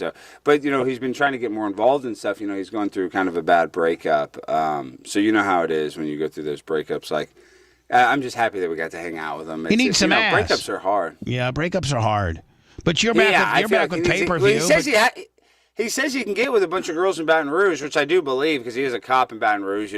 That's Are Baton Rouge girls kind of loose? I mean, Tampa girls are loose. Yeah. It's LSU, buddy. Not as loose as Tampa, but yes, there's a lot of women that are in Baton Rouge that are, sexually active. To say the Raging Cajuns, man. Is the new generation, like Gen Z, are they more slutty than, the generation I grew up with? Because the girls I grew up with, man, we had real radio groupies, and they would just literally come down to the station and give you oral. Like, it just boom. Well, it's funny you say that because I also think, too, I was, when I was young, sex was okay, and now sex is a little bit stigmatized. But now with OnlyFans and the access to pornography at a young age, I think people are more sexed up than they've ever been. That or they're more private about it, and they can just sit there in the privacy of their own home, kick it out wide, make a lot of money, and they don't have to go down and give their favorite radio personality oral for concert tickets. But you still can if you want to, ladies. Just saying. Well, we don't even think about it like this, but think about this. A lot of men, young men especially, they have porn-induced erectile dysfunction, and more kids are on hormones and stuff. So maybe the girls aren't getting blasted. I feel like the men are becoming more soy than they were in the 90s. So the boys are more beta bitches, and they just don't really care about having rock-hard penises. Mm-hmm. And the women are more alphas. Like, the women still want to have the same amount of sex, but they seem like they are kind of the more alpha. Kind of like Iceland. I think Iceland is one of the countries. My friend used to be a pilot, and he would ferry, small planes from, like, America to Europe, and he had to stop in Iceland for fuel. And he said the Icelandic way, and you guys can Google this. Brian, maybe you can look into it. But the Icelandic way, you're correct. Is that there's more women than men by like a percentage or two, which makes a big difference. And then two, the Icelandic way is for the woman to be the aggressor. And so like if you're at a bar, it's tradition for the woman to come up and be the aggressor and say, "Hey, do you want a blast?" and not the guy. And he's like, man, it was you would go to a bar in Iceland and you'd have, 2 or 3 chicks that were like circling around like sharks trying to get some D. They all smell like dried shark fin, but that's okay. They eat some weird foods there. That sounds good. Well, I mean, forget about with their diet. As long as they have a little pineapple, those girls are probably going to be just fine. Yeah, they got a lot of pineapples in Iceland. I got to think the canned ones. The Dole might be. But I'm just saying, man, how cool would it be if you're sitting at a bar in Iceland, you automatically there's like 1 or 2% more women than men, and these hot, blonde Icelandic chicks are rolling up and saying, "Hey, what are you doing later?" And like casual sex is way cooler in Iceland than it is. It's not demonized so much as it is in America. Girls kind of feel like sluts in America, whereas in Iceland, that's like, a conquest for them, I've been told. Well, Well, I mean, Sounds like you and I need to go to raise my Iceland. daughter. Yeah, no, I'm going to raise my daughter there so she can be like me and just bang a bunch of guys. That sounds like a great. Be like you and bang a bunch of guys. Be like All you and right. bang dudes? Okay, that's great. You opened yourself up to that one, buddy. Hey, let me grab that audio, please. Now, listen, let me ask you a question. I do have Tucker's phone number, and he does respond back to me. Usually not anything that, like I've asked him to help me. But should I reach out to him, and what should I say? And he does respond back to me when 100% you should reach out when you have the trailer to show him and say, I'm just straight up. I would be a straight shooter, Tucker. I had you on the show. I need a little bump. Would I be like something like, hey, Tuck, my documentary is coming out the first week of May. Could you help me promote it? Could you? I could certainly use your help. Here's the trailer.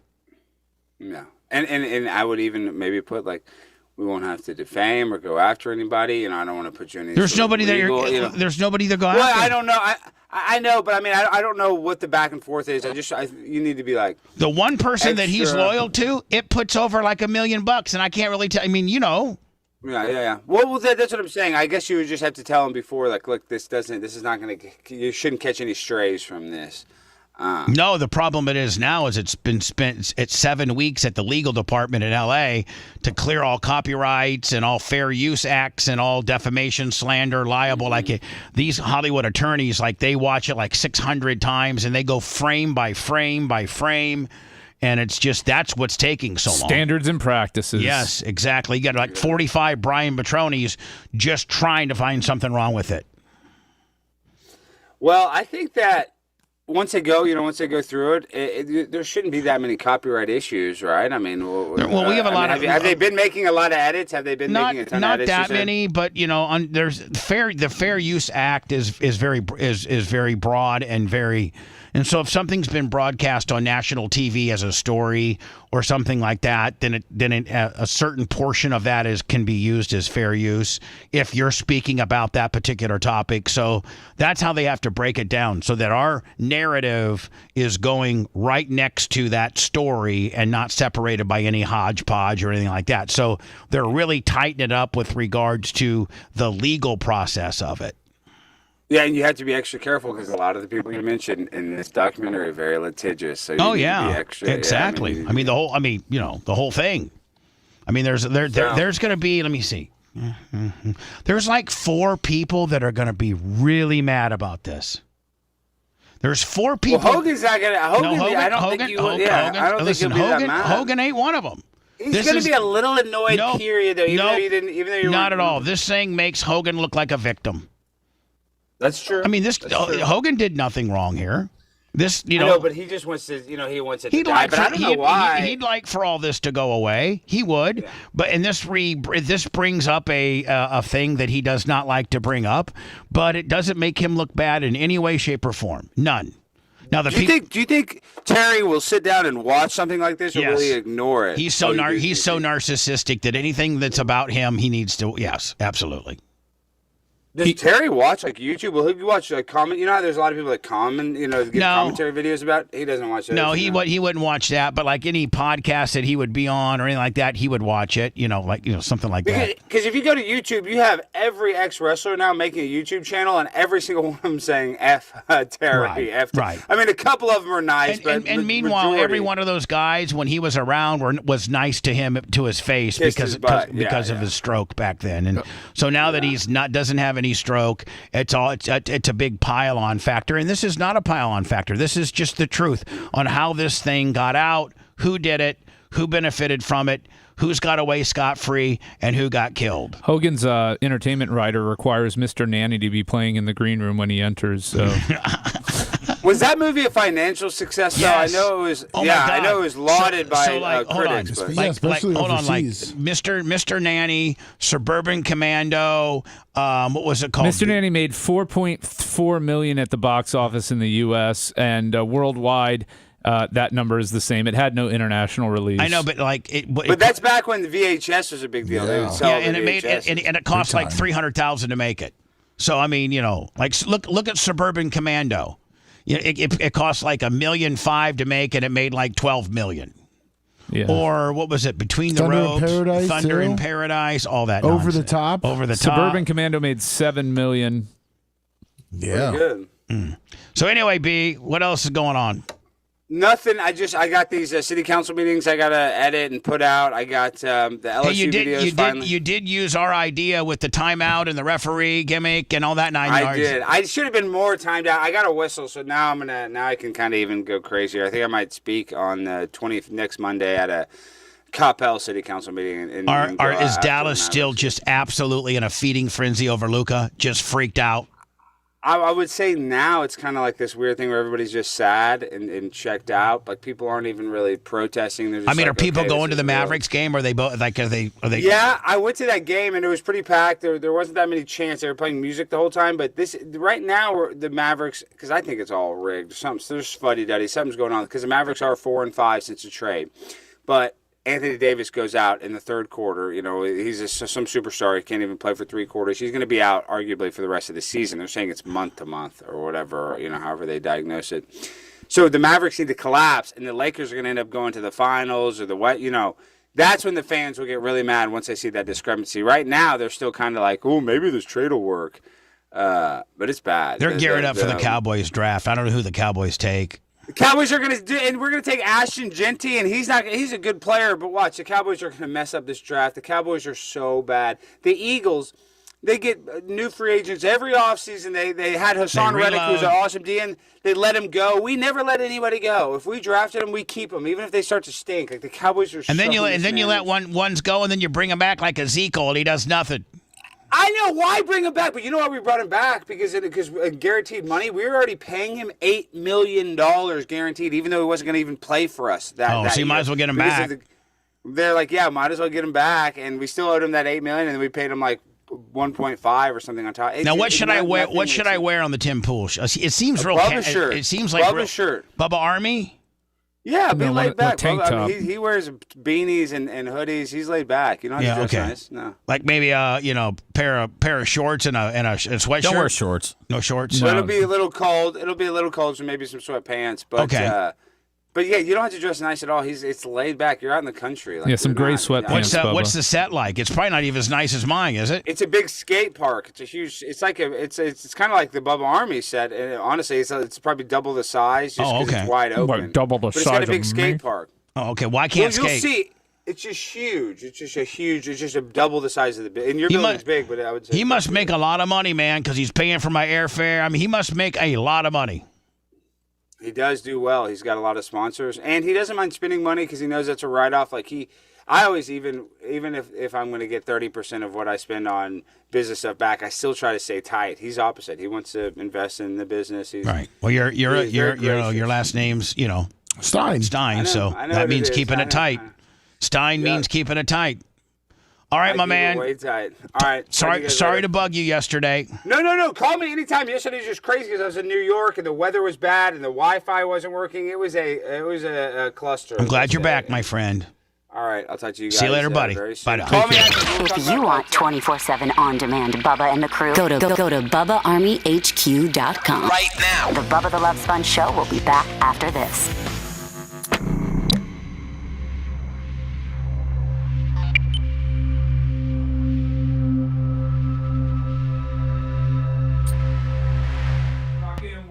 Go round. All right, I got to tell my story and then we're done. Yep. Oh boy, we're going long. Overtime. Strong. We're down to get the friction on.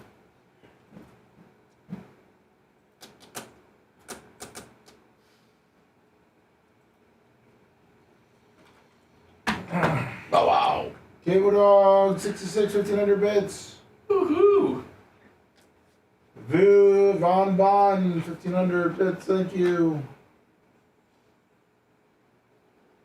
La la la la la la la.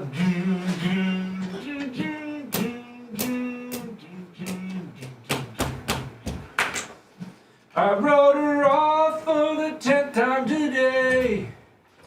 Practiced all the things I would say. She came over, I lost my nerve. I took her back and I gave her dessert. I know I'm being used, but that's okay, man, 'cause I like the abuse. I know she's playing with me. I'm just a sucker with no self-esteem. Oh, way, oh, yeah, yeah. I know some Ricky Martin.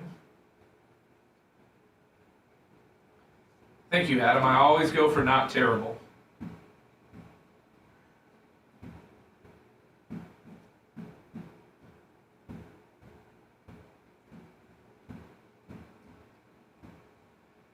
Upside, inside out, she's living la vida loca. She'll push and pull you down, living la vida loca. Her lips are devil red, but her skin's the color mocha. She will wear you out, living la vida loca. She's living la vida loca. Let me give you those air checks. Okay, Bubba. It's not in here. Woke up in New York City in a funky cheap motel. There were Venezuelan immigrants everywhere. It seemed like a living hell. She's into new superstitions, black cats and voodoo dolls. I've got a premonition that girl's gonna make me fall. She'll make you take your clothes off and go dancing in the rain. She'll make you. I've never seen a bigger pussy than you. Crazy life, but she'll take away your pain like a bullet to your brain. Come on. Living la vida loca. It took me a second. She will wear you out. Living la vida loca. With her down and her skin's a color mocha. There you go. You bring the energy stuff. Woo, woo. Woo, woo. What a song. I'm taking requests. What do you want to hear now? Surprise me. I love the jukebox, Matroni. All right. Something from the 90s and up. Or an 80s love ballad. It's been 1 week since you looked at me. Threw your arms in the air, said you're crazy. 5 days since you laughed at me. I still got dog burns on both my knees. It's been 3 days since the afternoon. I realized I'm on my phone over too soon. Yesterday you forgiven me, but it'll still be 3 days till I say I'm sorry. Hold now and watch your hood wink. Does it make you stop think? You think you're looking at Aquaman? I summon fish to the dish, although I like the chalet sushi. I like the sushi because it's never touch a frying pan. Hot like wasabi when I bust rhymes. Like the Yan rhymes? Because I'm all about value. Burt Camford's got the mad hits. He tried to match wits. He tried to hold me but I bust through. Gonna make you break your cake, think it, I like vanilla. It's the finest of the flavors. Gonna see the show because then you know the vertigo is gonna go. It's so dangerous. Have to sign a waiver. How can I help it if I think you're funny? Wait a minute. Trying hard not to smile, though I feel bad. I'm the kind of guy that laughs at a funeral. Can't understand what I mean. You soon will. I have a tendency to wear my mind on my sleeve. I have a history of taking off my shirt. It's been 1 week since you looked at me. All right. That was good. Oh, give me a run on a round over the surefire way. Speak things up. Yeah. When all it does is slow me down. Well, I like coffee and I like tea, but to be able to enter a final plea, I still got the dream that you just can't shake.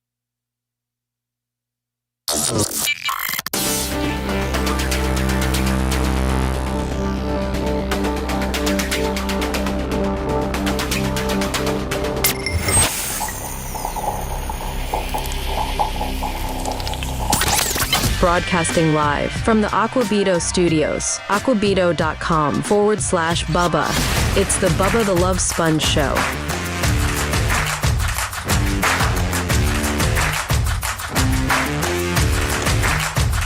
So, as promised, by the way, thank you to Babyface for being in here today. Slow day on the money, but... Yeah, but how about that concert during Hot Mic? Great day. Great day for the thumbs. I told if we passed by Labrador Infant 1,000 thumbs, I would tell you this when I was the president of the Warsaw Cheer Block story that I've never told on the air, that I do not necessarily feel comfortable with telling. But you promised. But Brian said I should be okay. Yeah, I think you're going to be fine. Standards and Practices has reviewed this, and we're good. So my senior year, we were playing a team, Gary Wallace from Gary, Indiana. And you can probably just in your own little head determine what the ethnic makeup of Gary Wallace High School is. And their fans. They're from Gary. They're not from the Caucasus. And so I went to the local Kentucky Fried Chicken. And I bought, we had about 85 to 95 guys in the cheer block. And I talked to the manager about if he would give me 100 of the big, the big buckets that the chicken comes in at Kentucky Fried Chicken. The Colonel Sanders buckets. The family bucket. The family bucket pack. It's actually Texas Fried Chicken now. It's okay. We'll get to that later. Yeah, they took out Kentucky. Did they really? Yeah. That's what their plan is. And why are they going to call it Texas? Well, they're moving to aren't they moving from Texas to Kentucky? Or vice versa? I thought I saw. Or yeah, Isn't Church's Texas Fried Chicken? All right, I'm sorry. I've said too much. Go ahead, Bubba. So anyway, I guess up until recently, Kentucky Fried Chicken was no longer potentially Kentucky. Well, they Fried went by Chicken. KFC just to not be regional, but they're still KFC. I believe Church's has adopted the Texas Fried Chicken. I would thing. think that it would almost be sacrilegious to call Kentucky Fried Chicken anything other than Kentucky But they Fried are Chicken. moving their corporate headquarters to That's Plano, great. Texas. So I got 100 Kentucky Fried Chicken buckets, and we cut eye holes out, and when the Gary Wallace team was being introduced, we wore chicken buckets over our head. Then I took 4 hubcaps and rolled them onto the gym floor, and while they were being introduced. Needless to say, that got me yoked out of the game, and I spent the majority of the game in the principal's office. Yeah, Bubba, with the eye holes on the buckets, what were you guys saying while the team was being introduced? We were just wanting to see. But what were you saying from the bucket? Were you booing from the bucket? Yeah, or we're like, boo, boo, Gary sucks, boo. You didn't use any racial epithets? No, we didn't say nothing racial. But what we did was probably racial, but we didn't say anything racial. And the hubcaps were a nice little kick, nice little added twist. And that was to signify African Americans stealing hubcaps off of cars, or what was the point of that? Sure. I'm trying to get the symbolism because I wasn't alive at this time. You weren't alive in 1983? This wasn't 83, was it? This was 83. Oh, 80. I was 1 year old. This was fall of 83. You pick your symbolism that fits your story. So that's what I did. And it was funny at the time. Your radio show name could be Bubba Buckethead Clem. There you go. Not to be confused with the very much ballyhooed The Blizzard coming up next. Y'all have a great day. Appreciate you. Thanks for letting me finish. You've been listening to the Bubba the Love Sponge Show, starring me, Bubba the Love Sponge, co-host and show historian Lummit. It's Seth, co-host and president of podcasting. It's Brian Matroni, king of counter programming. Rhett, the filthy ginger video editor. Yeah, back here wiring up. It's Mini Macho. The BRN agent, Thomas Buttoned Up Bean. Co-host, Dr. Dan Diaco, Esquire of Council. Co-host, J. Diaco, Esquire, the Spitting Cobra of Council. Now, time for the legal disclaimer. Exactly. The Bubba the Love Sponge Show is intended solely for the enjoyment of our listening audience. Any rebroadcast, retransmission, or other use of this show without express written consent of the Bubba Radio Network is prohibited. We must dissuade him of this delusion. Until next time, always remember. I'll repeat hello.